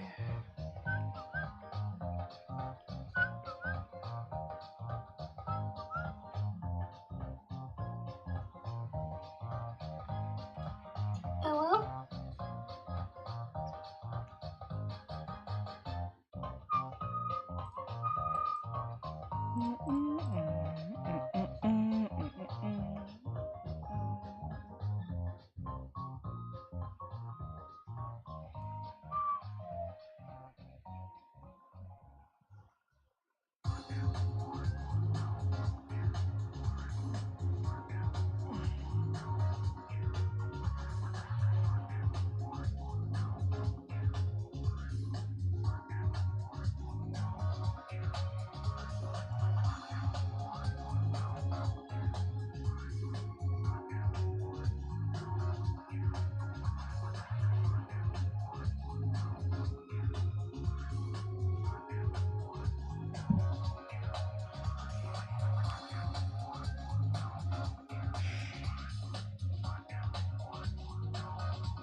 requested for following. Thanks for the follow, I appreciate it.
Not gonna lie, even though these are pretty much video game music, I really just feel like I'm stuck on the menu screen. I'm stuck on the UI.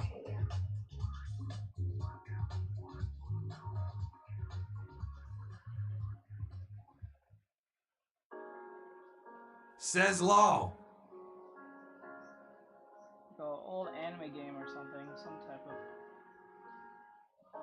revamped anime game for an 8-bit game.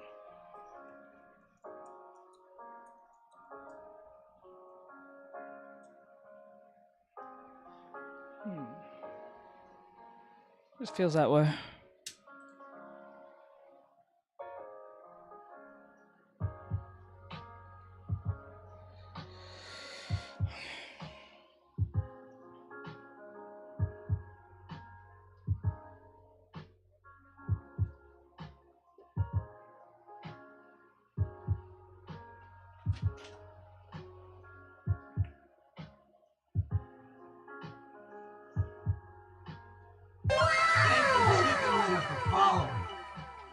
Thank you, I appreciate the follow.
Blueskis. Ha. Hello, Brewskis. What's going on? How's life going? How's life?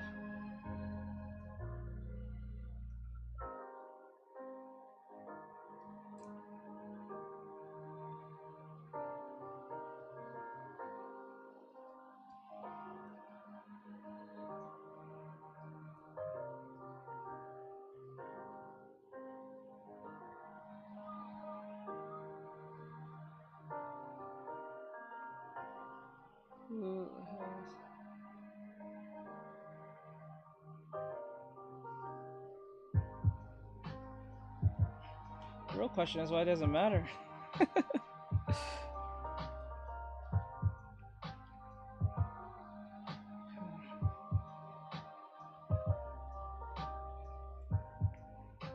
see. Let me look at her eyes.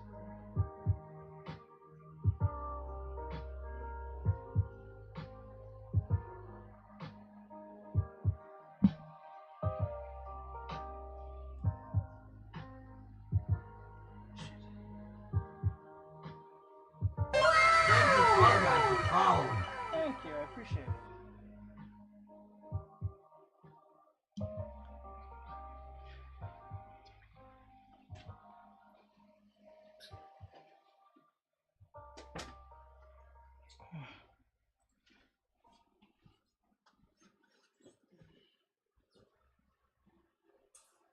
What?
Hello?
Botrix Official.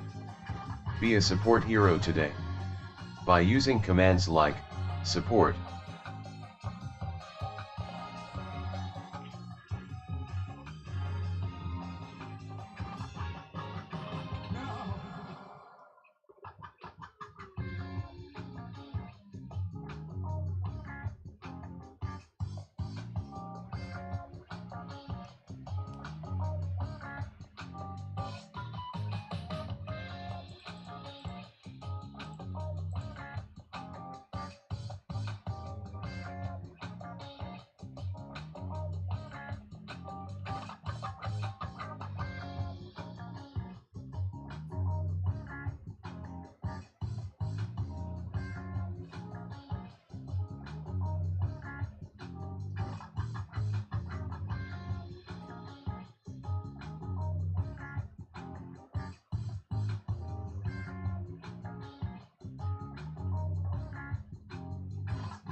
Mr. Thanks.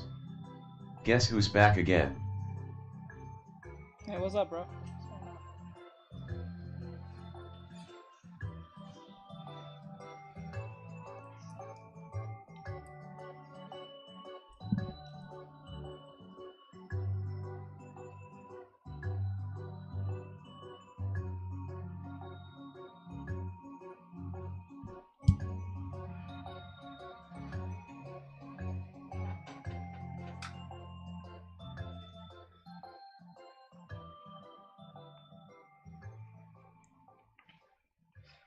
Mr. Thanks. Sup, man? Nothing much, just doing my thing. How about you?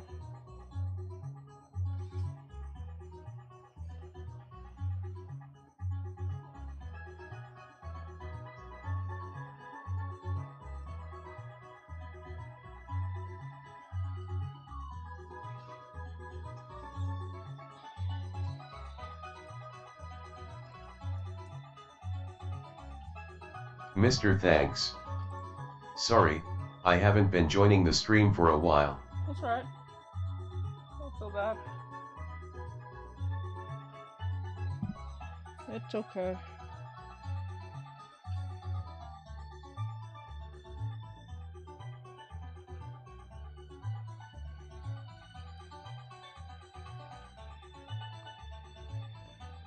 Things happen.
Mr. Thanks.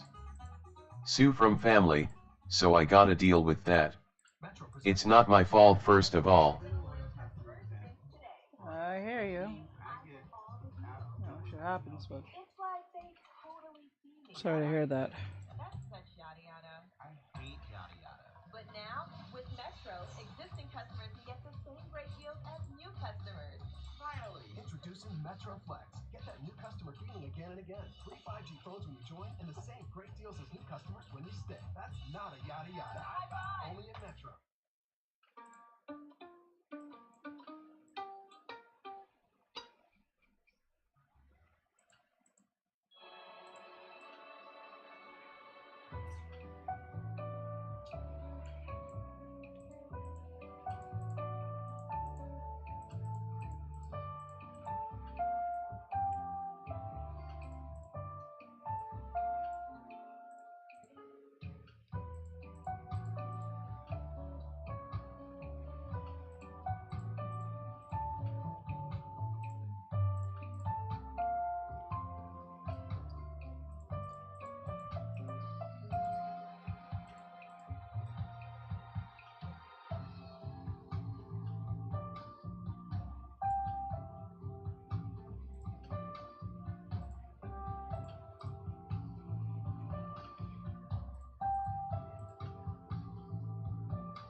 The hell?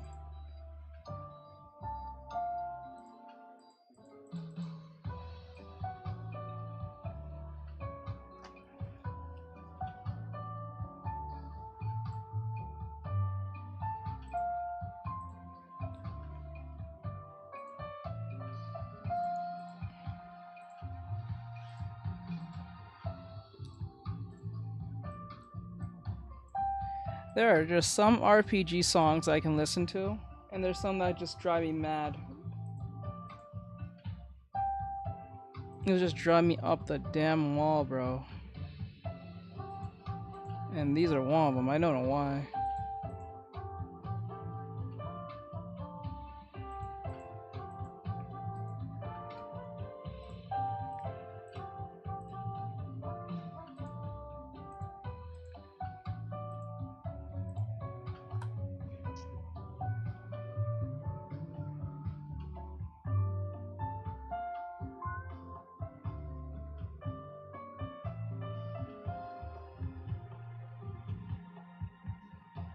Mr. Thanks. It's fine, but cool drawing, man. I'm heading out now. Alright, bro. CYA, whenever my cruise luck is over. Alright, bro. JR. It sounds like a remix of FFX Wandering Music, but not as good. Yeah. There's just some of them though just drive me up the wall like no one's business. And it's not like the song is bad. It's just like you said, it's not bad. It's just not good. It just feels generic as hell sounding. Like you can listen to some songs, you're like, this is anime Japanese inspired. Like the way that they just they construct their songs sounds very anime or just Japanese. You can just kind of tell by listening.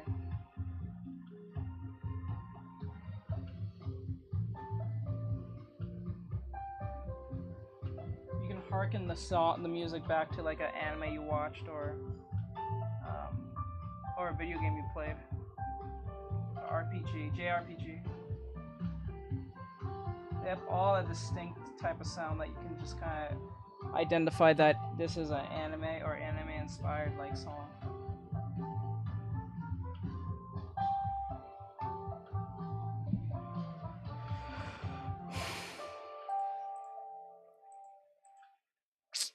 I don't like this. This thing, I'm gonna get rid of it. Put it back. Put it back.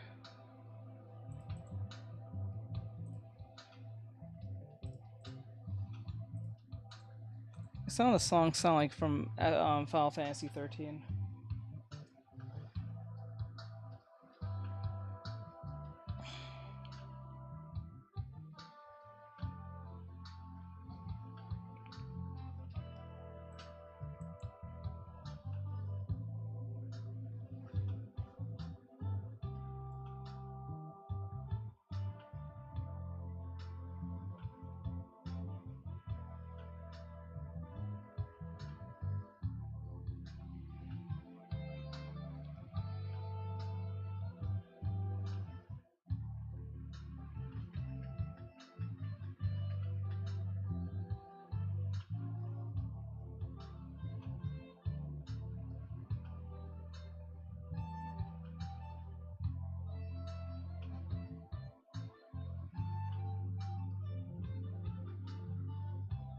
Cheese. Cheese.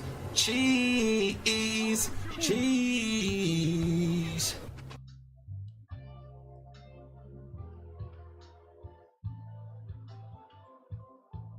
Says, when do you want to play Ver again, Teach? Not today. Well, I can do it after the stream, but not. What the hell is even that? I'm not doing it on stream today. If that's what you're asking. But if you're talking about just in general, I can get on later. Says Okai's. Whoa! Good job. Gotta stay on focus. Thank you. Clean this up a little bit. Okay. Cheese. Cheese. Cheese. Cheese. This character feels like a cadet. A young cadet.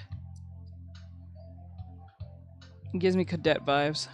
Just by the outfit alone. Says she looks good. So far. Says it beanbag high bean.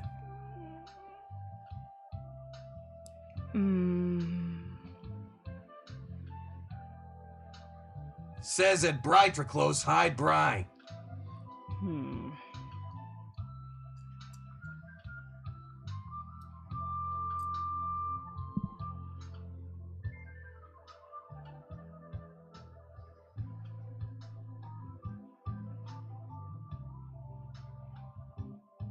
You know what?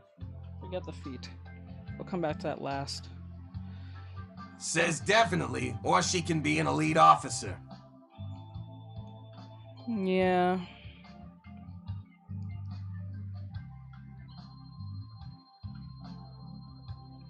Let me fix our eyebrows. I think it's a little too long.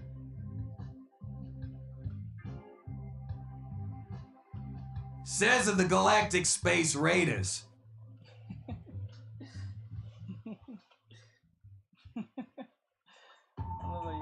You're more into that than I am.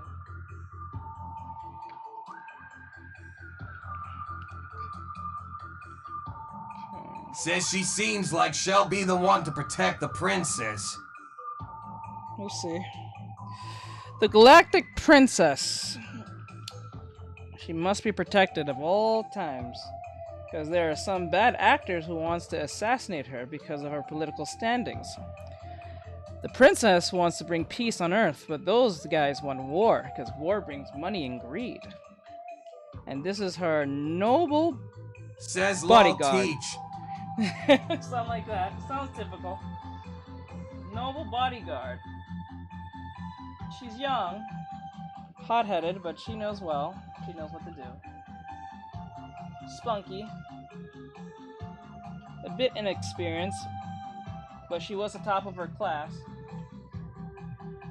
in the academy, and she was appointed as like a general officer to appoint the princess to point A to point B.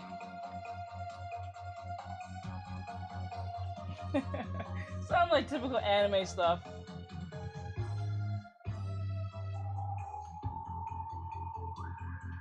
A lot like what's her face from Jobless Reincarnation. Says of the planet Aurorius 7X. Aurorius 7X.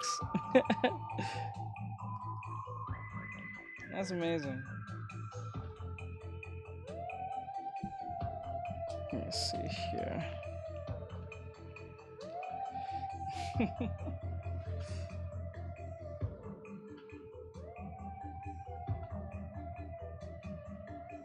Aurorius 7X. Says she's number 19 of the elite team. Oh, actually number 13. Ha ha ha! That's why I put that number on. That branded number on her. Number 13. Says out of 20. Says 013. Yep.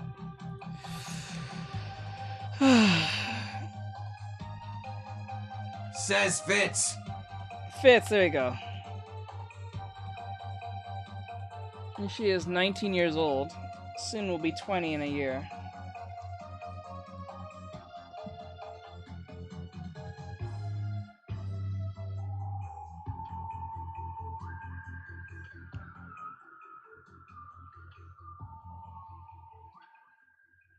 Wait, what the hell?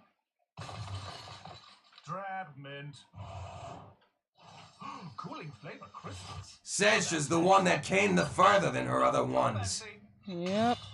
Just the right amount of fancy. Icebreakers. Okay. Fancy. I feel like skateboarding has got me out of my shell. It's nice to have a lot of people around you at all times. I love that environment. It inspired me so much. If you like talk to me about skateboarding, I'll just talk your ear off for hours, yeah. It's one of the most positive environments you can be in. What sparks your joy with your friends Okay. is how you create the community. Kitty got 492. She's a clone of the other 13. She's a clone. Kitty got 492. The others have died before her. Why a clone? The woman. On the right? Yeah. Botrix official. Be a support hero today. By using commands like /donation and /cash app. Interesting.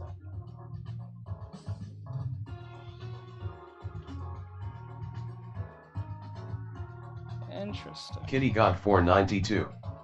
I don't know, seems more like outer space stuff. I understand. That was a good try, though. That was interesting, nonetheless.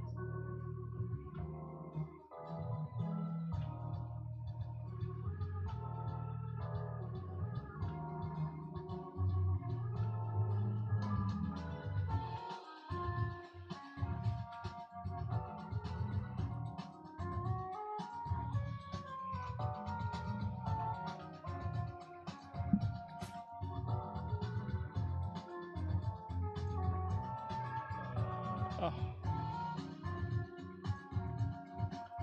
Kitty got Oh, 492. 905, okay. Or she's from a long family line that protects the princess and her mother protects the queen, like reincarnation stuff. Yeah. Yeah, it's like a family, like a family, the family that's close to the royal family. They're either, I want to say assassins. I don't. That's too like, I don't think that's the right word, but they're like a very close niche with the royal family, who happens to be their bodyguards and stuff. Kitty got 492. The number represents the generations. That or branch they're from, either one. Says Guardians. Yeah, there are specific guardians that look over the family, the royal family, who's been around for generations.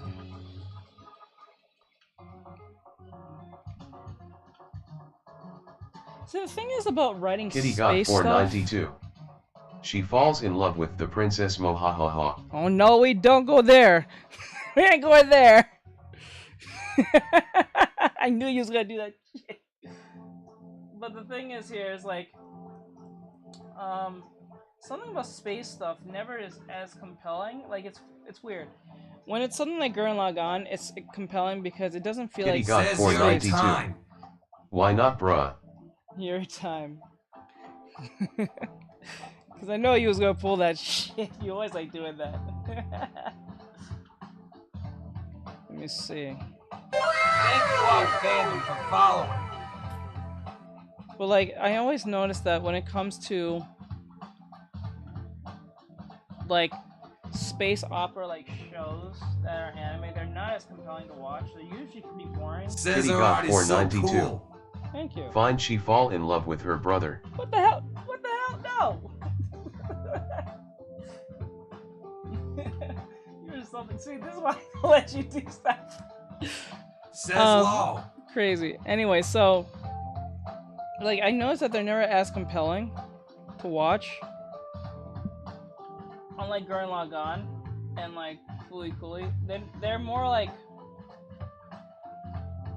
Kitty got more like 492. sci-fi than it is being space. Says it's to save the universe, teach law.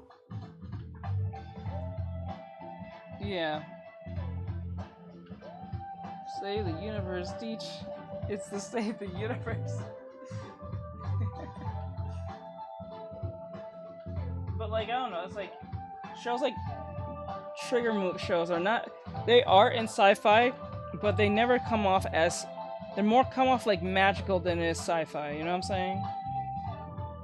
But shows like Gundam. Kitty got 492. It will save the universe. Oh god.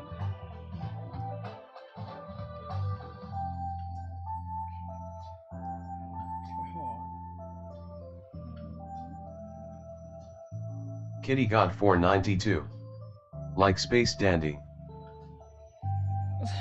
Space Dandy is like a weird Cowboy Bebop on drugs. Like a weird, silly Cowboy Bebop. I think it's from the same person who made Cowboy Bebop, right? The artist and the writer. That's why the art styles and they look so similar. I believe it's the same guy who made Cowboy Bebop. Says Cowboy Bebop, but funny. Yeah. It doesn't take itself anywhere close to serious at all. Which I do appreciate. Because I love how the show, the beginning is the end. That's what's funny about Space Dandy. The beginning is the end. And for that to make sense, you have to actually watch it. It's not even going to be a spoiler. You just gotta watch it to know what that means.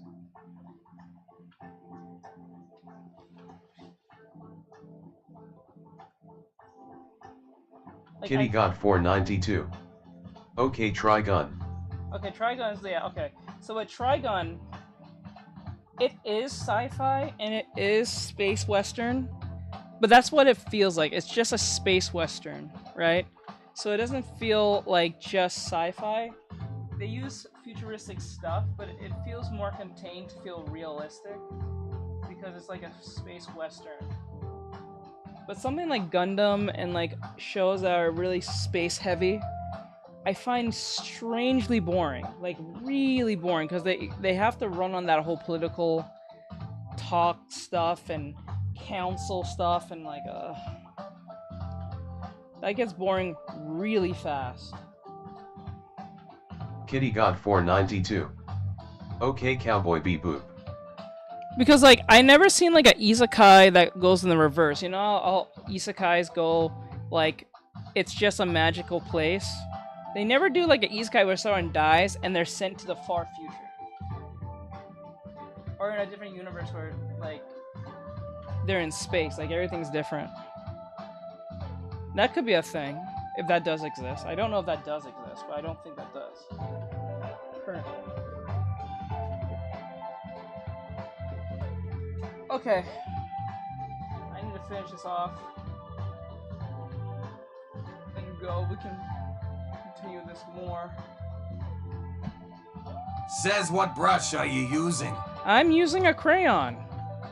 Believe it or not, I'm just using a crayon. I don't really focus on texture brushes or stuff unless I'm doing skin, but like,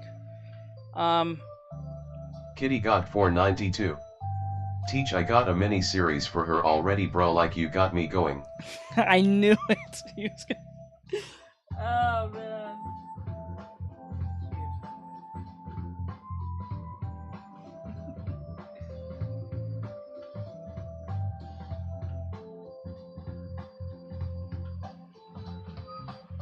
Okay, there we go. We put our hands right there. Hold on.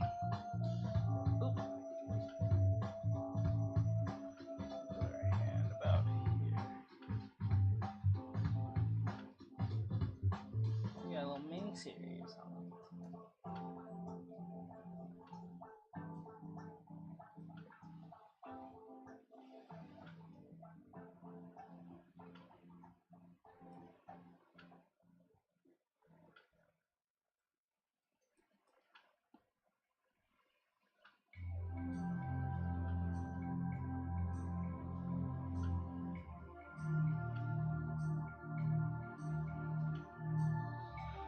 Okay, let me see.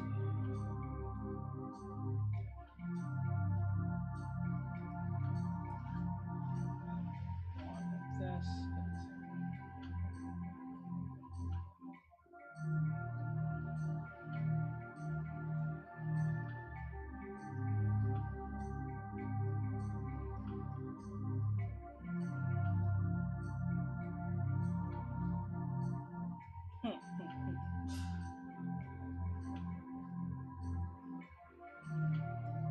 I wish people stayed more for my character designs. Instead of me just drawing anime girls all the time. Oh god.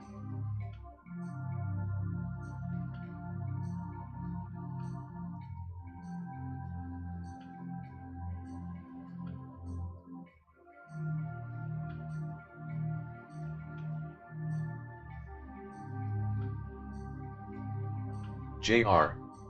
I'm here regardless. To lurk. Gotcha, bro. Thank you. I appreciate it. Oh, fix that hand. That looks wild. Okay. We're almost there. I just gotta fix this hand, and then we'll stop from this point, and then we'll continue it more tomorrow.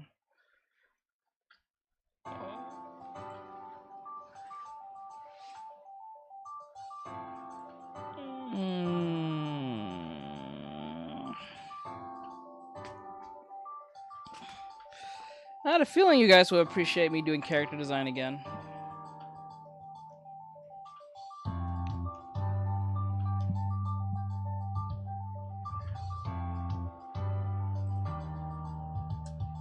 Says I know I do. I'll even try to redo some of my characters again.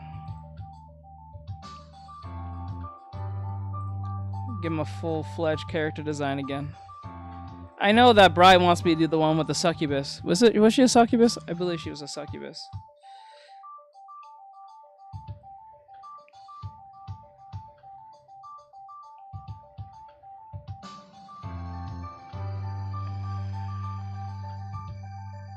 Says Amber, I think. Amber, that's her name, yes.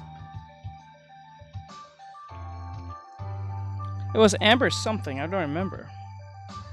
No, that I don't remember. I don't remember the name. The last name. I think we gave her a full name. I think she was some form of royalty.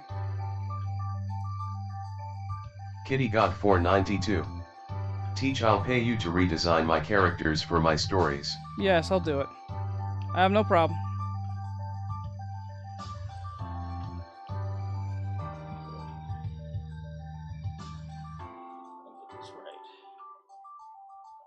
The arm is out. Says fantastic drawings as always. Thank you.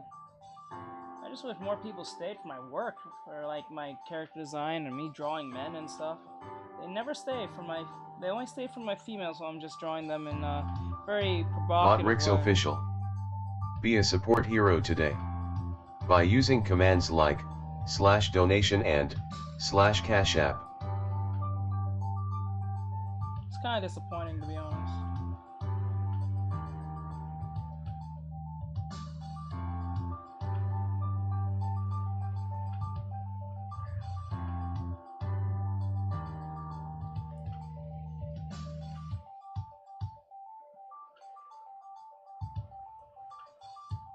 There's just some songs that would drive me up the wall by just hearing it long enough.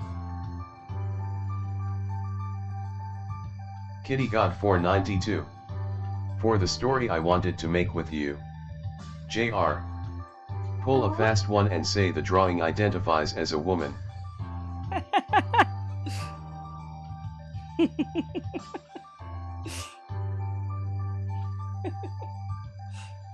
Says at least it's not that TikTok music. You're right. I know how much you guys hate the TikTok music. I know how much you guys hate the TikTok music.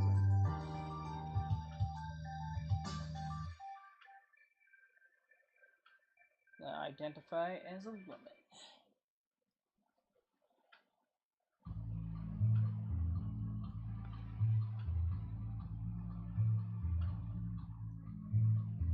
Hello?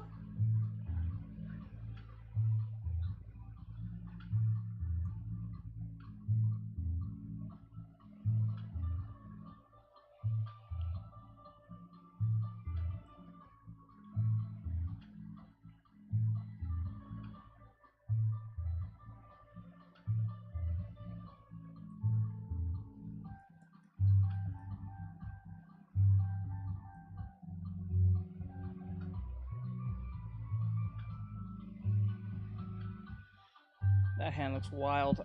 Gotta fix that hand. Got to fix that hand. It looks weird.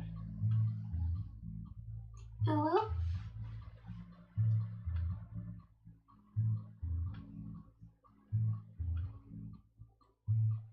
Thank you, thank you, thank you, thank you. Hello? Thank you for the ulus.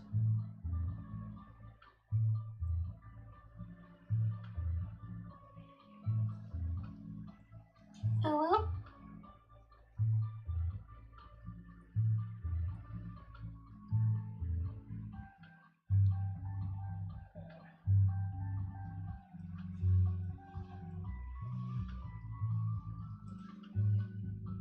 Hello?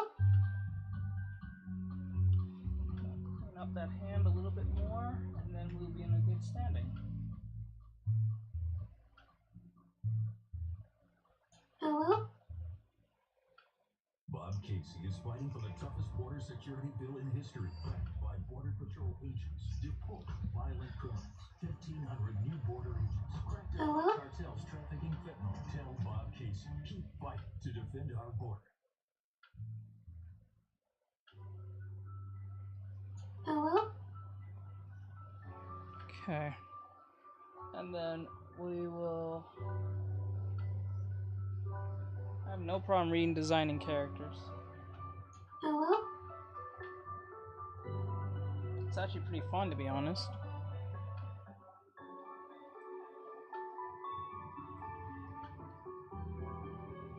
Hello?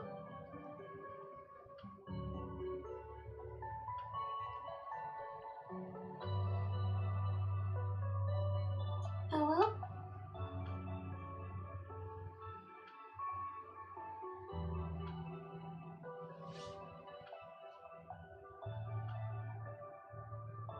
Hello?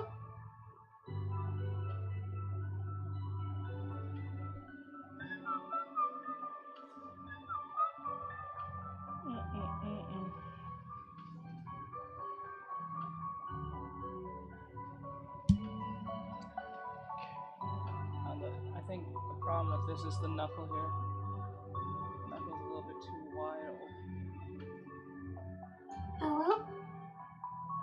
Oops.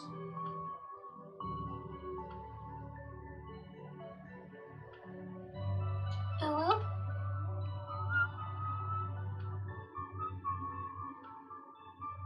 Hello?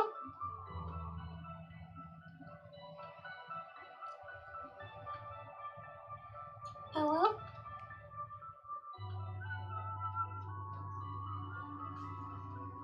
Hello?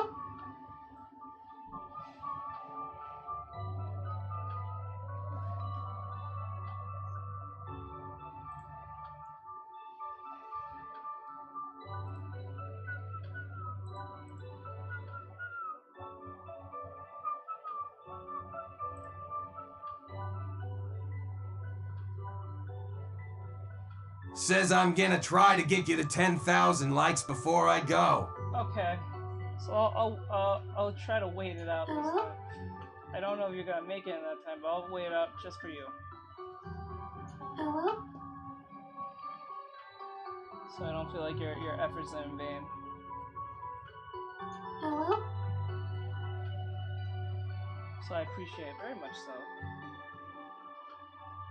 Hello?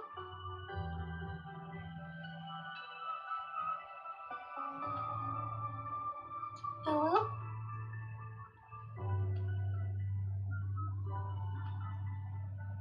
Hello?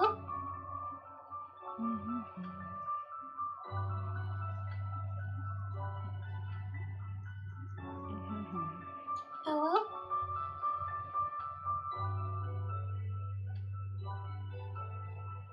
Hello?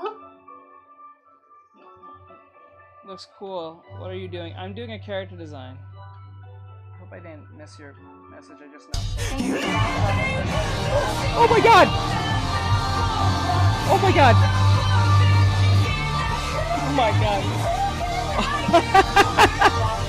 Oh my god! I can see the future! Oh my god! Oh my god! Bro, scared the Jesus out of me. Thank you. So that future. Thank you. Says thank lol, you. sorry, teach. Oh my god. My heart literally jumped out of my chest. Whoa. Says lol. Thank you for the gift. Oh, oh my god. Oh. Oh. Never thought something like Tokyo Ghoul would give me such a shit scare. Oh my god. I almost made Code Brown, guys. Almost made Code Brown. Oh. Jesus. JR. Breathe. Says That no scared whale me. mouth. Oh. Okay, she sent a future. What was it? A future. It was a I just saw it. It was a future encounter. So a future encounter. Let me see. Thank you. Says you good there, teach. Yeah, Lol. I'm alive. I ain't dead yet. Hold on. Oh, that's new. Okay, let me see. Says and motorcycle. Yeah, and a motorcycle. You sent two, or just one? I think a future encounter is a motorcycle. Is it? No, a motorcycle. No, you send one motorcycle and a future. Says encounter. two. Two. Okay, there we go. Oh, you sent two? Congrats, motorcycle. Okay, yeah. Yeah, you did. Who turned out the lights? For sending 1x hanging lights. Hanging lights. So cool. All right, let's see. Okay. Says 3. Points, transactions.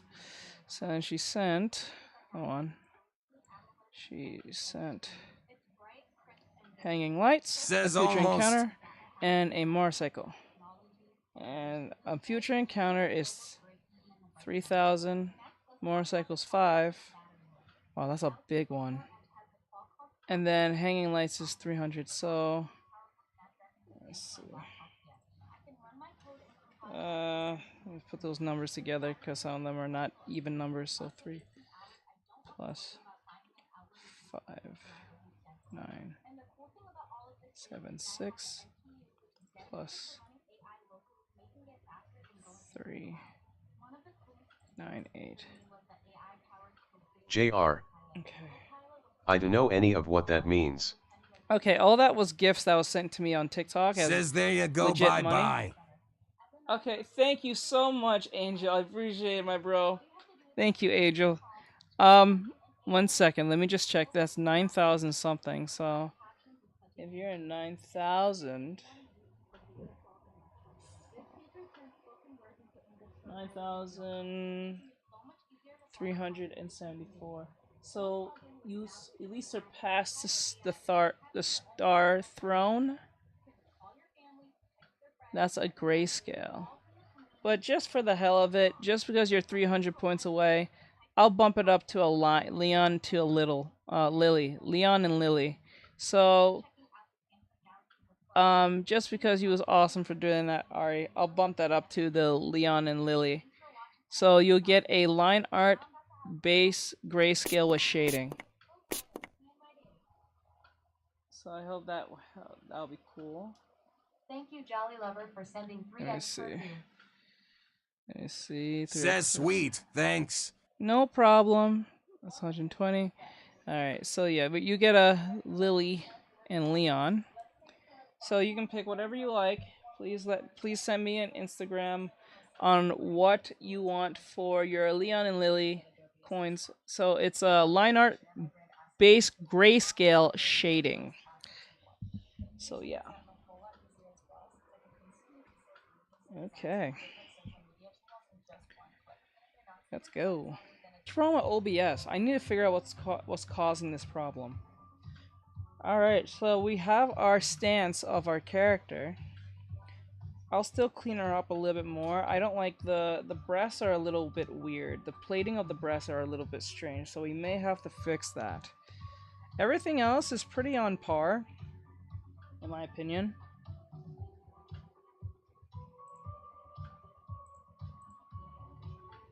So let's see. Everything's pretty on brand.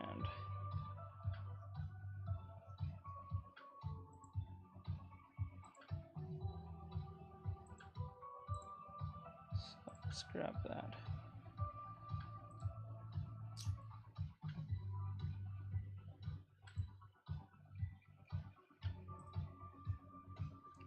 A slider on the side here. Stream elements.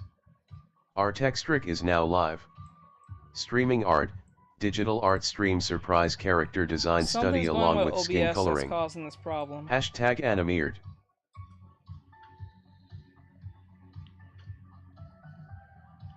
I'm not really sure what's causing the problem, but we'll figure it out.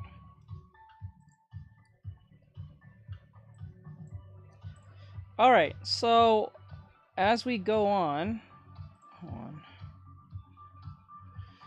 We're pretty much done at this point.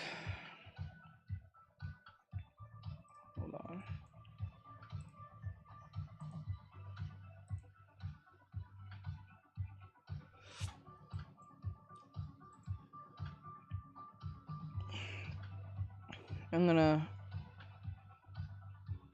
Everything looks pretty good.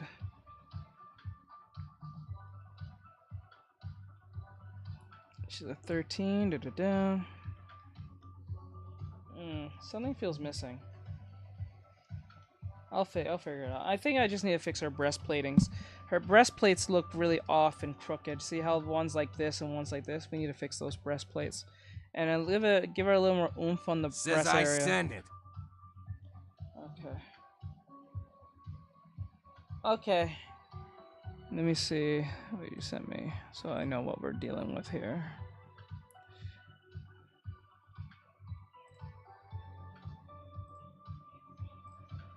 Ah, Hatsumi. Okay, teach. Okay. Oh yeah, let me see. And which is funny because I did draw her just recently. Leon and Lily is a headshot. Oh, it's a headshot. Arian. Huh. Maybe I should. Hatsune Miku has always been super cute. She was one of the first anime I ever read. Do you want me to do the drawing in this pose? Like, it's a headshot pose, but like, do you want me to do it in this pose, or you're just giving me a reference of what she looks like? Because I already knew what she looks like. Says yes, please. So you want me to draw her like this, from head? Because headshot is from, I think head to. Like headshot is literally, like head to breast. I was like head to breast, kind of like. Says yes. All right, because like just to give you a form of reference. Hold on. So there's no confusion.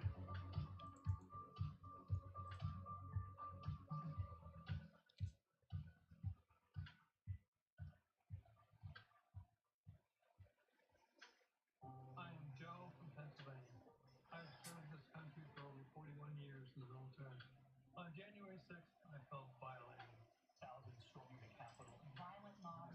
A headshot will look more like this. So I'll give you an understand headshot from here to like shoulders, head to shoulders. Says cute personage, East. Like that. So like here to here. So a headshot is from literally the hair down to the shoulders. Says oh, that's good. Okay, I got you. All right. With that said, thank you guys for coming in. I do appreciate everyone who came in today. We did a good job on this character design. I can't wait to do the drawing for Ari, help her out with her thing that she needs help with after the stream, and also continue this character design. This is coming out pretty cool. So we'll just do the copy and paste. We'll clean this up so much so, and then copy and paste, and then erase what we need to show the back and front and all that great stuff, and then do the side as a full character design from side, front, and thing. Then we'll do headshots. And then that's it. All right, so with that said, I'll see you guys in the next one. Keep safe, keep awesome, guys, and have a great night. All right, I'm out. Later, guys.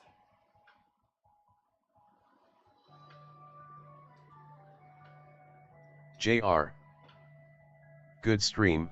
I was working the whole time. Thank you, I appreciate it. Now I want to play some games, but don't know what to play.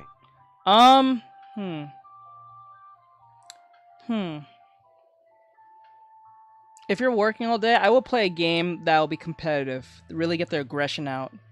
Like, something like with ranked or something. You know what I'm saying? Like, something with rank.